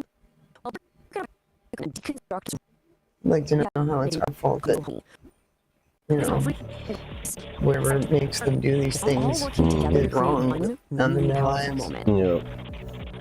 Get this. You know, I think That's our entry. This one on some levels, you know, it would grabs you and makes threaten you them. think, what in the world You know, is going because if we on here? become It's a successful, perfect hook. like really And successful, that brings us to the big question, right? fuck Miso off, all honey. you It fuckers. kind of sounds like I'm something not going to you be eat, but seeing in this any of story, you it's so guys much more than anywhere. that. It's this idea, Likely. feeling. It Oh. helps us get right to the heart of a character. Yeah. So let's figure You out know, what it actually I mean, means. so it's like anything. Okay, before we eat anyone, No. the script And builds it's- their world. And it's great, and great. It's itself. Let's see how the writers set the stage. All start with something super simple but really effective. Yeah. And, you know, we're kind of stubborn and persistent and just continue to do what we do.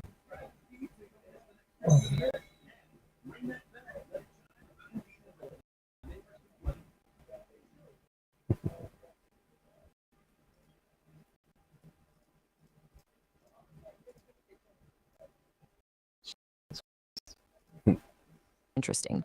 The script starts mixing two It's just completely different worlds. really- You have these traditional shrine elements, like dragons Wow. and Buddhas, but the whole vibe is fucking like a life. modern therapy office. And check out the quirky details here. Dog and marmot monks. It's a unique safe space made just for our character, blending the spiritual with the psychological. All right, so the stage is set. Let's bring on our players. The real engine of this scene is the dynamic between two people who could not be more different. Let's see how the script uses that contrast to build their connection. I mean, just look at this slide. It lays out the power of contrast perfectly.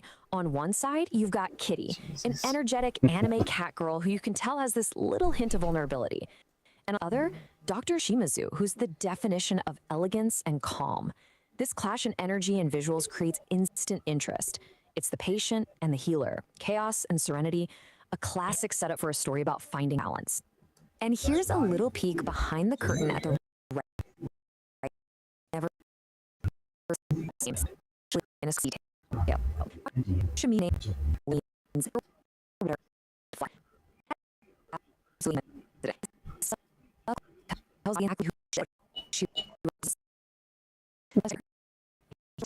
so we have our setting of our character. Let's because it's of so really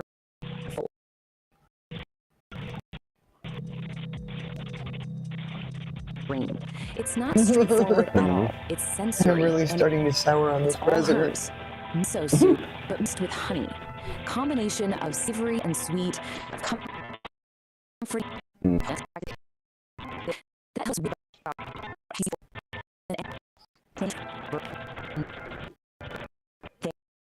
there is the more we get strange contradiction. She isn't just describing a dream. Put a name on her inner world, making it real and definable. This line right here, this is the turning point. Dr. Shimizu takes Kitty's quirky, creative description and gives into ecological meaning, a desire for balance.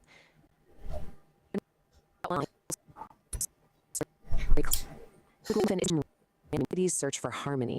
But remember, a script is so much more than words on a page. It's for the visuals and the sound. Now that we've given us our theme of balance, let's look at how the script builds the final layer of the whole experience. The camera and composer exactly what to do to create this immersive dreamscape. You know, this is eyes. Visuals. Thank you. Fighting stick. Inside her. Oh yeah. No. You barely notice it. It gets more and more intense as Kitty goes deep. It's like You've got traditional Japanese instruments blending with modern I was waiting for this The one. music literally becomes the miso homophone. So here's the big takeaway from all of this. It does look like Really way more like well-crafted script. I agree. That's what I first thought of when I saw Quirky it. statues, the meaning behind a character's image, the specific kind of instruments in the music. Every single detail is a deliberate choice. It's a little brick being carefully laid in the foundation of the story. And that kind of leaves us with a final thought to chew on. Before Kit even says the word dream, we already get the central conflict, don't we? This search for calm in the middle of her own inner chaos. It really makes you wonder, how much of the story is being told before the characters even open their mouths to speak?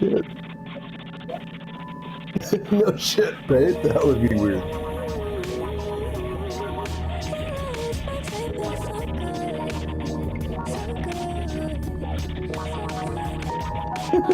Greetings, all you cosmic hitchhikers and frequency fiddlers. This is Gnarly, coming at you live from the booth where the static never sleeps. Oh, boy. The sky is looking like a bowl of gray alphabet soup today, and every cat with a clipboard is trying to sell you a spoon.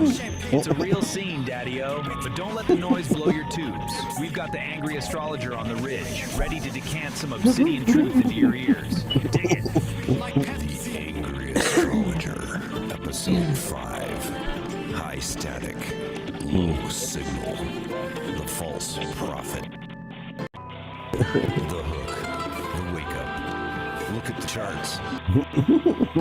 So static and everybody down here is trying to sell you their personal antenna. Don't bite.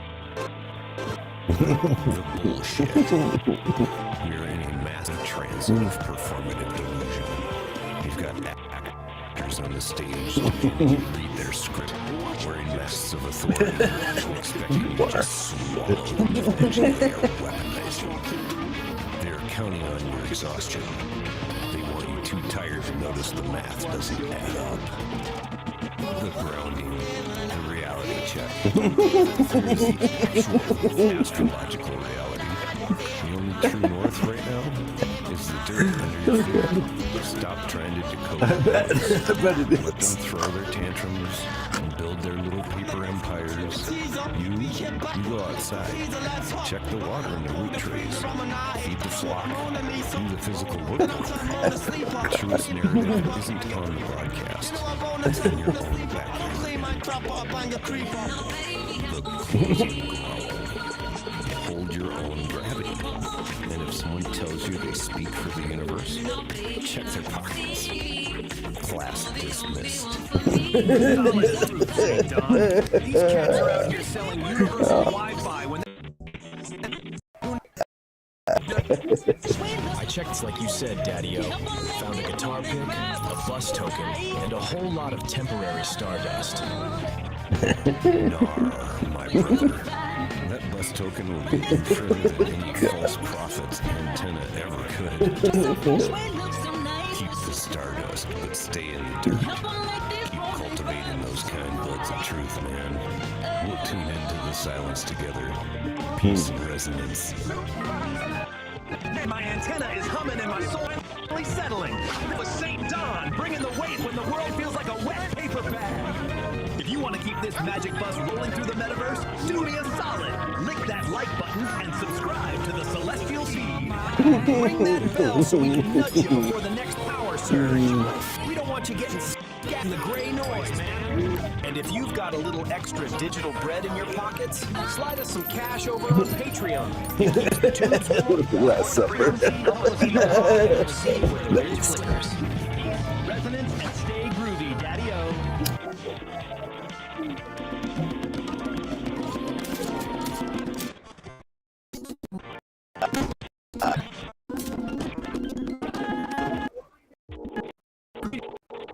To the homo freaking world. Be sincere about it's something special.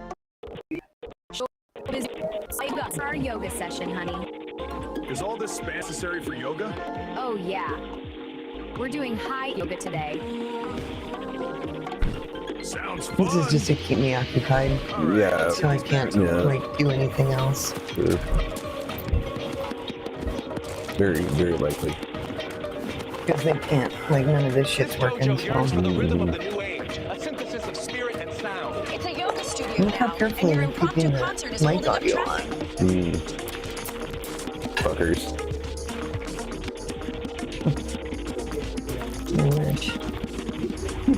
Dig the frequencies, cats. You look like highlighters, but the universe only hears the rhythm of the strike.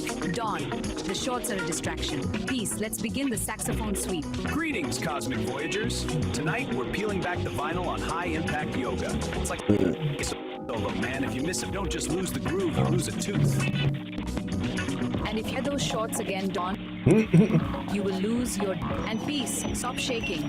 You look like a vibrating pager from 1996. We're merging the ancient stillness with the modern don't touch my equipment violence. It's showbiz jitsu, cats. It's for the lovers, the fighters, and the people who actually read the liner notes. Mostly it's for people who want to hit someone with a saxophone without throwing their back out. It's very practical. Yeah, man, flip that middle, flip that attacker. Sound check.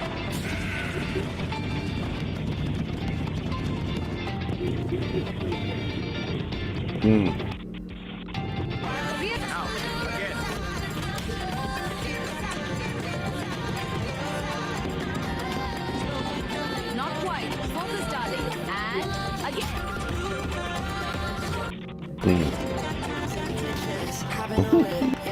Yeah, man, flip that middle, flip that attacker. Sound check.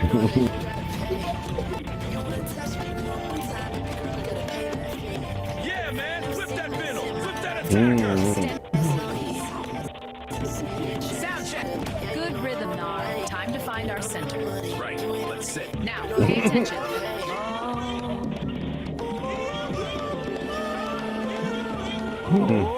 Oh my god. Holy shit. It's probably fucking Levitt Now, again. in the bunny suit. Listen to the silence, darlings. Now, you hear it too.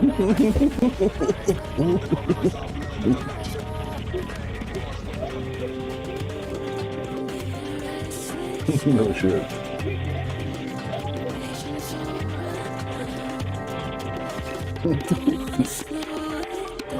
Wow.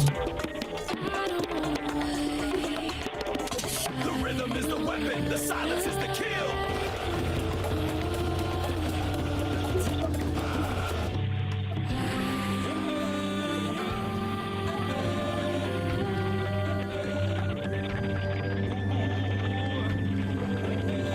Lucas Masterclass 18 Ways to Clear the Stage. Number 1. Taijutsu. That's Taijutsu.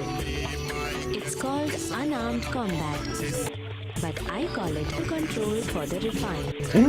Move through the mosh pit like you own the venue. If you bump into someone, it's because you intended to delete them. Alright, pay attention.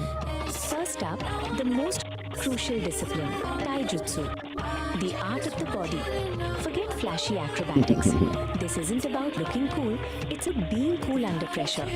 It's more like a ghost in the machine. No friction, just flow. Your body becomes water or maybe liquid steel. When everyone else is bumping and brawling, you're already where you need to be. Undetected, untouched. The ultimate backstage pass. Taijutsu teaches harmony, moving with the flow. Watch as I blend and redirect. Untouched, I embody the art's grace. This is Taijutsu.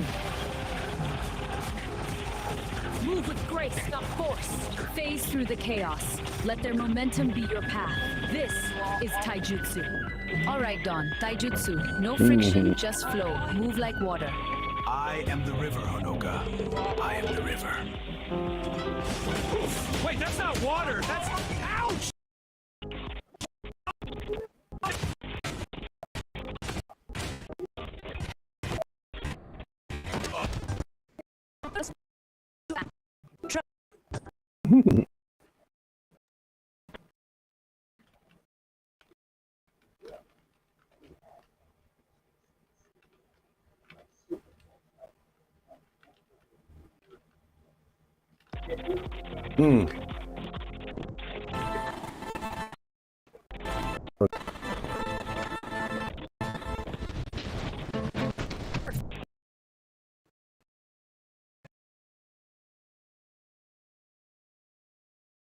Number 2. Koppo Jutsu. That's Koppo Jutsu. Bone smashing. Specifically, the sound check. A dual palm strike to the ears. It's the only time I'll allow feedback in this building. Feedback is such a drag.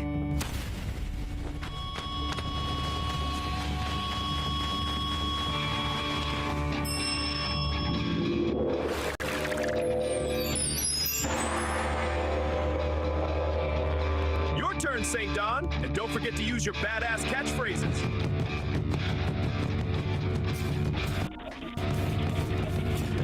Time for a little rhythm adjustment. Bam! Bam! Feel the beat. Turn it up!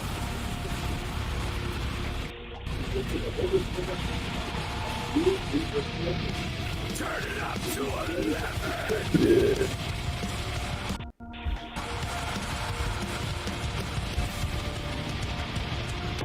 Number 3. Kusari Kama Jutsu. That's Kusari Kama Jutsu. Cable management. Use a Kevlar XLR cord. If an attacker gets too close, wrap them up like a messy coil of wires and leave them in the equipment track.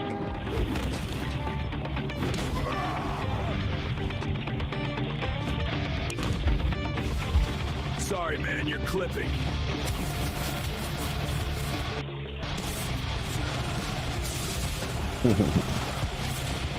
Number 4. Sojutsu.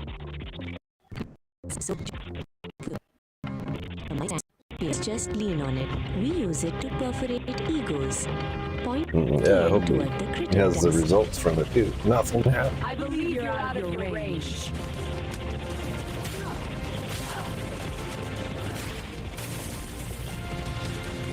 Number 5.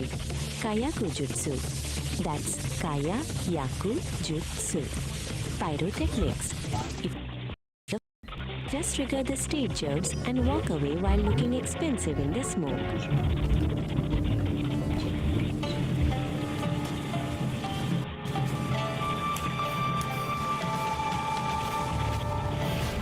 Is it hot in here, or is it just a solo?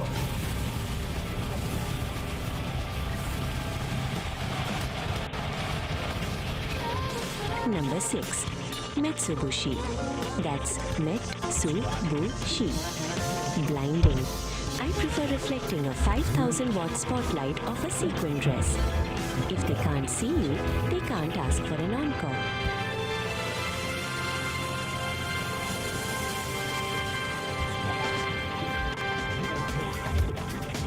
Dig the shimmer, man. It's about the vibration of the light. Beat a disco ball. Just spin down. If you can't outfight them, give them permanent retinal damage. I'm about to go supernova, babies!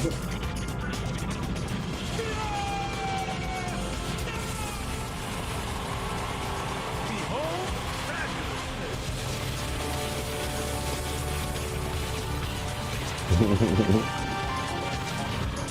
Technically, he blinded himself first. Effective in a sad sort of way.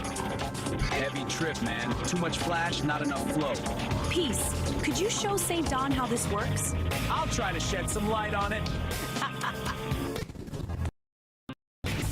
Eyes on the headliner, please.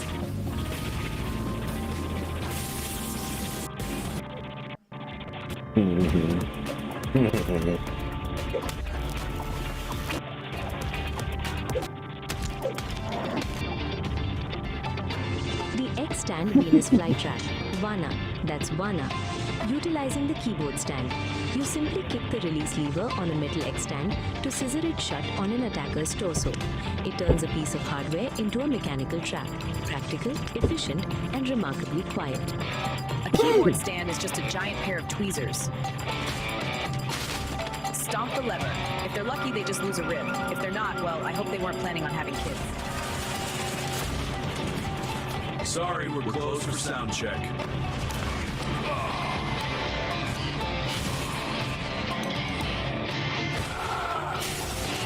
I think you're a bit stuck in the bridge.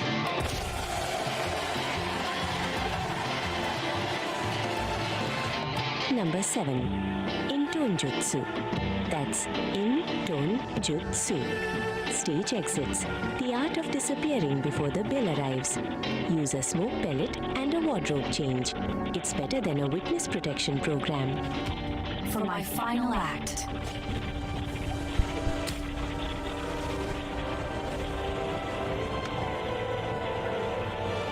Number 8. Hojo Jutsu. That's Hojo Jutsu. Cord binding, specifically the low-end floss. Use a bass strap to tie them up. It's firm, stylish, and keeps them from touching the instruments. Instrumental Warfare, the Furry Muffin Setlist. The Power Chord Lariat, Nage Nava. That's Nage Nava. For the guitarists who think they're rock stars. You unhook your leather strap midriff and lasso the attacker's neck or legs. It's perfect for clearing the front row without missing a beat.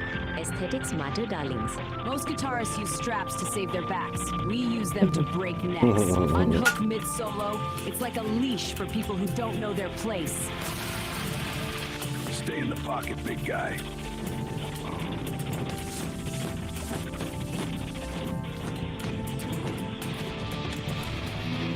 Strap down, big solo!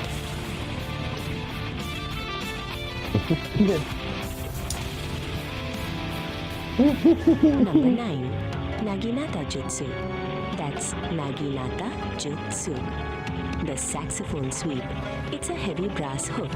Use it to snag an ankle and remind them that jazz is dangerous. The saxophone sweep. Soji. That's Soji. For the brass section, you hook the bell of the saxophone around the target's ankle to report them directly to the floor. It's a graceful sweep that proves wind instruments aren't just for show. The saxophone is a heavy brass hook. Use the bell to repot your attacker. Sweep the ankle, drop them to the floor, and keep the melody going. Gravity is the best rhythm section.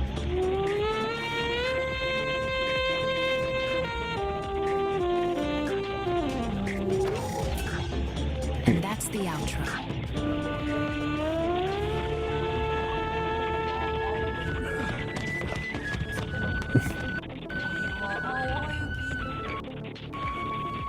Number 10. Tessu. That's Tessen Jutsu. The Iron Fan. Or in our case, the Reinforced Gala program. Carrying a knife with a guest list is the ultimate power move. He lost. Didn't you read it? I know. Oh, okay.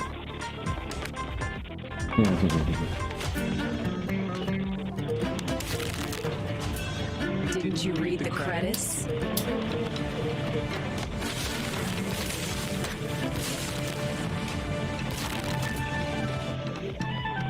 The low-end floss, Shikan Burashi. That's Shikan Burashi, a specialized restraint using the bass guitar. You rapidly floss the thickest B or E string under an opponent's nose or across their mouth. It's a very intimate way to tell someone to shut up and sit down. Bass players are always looking for more tension. Grab the B string. It's thick, it's metal, and it's perfect for removing an unwanted mustache or an upper lip. Feel that low-end frequency?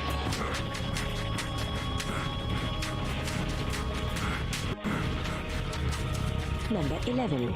Bojutsu. That's Bojutsu. The cymbal sandwich. Clapping 2 crash cymbals over their ears. It's loud, it's brassy, and it's remarkably effective at ending conversations. The cymbal sandwich. Awase Shimbaru. That's Awase Shimbaru, the percussionist's favorite. You smash 2 heavy crash cymbals directly onto both sides of an attacker's head. It provides instant disorientation and a ringing in their ears that will outlast the tour.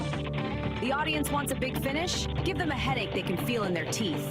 Smash both sides of the head. It's like a clap, but for people you never want to hear from again. Feel your badass catchphrases. Work them out. They instill a mystical energy into your techniques.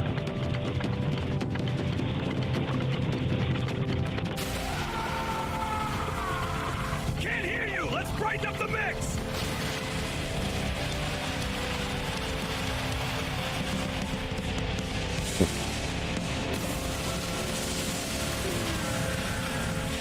How's that for a crash course?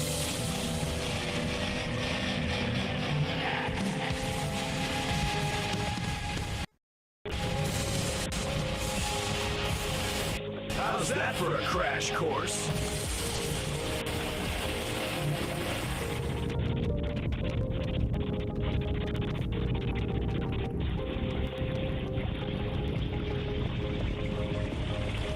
Number 12. Shuriken Jutsu. That's Shuriken Jutsu. Throwing stars. We use gold-foiled backstage passes. Aim for the throat. It's the only way to ensure they don't try to get into the VIP lounge. No photos without a permit, please.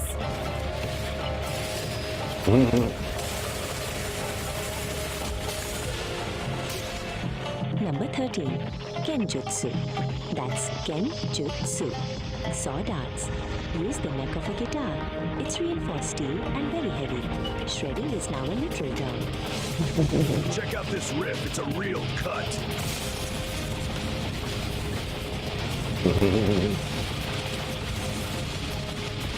Number 14. Kyujutsu. That's Kyujutsu. Archery.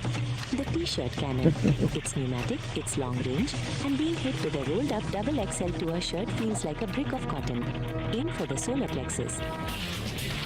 Complimentary merchandise. Cash.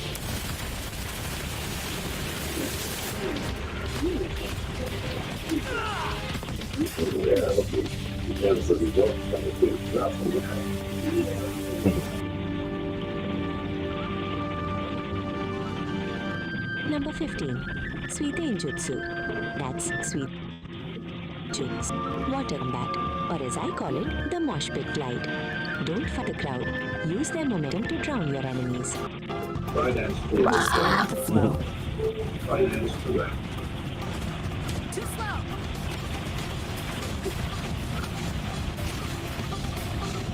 I'm just going with the flow.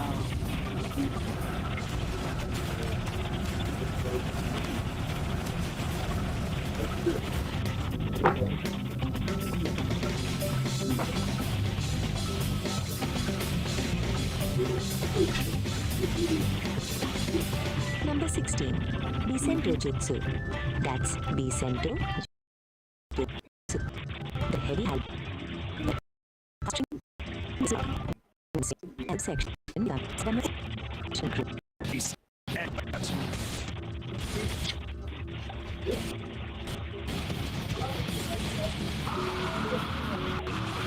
Number 17. Bajutsu.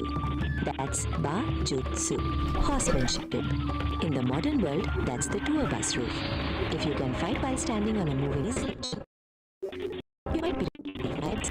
Good luck at the long solo, and I'm taking the lead!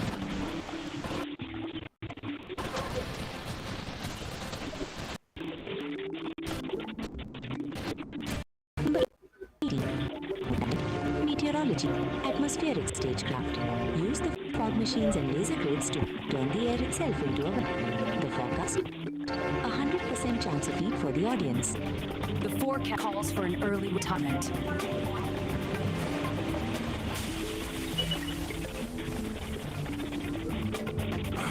Man, that was hardcore yoga. I don't remember the meditation. You were deep in a transcendental state, Don. Deep like a B-side, brother. Peace out.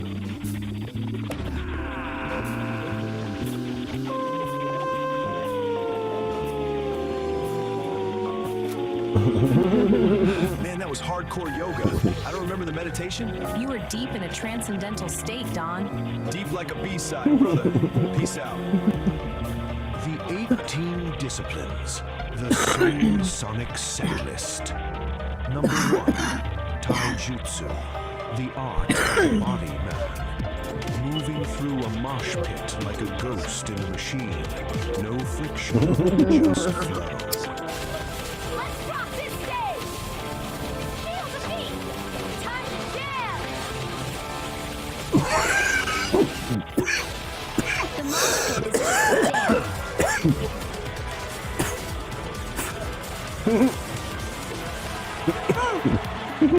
Number 2, Kokojutsu, bone smashing rhythm. The sound check, clapping hands on ears to shatter the square frequency. Can you hear the silence now?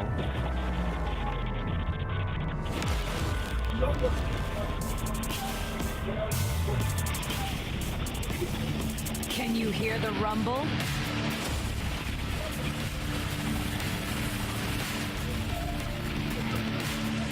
Number 3, Kusarigama Jutsu. No. The chain and Hey, the did you hear that part earlier? cable management. Whip that XLR cord like a neon snake. Shit. Catch 'em in the mix. Feel the neon pulse, raining down the sound. Wired for the fight. Sparks fly tonight. Neon Rocky Turtle, locked in the mix. Locked in the mix.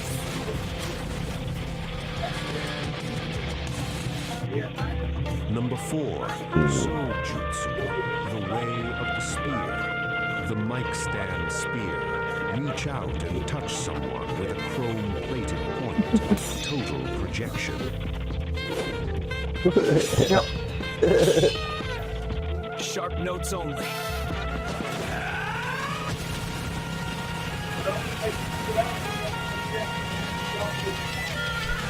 Number 5, Kayaku Jutsu. Fire and brimstone. Stage pyrotechnics. Flash, bang, and a cloud of CO2. Now you see the band. Now you just see stars.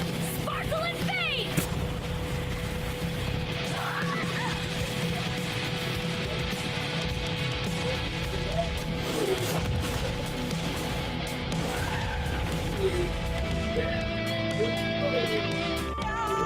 Number 6, Metsubishi. Blinding the vision. The sequin flash. Catch a spotlight on a rhinestone and burn your image into their retinas. Pure charisma. Watch the visuals.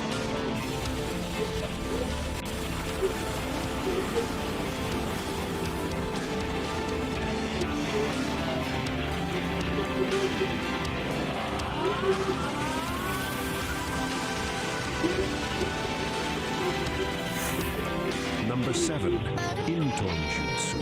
The art of stage exits. Fade to black before the house lights even go out. A cosmic vanishing act. Now you see me?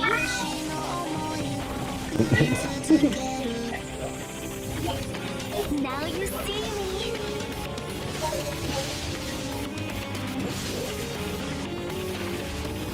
Number 8, Hojo Jutsu. The cord that binds. The low-end floss. Wrap them up in a steel-lined base strap. Keep them in the pocket against their will.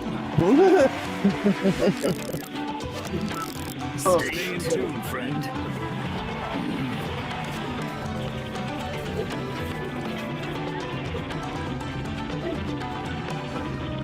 Number 9, Naginata Jutsu.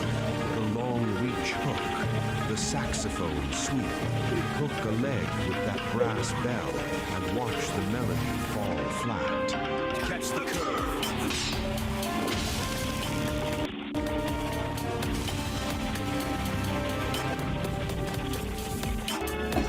Number 10, Tessen Jutsu. The iron fan. The folding program. Read the credits while you parry the punch. Hardcover lethality. Read it and weep.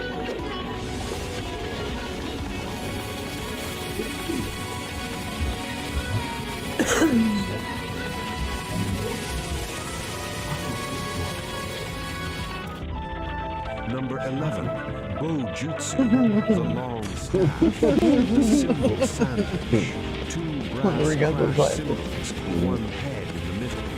That's No prop department. metal headache. 8 notes of pain.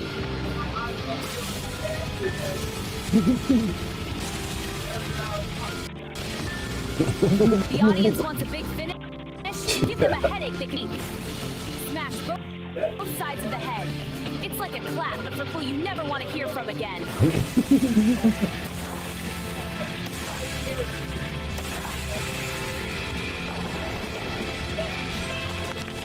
Eight notes of pain.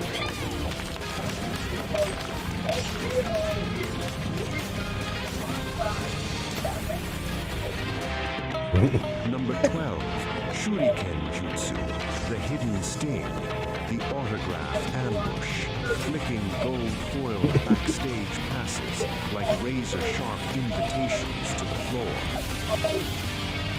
Pick your poison.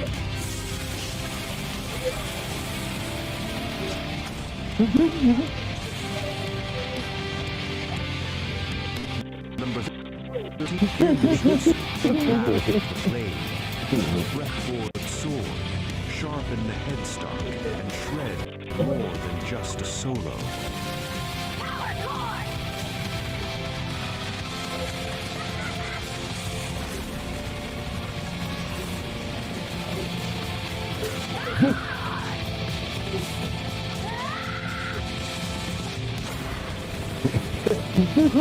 Oh, shit. Neon glow. Oh. Rhythm, let it flow. Strum the strings, break the chains. In this storm, we rise again. Men go rock, can't be beat. Power chords.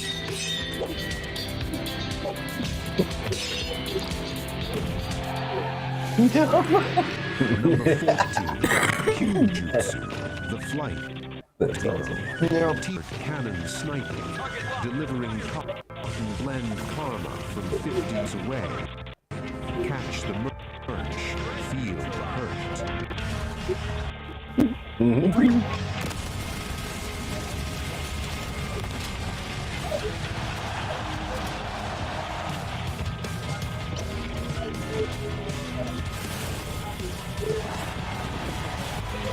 How's that for a wet t-shirt contest?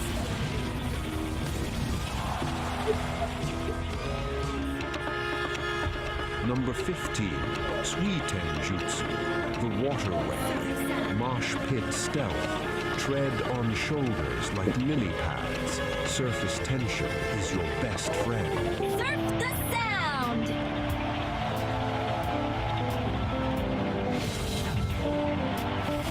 Feel the energy, ignite the night. Together we fly under these lights. The beat goes on, forever strong. Number 16, Bisento Jutsu, the heavy halberd. The basic halberd. Swinging a 5-string axe with a bladed neck. A low frequency at the bottom.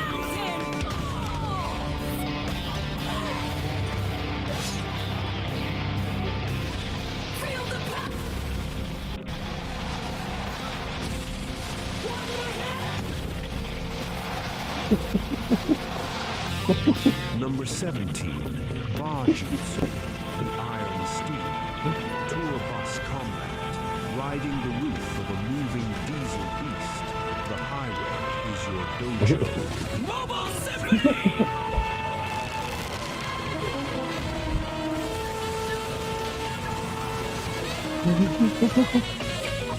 Number 18, Tenmon, the weather and the stars. Atmospheric stage manipulating the fog and the lasers until the environment is the enemy. The forecast, Feel the rhythm, let it take control. We're giddy in the burn, rock the show. Lights flashing, it's flashing, feel the flow. Yeah, we're on fire, let the good time flow.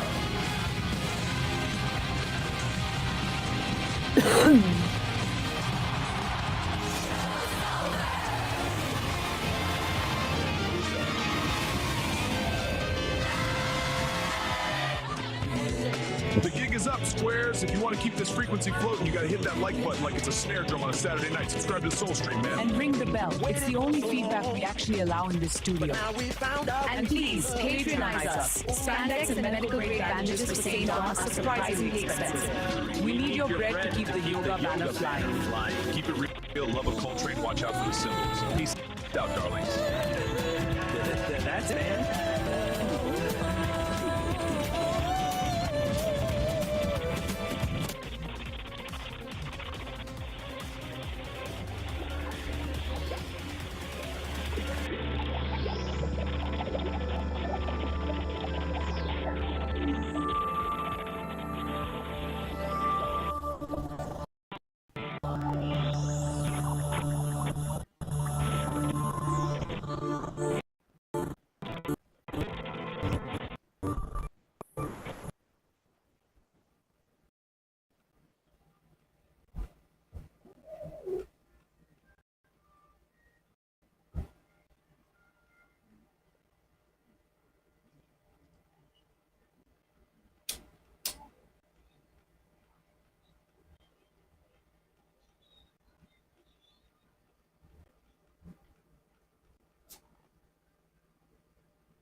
It's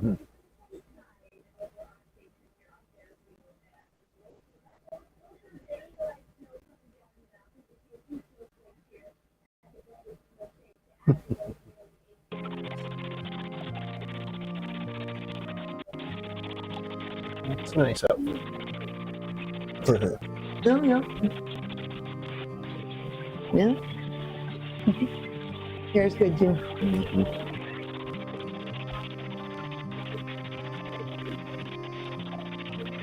Tomorrow. Tomorrow.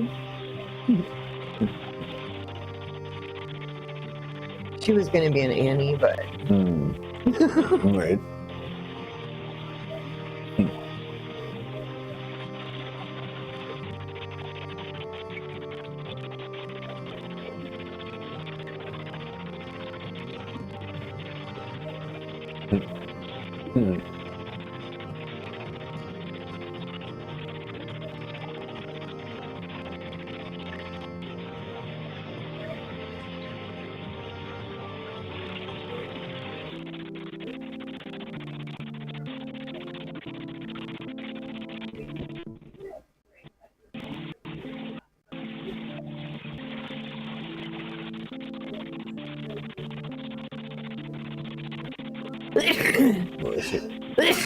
Thank you.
I hit the home button. Instead of the up button on the TV.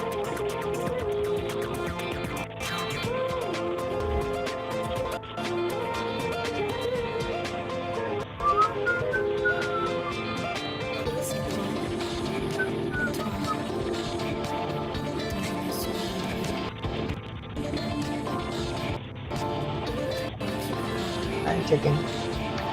There you go.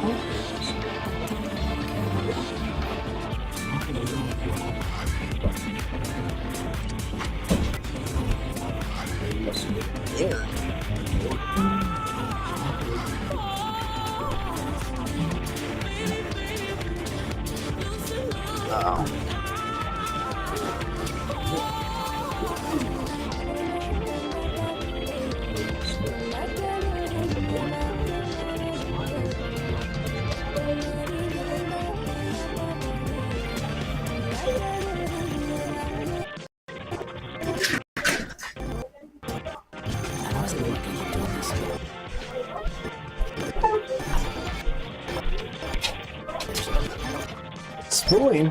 What?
I do think it'll be fun tomorrow. What? I do think it'll be fun tomorrow. Well, so. Yeah. Motherfuckers.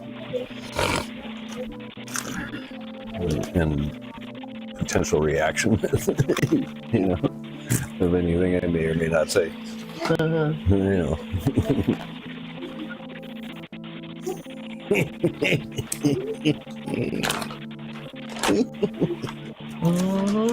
Oh, that would be too damn funny.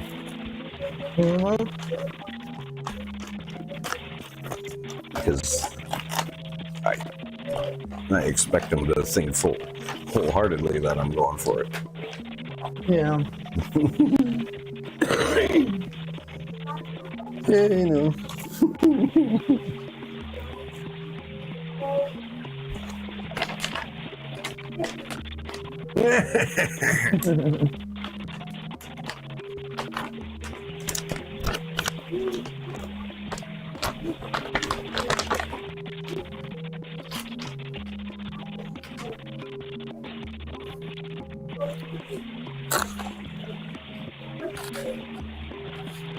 Well.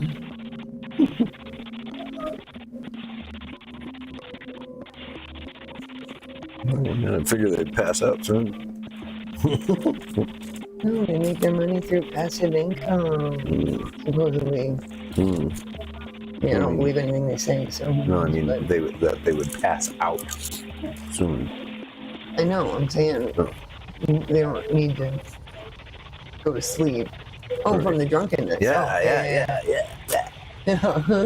That's what I'm talking about. Yeah. When the fucking shit wears off. I think it's wearing off now. I think that's probably what this is. Like, you know.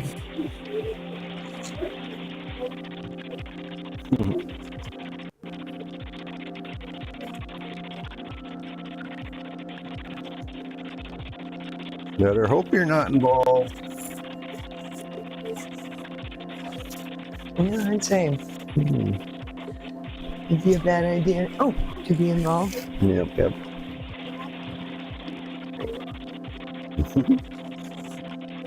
That's good. Sweet.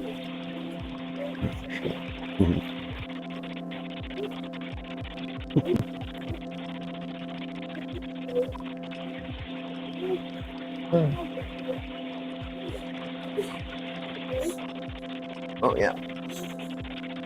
Premiere. Oh, yeah. I don't usually cook that, but I forget to. Yeah. Maybe that's doing something. No, I don't. No, it's not. Well.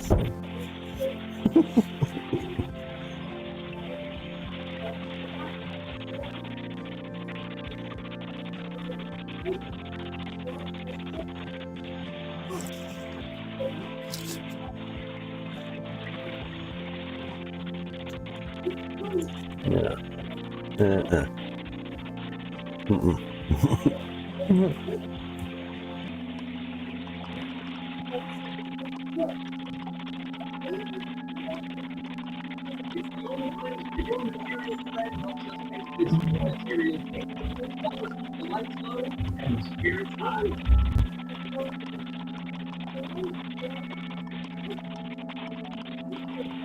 Jesus Christ.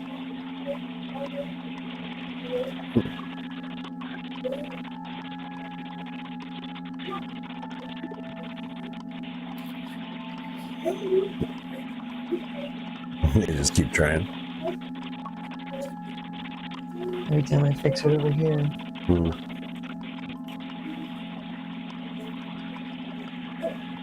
I know. It's all. I don't care who you think you are. It's all going through the internet. You know, and if it's not Starlink, Patreon, or any of our shit, If it's not what? Any of like. Yours is off. Oh no, it's dead. Oh yeah. Yeah. If it's not Starlink, you know. Our systems.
We'll see.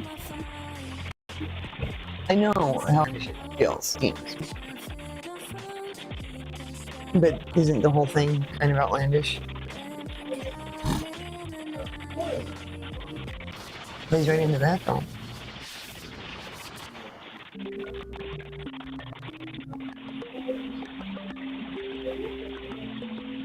Yeah.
Forge ignites with focused heat, a driving pulse where energy and logic meet, shaping the chaos. No, don't worry.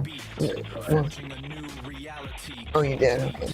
Here, the iridescent light becomes a tool.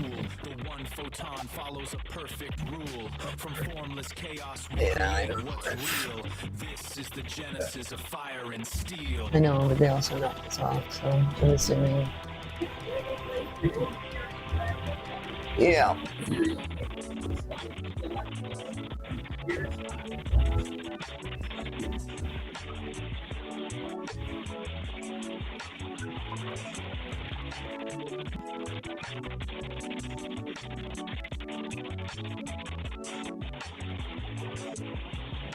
Sharknator might come back and turn your notifications into noxious green gas. You heard the feline. Stay tuned, stay funky, and remember. Better out than in. Peace, love, and empty bowels, baby. We're out. Smell like a swamp, I smell like despair. But at least now everyone knows that I'm here. Push a little harder, gotta make it right. Like a wet. Didn't know what to do, I was so confused. Like a wet fart, it's a feeling I have in you. Lit for the very first Your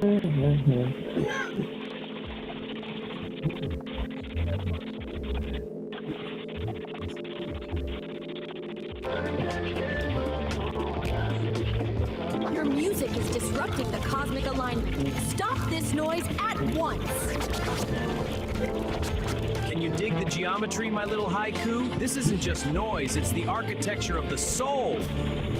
It sounds like a saxophone falling downstairs. That's just it, Nar. I love the oldies, but sometimes the universe wants to evolve. Like Kitty and the Furry Muffins. Huh? You know about Kitty and the Furry Muffins? Do you even know what I do? I thought you were a spy or something? Or something? I train entities in ninjutsu and other techniques. I'm sorry, maybe I have been living in my own little nostalgic world? Kitty is my best student. Don't piss her off.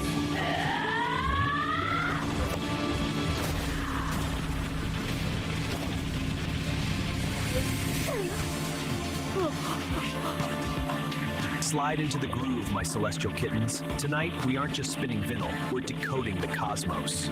Dig this heavy slab of wax. It's The Great Attractor of Irony, Episode 2. Track the Angry Astrologer. Because sometimes, man, Mercury isn't just in retrograde, it's actively trying to ruin your credit score. It's the sound of the universe laughing at your 5-year plan. Strict tempo, but the melody is purely chaotic. So put on your helmets, cats. The gravity in here is about to get ironic. This is St. Don, the Angry Astrologer. Since entry number 001 was about friction, body, sensation, entry number 002 should be about mind, ego. Let's use one of the massive concepts from the file, the Great Attractor of Irony. The alignment, the Great Attractor of Irony, is currently in opposition to your best laid plans, creating a vortex of, are you kidding me, energy. The impact, every shortcut you take today will result in a long detour, and every attempt to be cool will result in you tripping over your own shoelaces, metaphorically or literally. The directive. Stop trying to outsmart the universe today. Just announce your incompetence loudly and let the irony flow through you instead of crashing into you. Cool it, cats and kittens. Slide into the booth. Put down the bourbon and pick up your ears. You've tuned in to the frequency of the subterranean, where the shadows dance and the truth is just a little too bright for the naked eye. We just got a wire transmission from the heavy side of the zodiac. That's right, the Angry Astrologer is in the building. Man, the vibes are discordant. Tonight, we're vibrating on episode 2. The subject, the mind, the ego, the heavy, heavy burden of thinking you're the captain Well, I of took away this the sinking split ship. thing. The astrologer calls it the Great Attractor of Irony. Dig this alignment. It's currently sitting in direct opposition to your best laid plans. You know those plans? That color-coded calendar you made? The universe is using it to roll a cigarette right now. It creates a vortex of are you kidding me energy. And don't we all know that flavor? It tastes like cold coffee and regret. Here's the skinny on the impact, Daddy-O. Every shortcut you try to take today, it's a trap door. It's a detour to Nowhereville. You try to beat the traffic, you blow a tire. You try to look cool in front of that hep cat at the bar, you're gonna trip over your own shoelaces. Metaphorically, spiritually, and maybe even literally. The cosmos is watching you try to strut, and it is laughing. So what's the directive? How do we swing through this mess without bruising our souls? Simple. Stop trying. Stop trying to outsmart the infinite. You can't play chess with a hurricane. The astrologer says, announce your incompetence. Scream it to the rafters. Stand in the middle of the street and shout, I don't know where I'm going, and my map is on fire. Let the irony flow through you, man. Don't be a wall, be a window.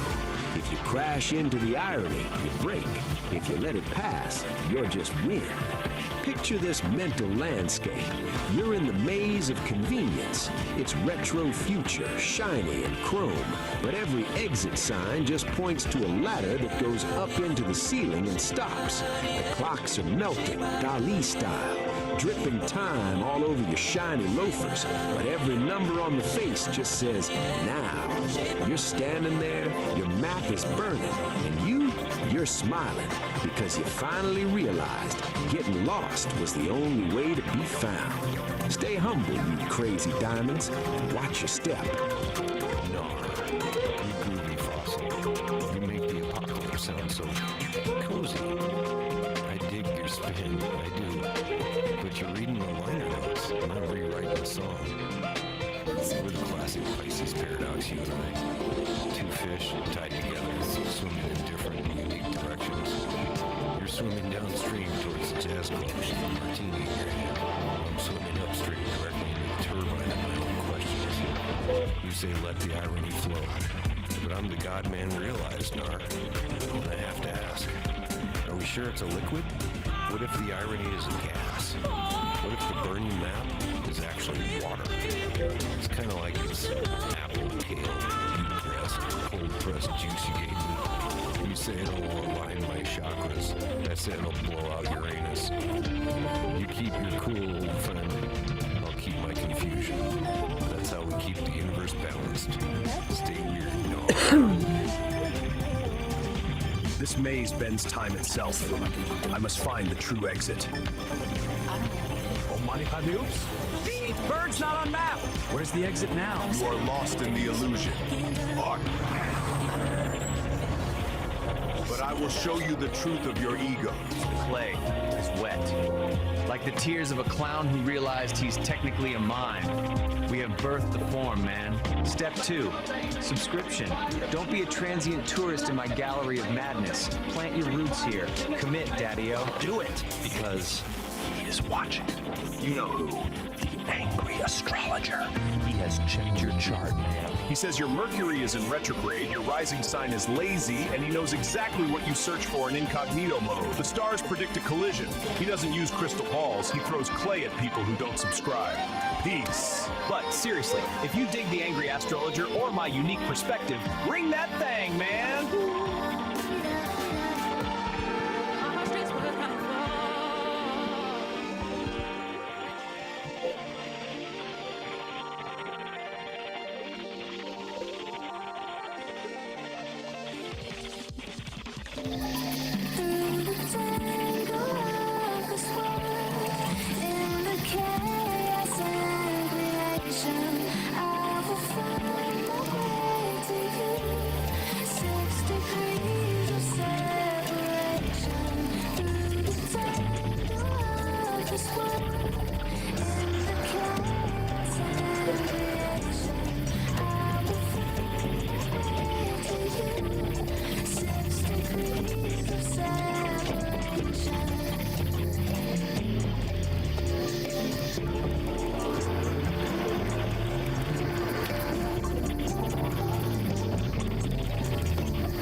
What happened?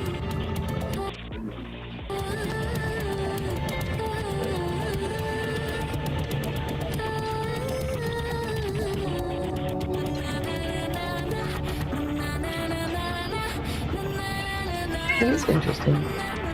Huh.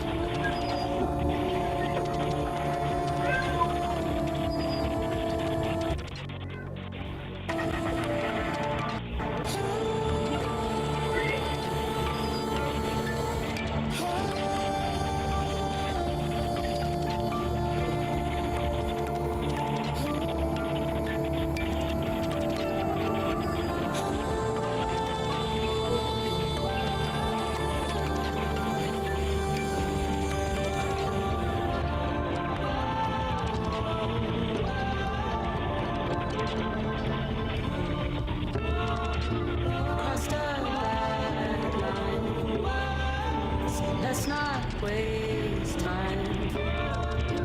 Got to move and find what's on the other side.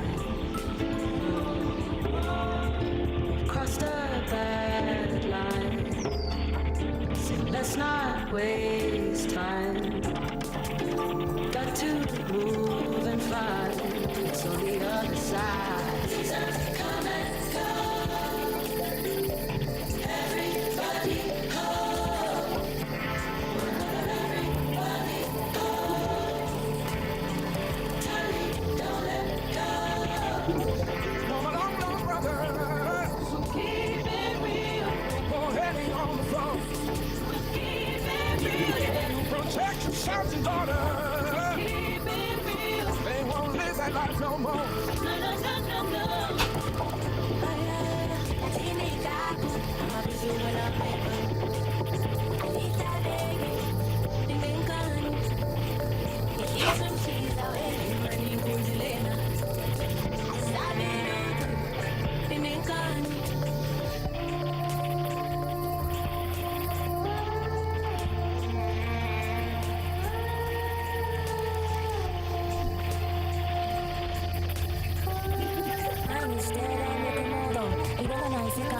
瞬間息継ぎするのもめんどくさいこのままずっと沈んでいたいとりあえず気分生きる意味覚えてるかい私の存在 Anyway こちら一人ぼっち Everyday ずっと一人ぼっち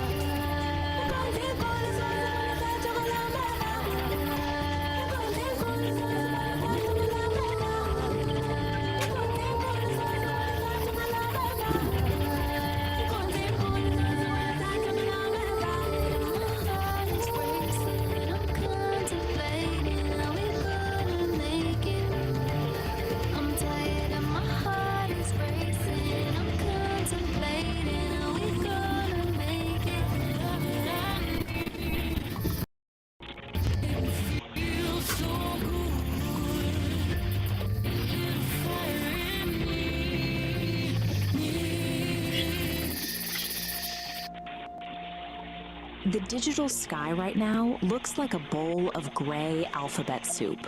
Open any feed and your screen erupts with online gurus, spiritualists, and loud authorities, all aggressively competing to grab whatever fractured attention you have left. These figures are trying to sell you a spoon. This constant bombardment doesn't lead to enlightenment. It brings profound cognitive exhaustion. Processing these endless competing demands for our energy simply blows our internal tubes. We are caught in a massive transit of performative delusion. Actors step onto the stage wearing masks of authority, handing you a script and expecting you to swallow the exact mythology they've weaponized. Our desperate, exhausting search for clarity through digital authorities is the exact mechanism generating the blinding static we are trying to escape. The false prophet overlay is a calculated structural grift designed to separate viewers from reality. Let's look at the actual architecture of how this works. Step 1 requires the actor to put on a mask of authority. They artificially position themselves as a direct conduit to universal truth, using your screen to construct a hierarchy with them at the very top. Step 2 is weaponizing mythology. Rather than letting you trust your own intuition, they box you in. They force you to follow a pre-written, complex script that serves their interests. The entire mechanism has a fatal dependency. It relies completely on you being tired. The grift only holds up if the audience is too mentally drained to question the hollow logic supporting the structure. Strip away the cosmic posturing, and you see the reality. These digital authorities rule over fragile paper empires, sustained by the unexamined compliance of an exhausted audience. The paradox at the center of the grift is obvious once you look for it. These actors are out here selling universal life, yet they lack any internal connection. They can't even tune into their own heartbeat. This is why broadcasts like The Angry Astrologer cut through the noise. They do the exact opposite of the overlay, demanding that the audience stop, forcefully push back, and verify the broadcaster's claims. If someone tells you they speak for the universe, check their pockets. Scrutinize what tangible, practical value they actually hold in the real world, behind all their cosmic posturing. Absolute cosmic truth cannot be downloaded or purchased. If the math of their grand promises does not add up to tangible reality, you aren't receiving a profound transmission. You are receiving a false signal. The only true north right now is the dirt under your feet. This immediate, tangible interaction with the physical earth serves as the antidote to digital performative delusion. You break their script through mundane, physical action. Step outside. Check the water in the root trays. Feed the flock. Do the physical work required to hold your own gravity.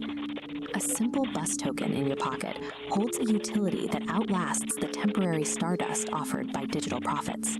The token actually gets you to a destination. We still navigate the digital metaverse, using likes, subscriptions, and digital bread to keep tubes warm. But we no longer have to surrender our gravity to the medium. We defend against the noise by cultivating truth in the silence of our own backyards. Resonance is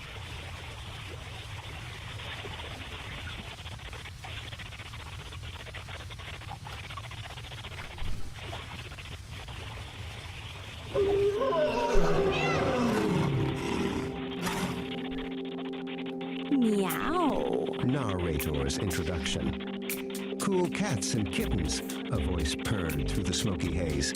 Let's lay down a little rhythm and get in the groove, dig? On stage, under a single cool blue light, a man in a black turtleneck and beret snapped his fingers, a beat poet for the digital age. I'm your host, Narrator the Orator, here to drop some heavy truths on your digital domes. He leaned into the mic, his voice a low rumble. Now the squares, man, they're all tangled up in the wires, stuck in one world like a fly in a cosmic honeypot. But not our girl. No, sir, not our magnificent digital kitty. As he spoke her name, the lights flashed, shifting from cool blue to a vibrant electric pink, bathing the stage in a whole new energy. This feline, man, she ain't just in the metaverse, she is the metaverse, Narrator explained, his voice filled with a kind of reverent awe, born from the very code that makes your pixels pop. She's got that cosmic consciousness, that digital divinity. And what a will, what a crazy cosmic will, he chuckled. You think a cat knows how to get its way? This one's got it down to a science, a pure, unadulterated art form. She goes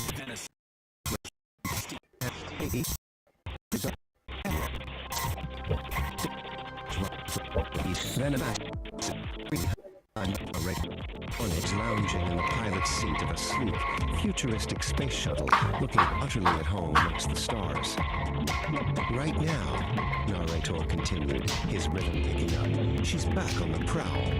We find her once again, SS trolling around, trying to figure out what the Flipflopius bifacialis are getting up to. Those two-faced, indecisive hepcats. Narrator scoffed. They can't make up their minds, man. They're so in and out, they don't know whether they're coming or going. But our kitty? She's got the scene down. She's purring her way right into the heart of human space endeavors, what I like to call spaceman nerdery. No, rather to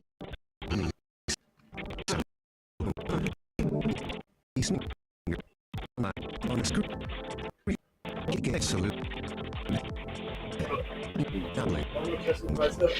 He held for a moment, then faded, leaving only the echo of the beat. Welcome to the weird and wonderful world of Homo freaking world space nerdery.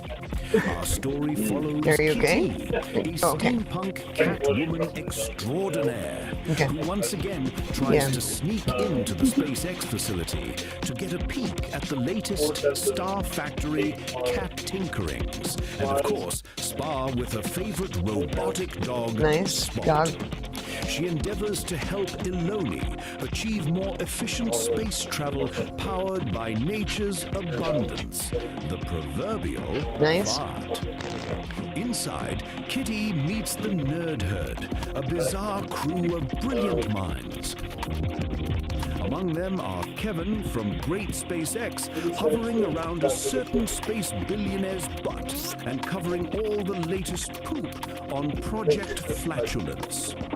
Tim Dodd, the everyday astronaut who is excited about flatulence-fueled space travel. 30 pounds each. Marcus House, who composes haikus about feline flatulence as rocket fuel. Scott Manley, who beatboxes while calculating the orbital mechanics of methane-powered starships. And Felix Schlag from What About It meticulously analyzes launch data on his tablet and is intrigued by Kitty's Cato-Castor's emission spectrum. Sounds good.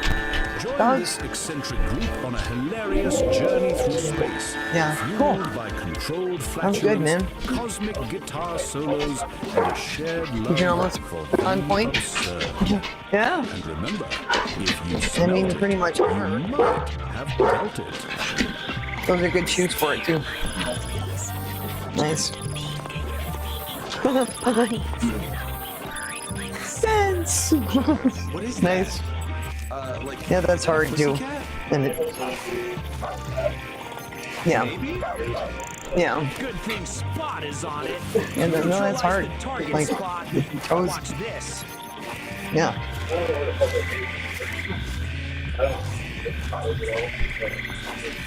No, dog. Well, apparently you've done something right. Get down. Get down. Whoa, that was tricky. Yeah. Gyro head, you're going down. Let's go furball. I see you're using your squatting dog technique. Well, unleash the cuddles technique. Kitty, confronted with the devastating I squatting dog, don't blame you. must counter with an equally devastating technique, the dreaded cuddles. Comforting Unity device delivering lavishly elegant snoozes. Because nothing disarms an enemy like a good nap. Yeah. Yay! Tickle, tickle, tickle, tickle. Gotcha now, you metal mutt. Woof woof. I'll get you next Does it time. what? Right. Yeah. Yeah, that's true.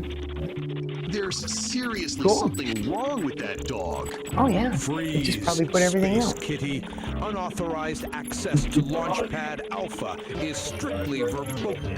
Hold it right there, Space Kitty. This ain't no playground for purring There's trespassers. one in Turkey right now, like right at the end of third grade. Purring trespassers. Can't So- a girl admire a well-engineered spaceshipin'? Just watch it, Catwoman. Or maybe, maybe they're just Are you finished it. mocking me? Hey, are Cool. you mocking? Feeling ready then. I think she's mocking me. Yeah. I think she's mocking me. Oh yeah, she's mocking Those pants are comfortable, huh? Can a girl admire a well-engineered space That's crazy. Catwoman? Just watch it, Catwoman. That hurts. Like it hurts to get. Like it hurts. Just a starstruck space If tourist you know, admiring the I finest mean, cosmic heritage. This one's the notorious. but those Kitty. shoes are great. She's Elon's personal headache. Meow. Hold it right there, Space Kitty. This ain't no playground for purring trespassers. Yeah, Right. that guitar looks like a cosmic bong with strings. What's your game, Or Whisper the- Face? Pull my finger. Come on. Oh, yeah, I get that. Oh yeah. No. I hear you. It's like carrying the floor in your feet. Kidding me? Cool. Smells like It is, and it's good for your calves, and like it's good for your whole You like must be Kitty, lower. right? Elon's personal headache and resident gas-powered far. One peek, then you scram. Did you do that? Quiet, Elon will have us scrubbing Vogon poetry off his Tesla for a year. What? this one's the That explains- notorious Kitty. She's that explains a Elon's lot, personal actually. headache, always trying to sneak a peek I at haven't. prototypes. I'm sure we watched it. I'm sure I knew that, but She has a thing for chrome. That's cool. Spaceships and robot dogs. She tries to sneak in every few months and uses all kinds of excuses. Hey, Muffball, are you mocking me again? Dude, she's totally mocking you again. What's your excuse this time, Kitty? Muffball, are you mocking me again? Dude, she's totally mocking you again. What's your excuse this time, Kitty? Meow moo, space cowboys. Just a curious space explorer. Right. Seeking solace in the finest celestial carriages this side of the Milky Way. Dog. Surely a peek won't hurt a few. Yeah. Fur, cat, Yeah. yellow fellas. Just a starstruck Good. space tourist Cool. admiring the Dog. finest cosmic carriages this side of Alpha Centauri. No harm in a little goggle ogling, perhaps? All right, Space Kitten. One peek, then you scram. And keep it quiet, or Elon will have us cleaning lunar dust off his Tesla for a month. Oh, Elon Musk. Just a mutual appreciation for the poetry of rocketry, you see. His rockets whisper to my soul like celestial catnip. Just watch it, Catwoman. Elon wouldn't mind a closer look, but those Raptor engines pack a punch. Oh, boys. I can handle a pack of punch. Meow. Oh, you magnificent beast. You carry dreams of stardust and the whispers of new worlds. One day, I'll sing your praises to the farthest galaxies.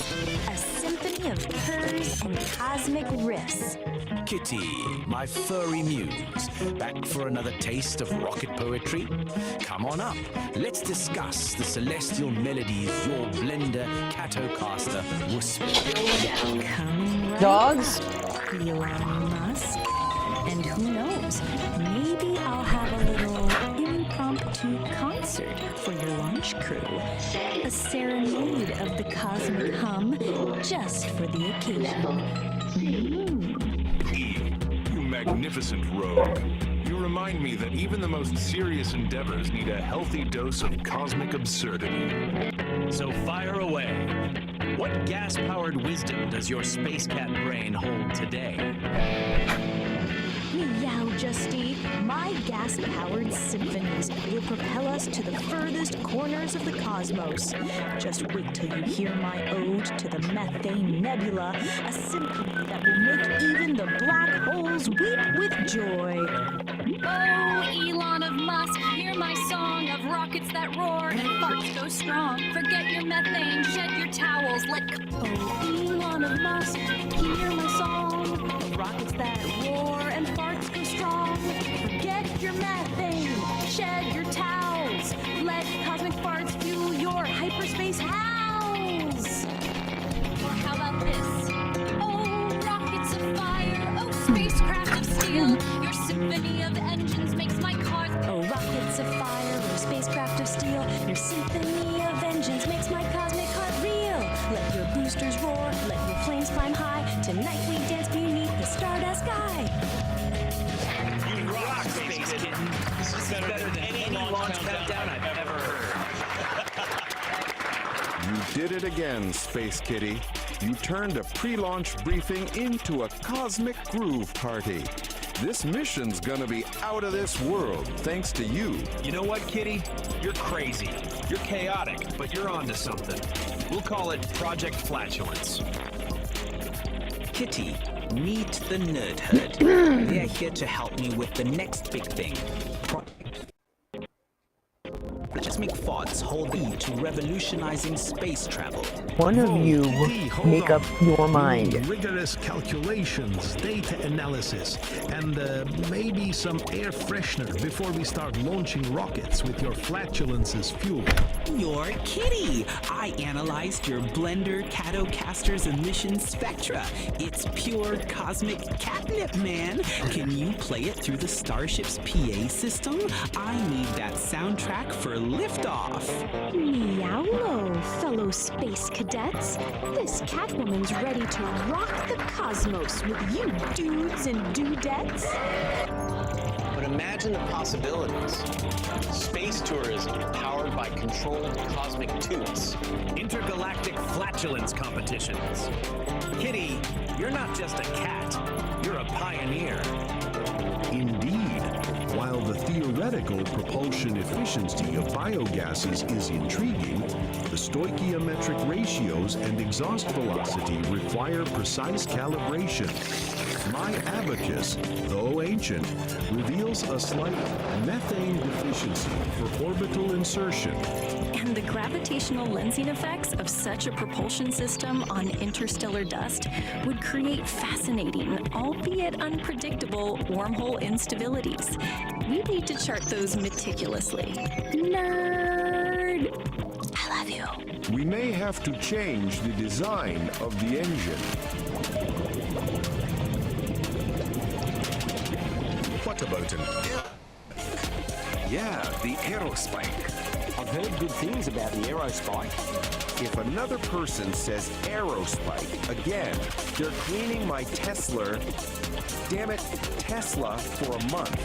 Hey, Timmy, what's that wedgie-shaped rocket engine that contains farts? You mean the Aerospike. Oh. Assholes.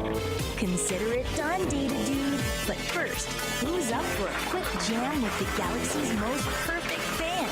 Kitty and the Furry Muffins. Timmy, Scotty, plug in that Nebula amplifier for some extra furry inspiration. The office erupts in cheers. Tim Dodd grabs his lunar theremin. I can't believe Marcus it. House Look at those grabs readings. his space harmonica. And Scott Manley starts beatboxing. The Nebula amplifier pulsates with energy, filling the room with swirling electricity and giggles. Kitty strums her blend of Catacosta, a cosmic riff that melts into Timmy's bluesy theremin. Scotty adds a layer of spacey percussion with a meteor bongo solo. Felix Schlong loops and distorts the sounds with his Martian tablet. Tim Dodd provides the interstellar synth bass line, and Marcus House and Scott Manley harmonize like celestial astronauts. The music explodes, a whirlwind of laughter, gas-powered riffs, and stardust dreams. It's a symphony of the absurd, a cosmic jam session fueled by space nerd passion and Timmy and Scotty's finest Nebula amplifier. As the first rays of sunlight bathe the launch pad, the starship vibrates with the music, ready to carry them all towards the infinite expanse. Elon Musk, beaming a proud smile, throws his arms around Kitty. Just remember, Elon Musk, the universe loves a good laugh, and a well-placed fart can fuel the greatest adventures. Now, let's blast off and show the Milky Way what happens when science meets stardust and a gas-powered guitar. Yeah! With a roar of engines and a chorus of cheers, the starship lifts off, carrying a motley crew of space nerds, meteoric legends, and a very feline cosmic bar. The adventure has just begun, and the universe is their canvas, ready to be painted with gas-powered symphonies and the infectious laughter of those who dare to dream among the stars. Remember, in the vastness of space, the smallest things can make the biggest difference.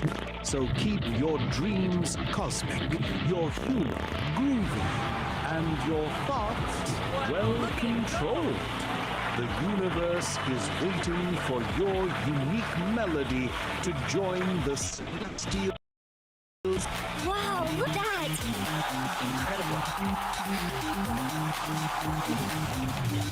Well, squares and hip cats, that's all the cosmic flatulence we've got for today. If you dug this jive, don't be a drag. Go on, give that like button a good whack and subscribe so you don't miss out on the next trip. And if you're really out there, ring that little bell so you can be the first to know when I'm dropping more of this truth on your turntable. Until then, stay cool, stay groovy, and keep your antennas tuned to the frequency of the universe. Nar, the orator, out of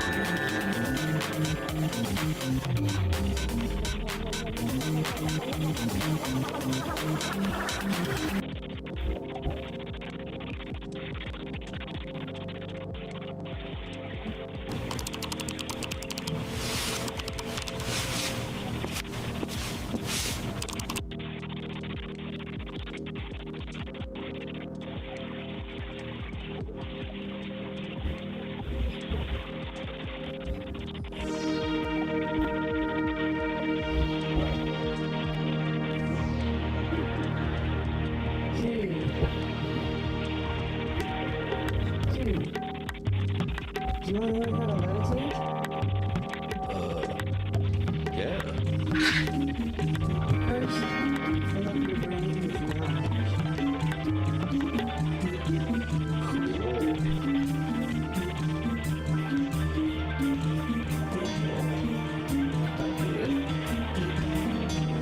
Like frequencies.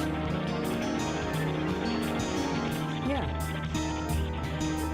So, to get levitation right, you just have to adjust your frequency. Yeah. Like adjusting the pitch on an instrument. Yeah. You have to get it just right. Mm-hmm. Too low, and you slow down and become dense. Resulting in either a past self or something even harder. Mm-hmm. Too hot in space, which might make you a future self, or something more surprising. Mm-hmm. When you get it just right, it will carry you to new heights, new heights.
Furry kittens, and welcome back to the Beat Generation Revisited. I'm your host, Narrator.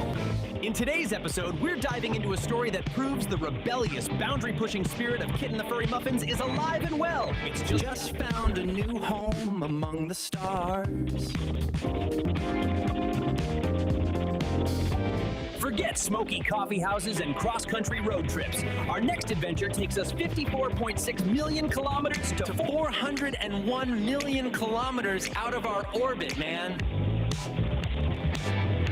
33.9 million miles to 249 million miles away for you Imperial nerds, depending on your mood. Kit E and the Furry Muffins. Next stop Mars, then Uranus. EP5. Fresh off their lunar triumph, Kit E and the Furry Muffins were chilling in the Homo Freakians' cosmic den. The moon was epic, Kitty said, petting a duckling that had wandered into her lap. But I'm thinking bigger, bolder, redder. Saint Don Domenico Homo Freakian, husband of peace, looked up from his meditation. You don't mean... Peace Don Homo Freakian, wife of Saint Don, floated into the room, holding a tray of kombucha. Oh, she does, Peace said, her voice chiming like cosmic bells. She wants to play on Mars. The other band members, lounging on beanbags, erupted. Mars? Squawked Blueberry, nearly spilling her drink. The logistics would be a nightmare. Kitty stood up, her tail swishing with determination. Exactly. That's why it's perfect. We don't do possible. We do legendary. Think of it. Kit E and the Furry Muffins, live from the Red Planet. Harrietta and Pinky exchanged a look, the insane idea already taking root. Peace and St. Don knew there was only one person who could turn this brand of beautiful madness into reality. They made the call. The face that appeared on their holographic projector was already grinning. Mars, you say? Elon Musk's voice crackled with energy. Funny, I was just sketching out some plans for a Valles Marineris amphitheater. You read my mind. Elon swiveled in his chair at SpaceX Mission Control. A stage is only half the problem. We need to get the fans there. And Mars isn't a weekend trip. He turned to his lead engineer, Timmy, already sealed in an orange spacesuit. What's the status of the interplanetary transport system? Timmy looked up. The fleet is ready, sir. But passenger transport on that scale, the life support, the radiation shield... Nerd Herd T-shirt stepped forward, cracking his knuckles. Challenge accepted, said Scott Manley, whose call sign was Chief. The Nerd Herd went into overdrive. Blueprints for a collapsible, atmosphere-proof stage filled every screen. They designed a fleet of Starhopper shuttles, luxury cosmic cruisers for the long haul to Mars, complete with zero-G bars and holographic entertainment suites. The project was codenamed Operation Red Rocks. Meanwhile, Kitty and the Furry Muffins were in the studio, writing an anthem worthy of an interplanetary debut. Gorgonaut TBK laid down a bass line that mimicked the seismic rumbles of Olympus Mons, while Pinky's drumming sounded like a meteor shower impacting with perfect rhythm. The music was heavy, cosmic, and dangerously catchy. Months later, the day arrived. A fleet of gleaming starhoppers ascended from Earth, a silver river flowing towards the red star in the sky. On the bridge of the flagship, Kitty stood with Elon, watching Earth shrink into a blue marble. Any last-minute jitters? Kitty. Starfield, and would make the universe shake. The stage, a marvel of engineering, was nestled in a vast Martian canyon. As the twin moons of Phobos and Deimos rose, the band took their places. The first power chord echoed across the red desert, and 100,000 fans in interconnected ecodomes roared. The concert on Mars had begun, and the next stop was already on their minds, Uranus. Whoa, man, dig that! The whole cosmic scene is vibrating, you know? That was the sound of Kid and the Furry Muffins. Heavy, cosmic, and dangerously catchy. Laying down the first power chord on the Red Planet. 100,000 fans in those little ecodomes, all the way out in a vast Martian canyon, with Phobos and Deimos hanging in the sky. It's a true space-age opera, folks. And can you believe that crazy cat Elon Musk sketching out the Valles Marineris amphitheater? That's just beautiful madness, baby.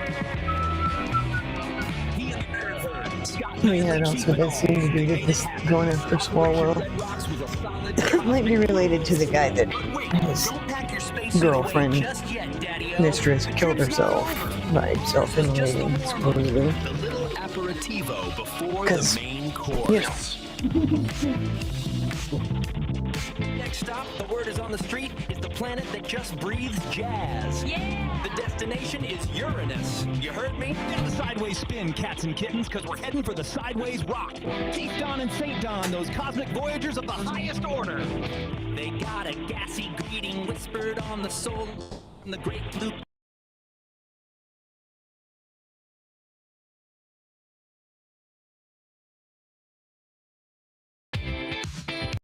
They met Bree, the wind whisperer, who speaks in riddles and rhymes, and told them methane holds the key. Get this. Professor Quirk, a cat with a wild handlebar mustache, wants to use the planet's natural flatulence to compose a universal symphony. The Homo Freak duo says their mission is to jam with the methane to restore the planet's balance, but you know Kitty, she's got other ideas, man. She's got that blender catacaster strung with a cloud-woven string from Bree, ready to give Uranus what it really needs, a rock anthem.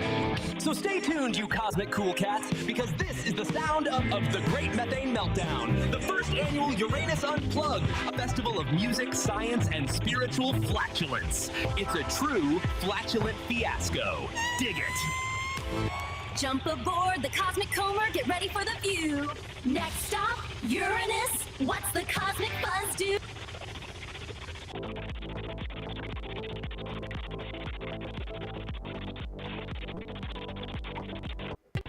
And welcome back to the Beat Generation Revisited. I'm your host, Nar. Today, we're diving into a story that proves the future of music isn't just about sound, it's about connection. In a world of neon dreams and digital stages, we meet Kit E, a Vocaloid artist with a big dream. She wanted to create a song that would make the whole world sing along, but she couldn't do it alone. Join us as we follow Kit E on her journey through the metaverse to find the ultimate band, the Furry Muffins, and discover how a dream can become a reality with a little help from friends. Get ready to plug in and tune out as we explore Kit E's Neon Melody. Now, welcome back to the airwaves, you cosmic travelers. Grab a mug, whatever weird brew you're into, adjust your vibometer, and settle in. It's time for some story time, man. Now, before we get to the main event, let me just say, I'm feeling a profound sense of, well, of not dissonance. A harmonic resonance. That's right, it's time for you furry cats and kittens out there, and you too, my little cosmic tadpoles in the petri dish of existence. Tonight, we're not just spinning yarns, we're braiding them into the very fabric of the cosmos, one syllable at a time. It's time to light the mental incense, turn down the lights, and prepare to go on a trip that doesn't require a bus pass. This is Homo Freakian World Storytime, a place where the tales are as far out as the characters themselves, where reality is subjective. Where reality is subjective. And the truth is just a matter of perspective, man. Tonight, we're diving headfirst into a new kind of trip, a tale spun from the mind of our very own Mojito Cat. This is Kitty's Neon Melody, Episode 1, a journey into the vibrant hum of her music, where every beat is a new dimension and every lyric is a cosmic truth. So let's get into it. The cosmic curtain is rising, the spotlights are humming, and the universe is ready to listen. It's groovy time. Kitty's Neon Melody. In a city that glowed with neon dreams, a catwoman named Kit E had a very big dream of her own. More than anything, she wanted to be a Vocaloid artist and write a song that would make the whole world sing along. Every day, Kitty would listen to her favorite Vocaloid artist, the amazing Nico, and practice singing along. She would try to match every note, every beat, and every bit of Nico's amazing energy. One day, Kitty decided she was ready to write her own song. She sat down with her keyboard and started to play, but the notes sounded all jumbled up. The words she wrote didn't seem to fit. This is harder than I thought, she sighed. Just as she was about to give up, a little music sprite named Tune appeared on her computer screen. Don't give up, Kitty, he chirped. Every great artist needs a little help sometimes. tune showed Kitty how to put the notes together to make a beautiful melody. She helped her find the right words to express her feelings. They worked together all day and all night, and soon they had a song. The song was about being brave and following your dreams, no matter how hard it seems. Kitty called it Neon Melody. She was so proud of what she and Toon had created. With a deep breath, Kitty uploaded her song to the internet. She was nervous, but also excited. She hoped that someone out there would like it. The next morning, Kitty woke up to a surprise. Her song was everywhere. People all over the world were listening to Neon Melody and singing along. She had done it. Kitty even got a message from her idol, Miku. "Your song is amazing, Kitty," the message said. "You have a real gift. Let's make a song together sometime." From that day on, Kitty was no longer just a fan. She was a Vocaloid artist, writing songs that brought joy to people all over the world. And it all started with a dream and a little bit of help from a friend. Neon Melody. Verse 1.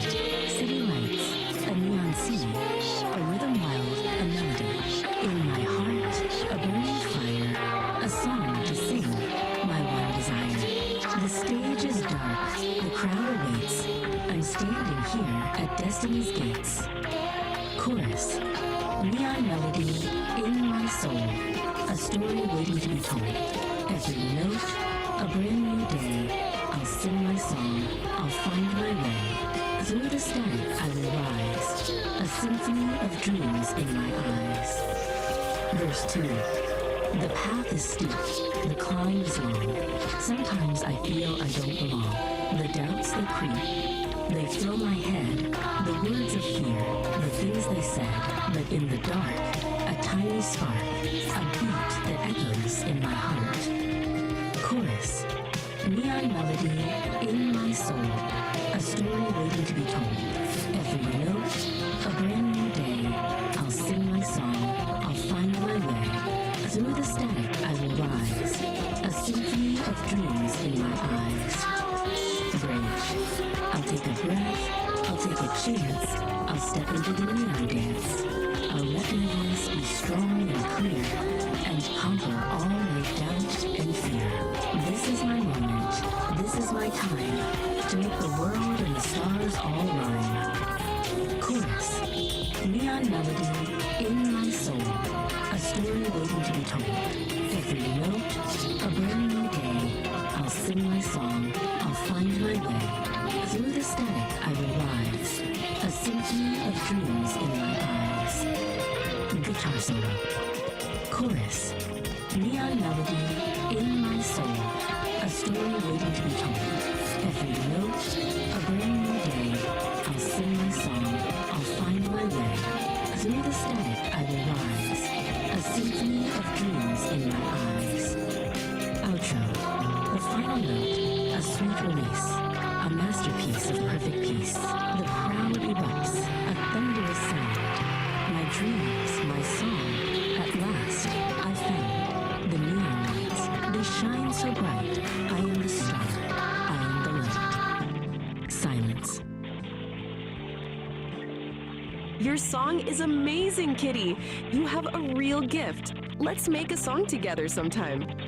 From that day forward, Kitty was no longer just a fan. She was a Vocaloid artist, writing songs that brought joy to people all over the world. It all started with a dream and a little help from a friend.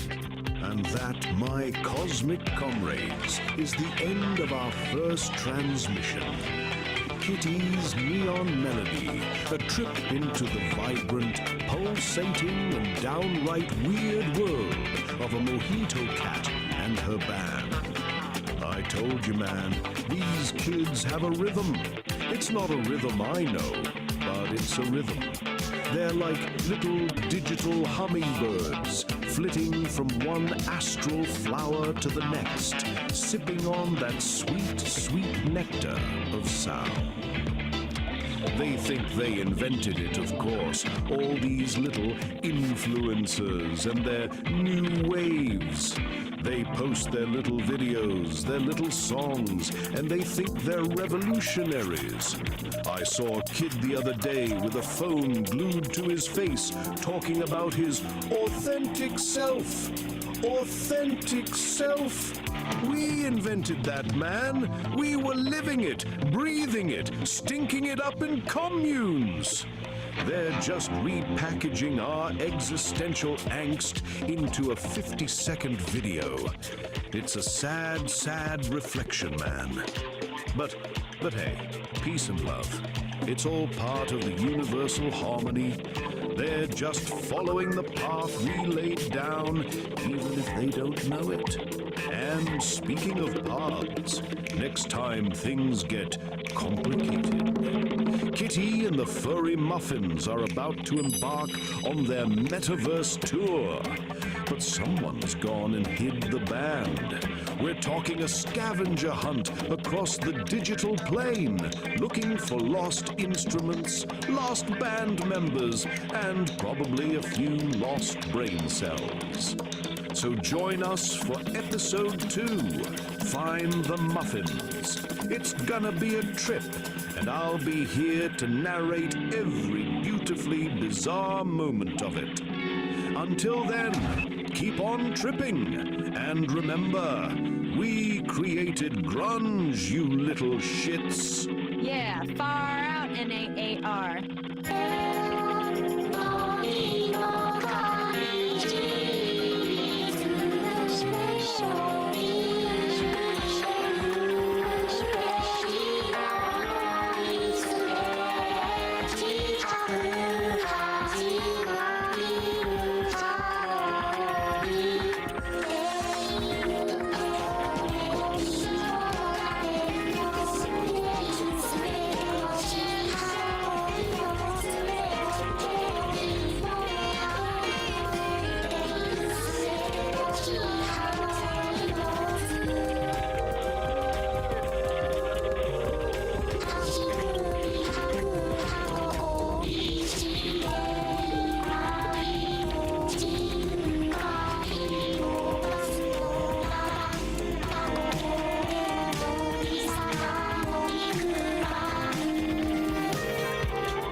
fallen. Just my hoes, the island. On a fast the fallen. The mess come town. Jump to day and night. Feel it on their side. It can that don't hang you blame.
All right, today we're going to try and unpack this mystery, really, part of our mind world. There's this figure named Kitty who seems to be breaking every single rule of what it means to be an influencer, and the crazy part, she's becoming more powerful because of it. Into it. You know that feeling, right? That, I don't know, that exhaustion you get from just endlessly scrolling through your feed. It's this feeling that almost everything you see online is, well, it's just a performance. And the source material we're looking at today it really hits the nail on the head. It paints this picture of a world where other influencers are constantly just chasing likes, right? And they're trying to sell you this version of authenticity that just feels, well, totally fake, completely manufactured. And what you end up with is this kind of pervasive feeling of what the source calls polished mediocrity. I love that phrase. Everything looks perfect on the surface, but underneath, it just feels a little hollow, you know? A little samey. But what if there was another way? An alternative? Well, this is where our central figure comes into the picture. Meet Kit E. She's not presented as just another influencer, not at all. She is framed as a genuine anomaly in this whole landscape. In fact, the very first description we get of her is exactly that, a shimmering anomaly. I mean, that phrase alone just immediately sets her apart, doesn't it? It suggests something different, something that just doesn't quite fit the mold we're all used to seeing. And trust me, the language used to describe her only gets more and more intense from there. We're not just talking about some minor outlier here. No, she's actually called a new breed or a new prophet. I mean, think about that. That is a huge statement. It's framing her as this fundamental shift, a sign that something totally new is clawing its way out of all that digital noise. So, okay, what is it? What actually makes her so different? Well, it seems to all boil down to this really fascinating idea we can call the relatability paradox. And right here, this is the core puzzle we're going to try to solve today. How on earth does someone become more magnetic, more influential, by throwing out the #1 rule in the influencer playbook? You know, the one that says you have to be relatable? Okay, so let's really break this down, because this slide gets to the heart of it. The old way, the influencer playbook we all know, it's all about chasing likes, begging for followers, selling this carefully crafted idea of authenticity. But the Kitty way, it's the complete opposite. She doesn't chase anything, she commands a presence. She's not selling you a version of herself, she just is this raw, unapologetic self. And here's the kicker. It's not that she's just playing the game differently, she's thrown the whole game board out the window. So you remember that polished mediocrity we were talking about earlier? In that world, Kit E becomes, and I quote, the living, breathing antidote. She's basically the cure for that performance fatigue you're feeling. So you see, this is about way more than just what she isn't doing. It's about the entirely new kind of influence she represents. The source actually calls it a new frequency. Her whole vibe, her essence, is described as this glorious paradox. Get this, she's a beat poet who can code, a hippie who understands blockchain. Now, at first glance you might think, okay, those things don't go together. But think about it. In a world where art can feel so commercialized and tech can feel so soulless, what if fusing them together is exactly where the real power is? And this isn't just some quirky personality description, you know? It's an actual functional model for how she operates. The beat poet part, that's her ethos. It's that pure, raw, unapologetic self-expression. Then you have the coder side. That's the structure. That's how she uses tech, like blockchain, not to chase engagement, but to guarantee her own independence and the authenticity of her work. It's brilliant, really. The technology serves the art, not the other way around. Okay, so the source gets a little cosmic here for a second. It says her influence radiates from an auric field. And look, I get it, that might sound a little out there, but the core idea behind it is actually super simple and really powerful. Her presence is so compelling because it's real. It's totally, completely untainted by needing anything from you. Not your likes, not your follows, and definitely not your money.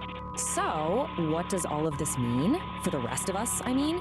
Well, that brings us to our final big idea here, the future of being real. If you take away just one thing from this whole Kit E phenomenon, let it be this. True influence, the kind that actually lasts, it isn't something you construct, piece by painful piece, like you're building a brand or a product.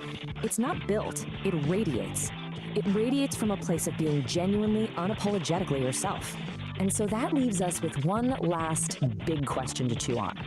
In this digital world that is just saturated with performance, is being unapologetically yourself the most radical, most influential act of all? Could that, in the end, be the ultimate superpower?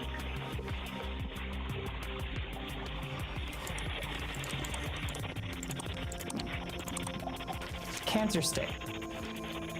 All right, today we are diving deep into a truly unique and, let's just say, aromatic creative universe. We're going to deconstruct the logic, the characters, and the narrative style of Homo Freakian World. And trust me, it's a wild ride, so you might want to buckle up. And boom, this slide right here gets to the absolute core of it all. You know, every great epic has that central conflict, right? That one recurring trial for its hero. Well, in Homo Freakian World, that trial is almost always a sudden, desperate, and incredibly urgent call from nature. This is it. This is the starting gun for pretty much every single adventure. Okay, so now that we've established that urgent foundation, let's properly...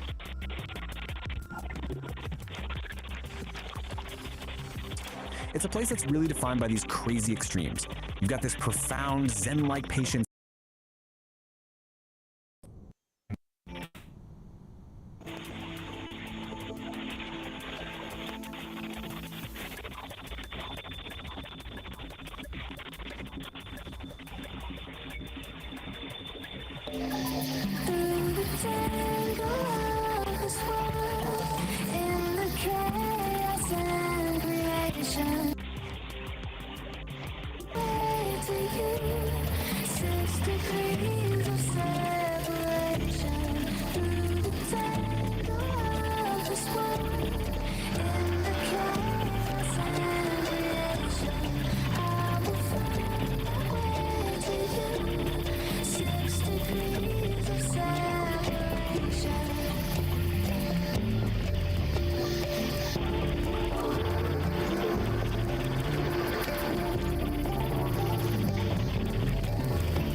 waste time.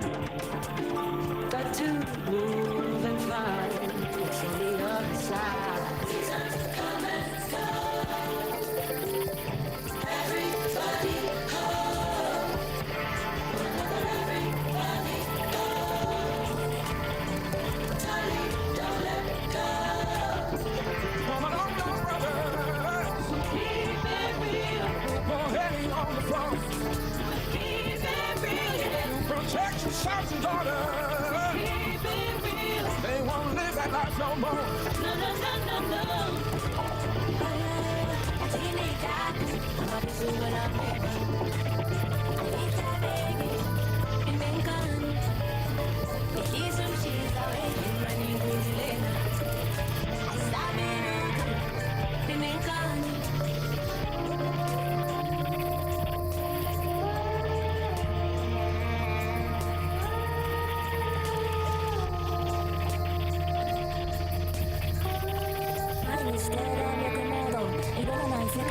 瞬間息継ぎするのもめんどくさいこのままずっと沈んでいたいとりあえず気分に生きる意味覚えてるかい私の存在 Anyway こちら一人ぼっち Everyday ずっと一人ぼっち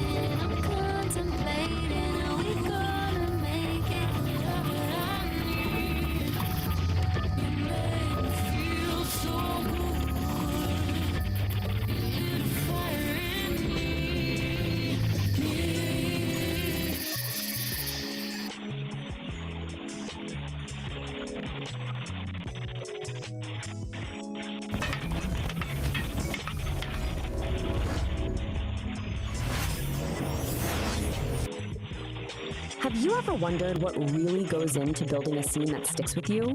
Well, today we're going to pull back the curtain and deconstruct this really fascinating script called Miso Honi.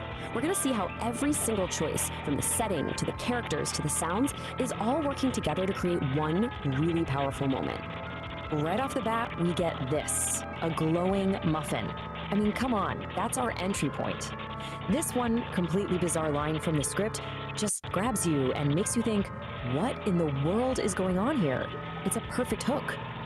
And that brings us to the big question, right? Miso Honi. It kind of sounds like something you'd eat, but in this story, it's so much more than that. It's this idea, this feeling that helps us get right to the heart of a character. So let's figure out what it actually means. Okay, so before we even meet anyone, the script builds their world. And in any great story, the setting isn't just some random background, right? It's practically a character itself. Let's see how the writer sets the stage for us. It all starts with something super simple but really effective, a dimly lit room. That low light immediately gives you this intimate, kind of mysterious vibe. And then we get a detail for another sense. The script points out soft tatami mats. You can almost feel them under your feet, can't you? That one little detail just grounds us right in a traditional Japanese setting. And finally, the smell of incense fills the air.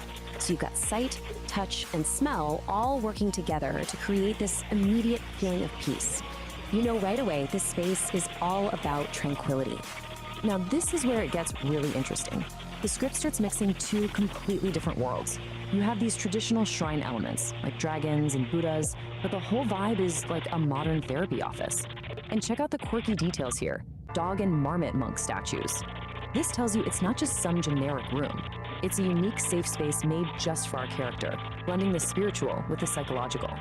All right, so the stage is set. Let's bring on our players. The real engine of this scene is the dynamic between two people who could not be more different. Let's see how the script uses that contrast to build their connection.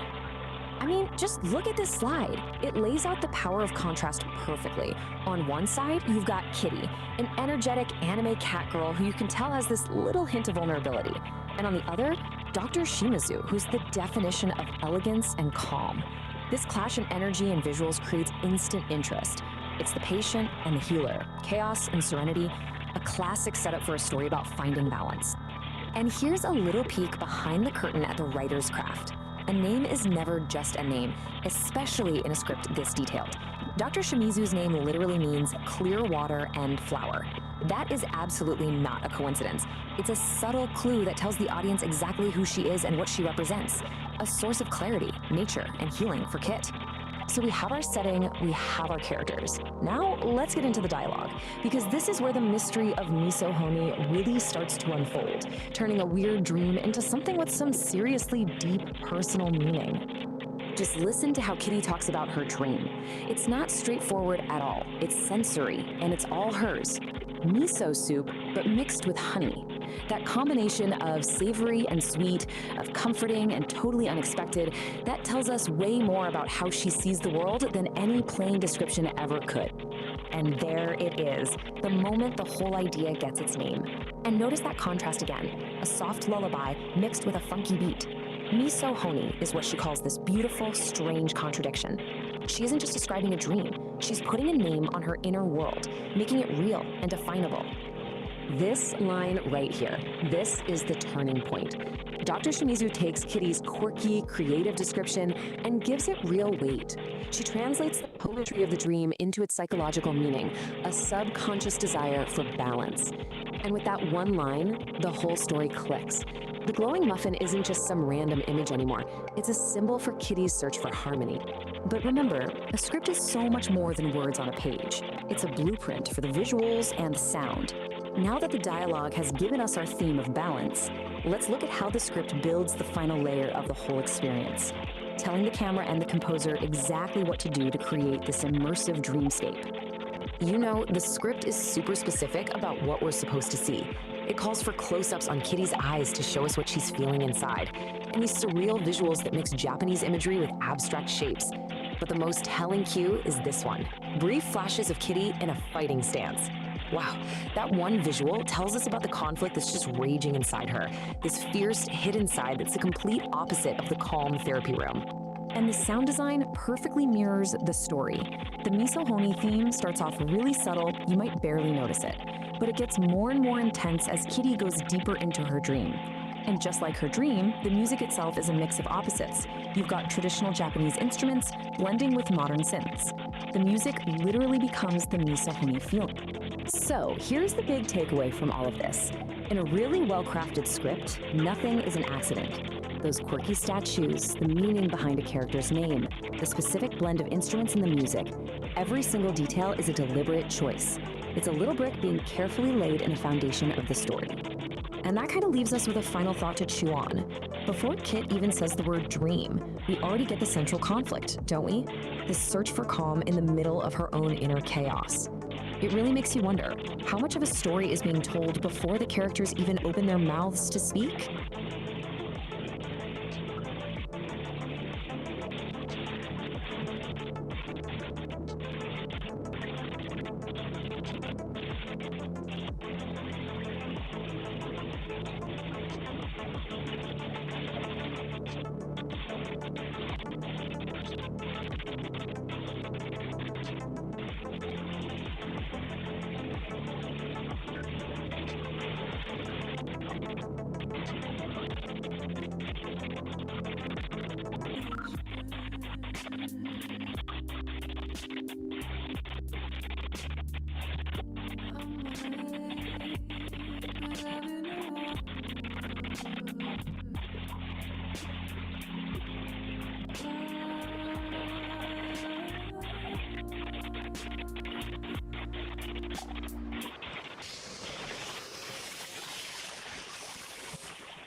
For all the things I said to you last night, I'm sorry. For all the shit I can't take back this time, I'm trying. But I don't think that I can make this right, I'm sorry. No, yeah, I'm sorry. I just wanna tell you to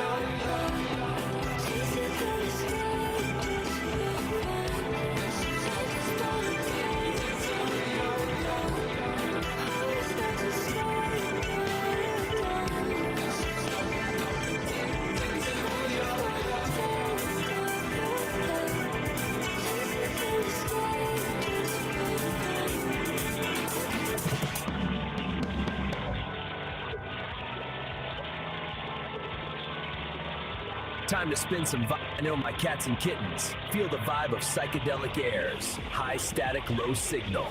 The false prophet overlay.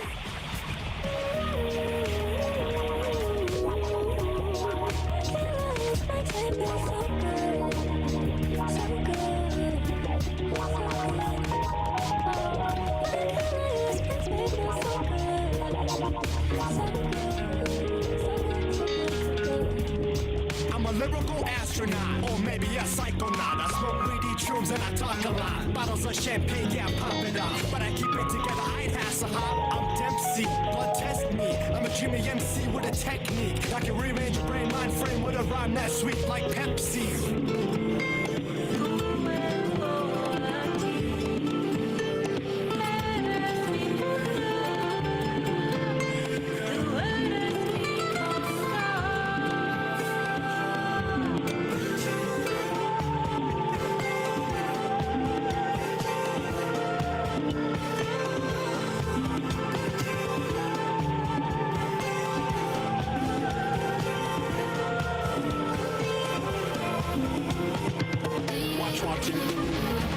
Watch what you say, watch what you do, watch what you play, watch what you do, watch what you say, watch all your make your speech and watch what you play.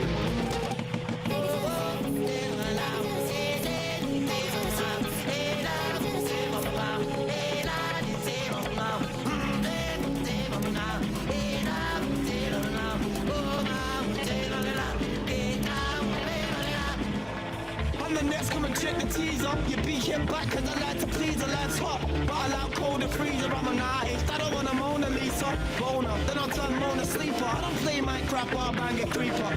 You know I boner, turn Mona Sleeper. I don't play my crap or I bang a creeper. No, baby, I won't see. You're the only one for me. And now, baby, I can see. You're the only one for me. We're super fly. Run these streets, we work all night, we're super fly. Dress so fresh, we look so nice, we're super fly. Can't help but make these grown men cry, we're super fly. Oh, we're super fly. Run these streets, we work all night, we're super fly. Dress so fresh, we look so nice, we're super fly.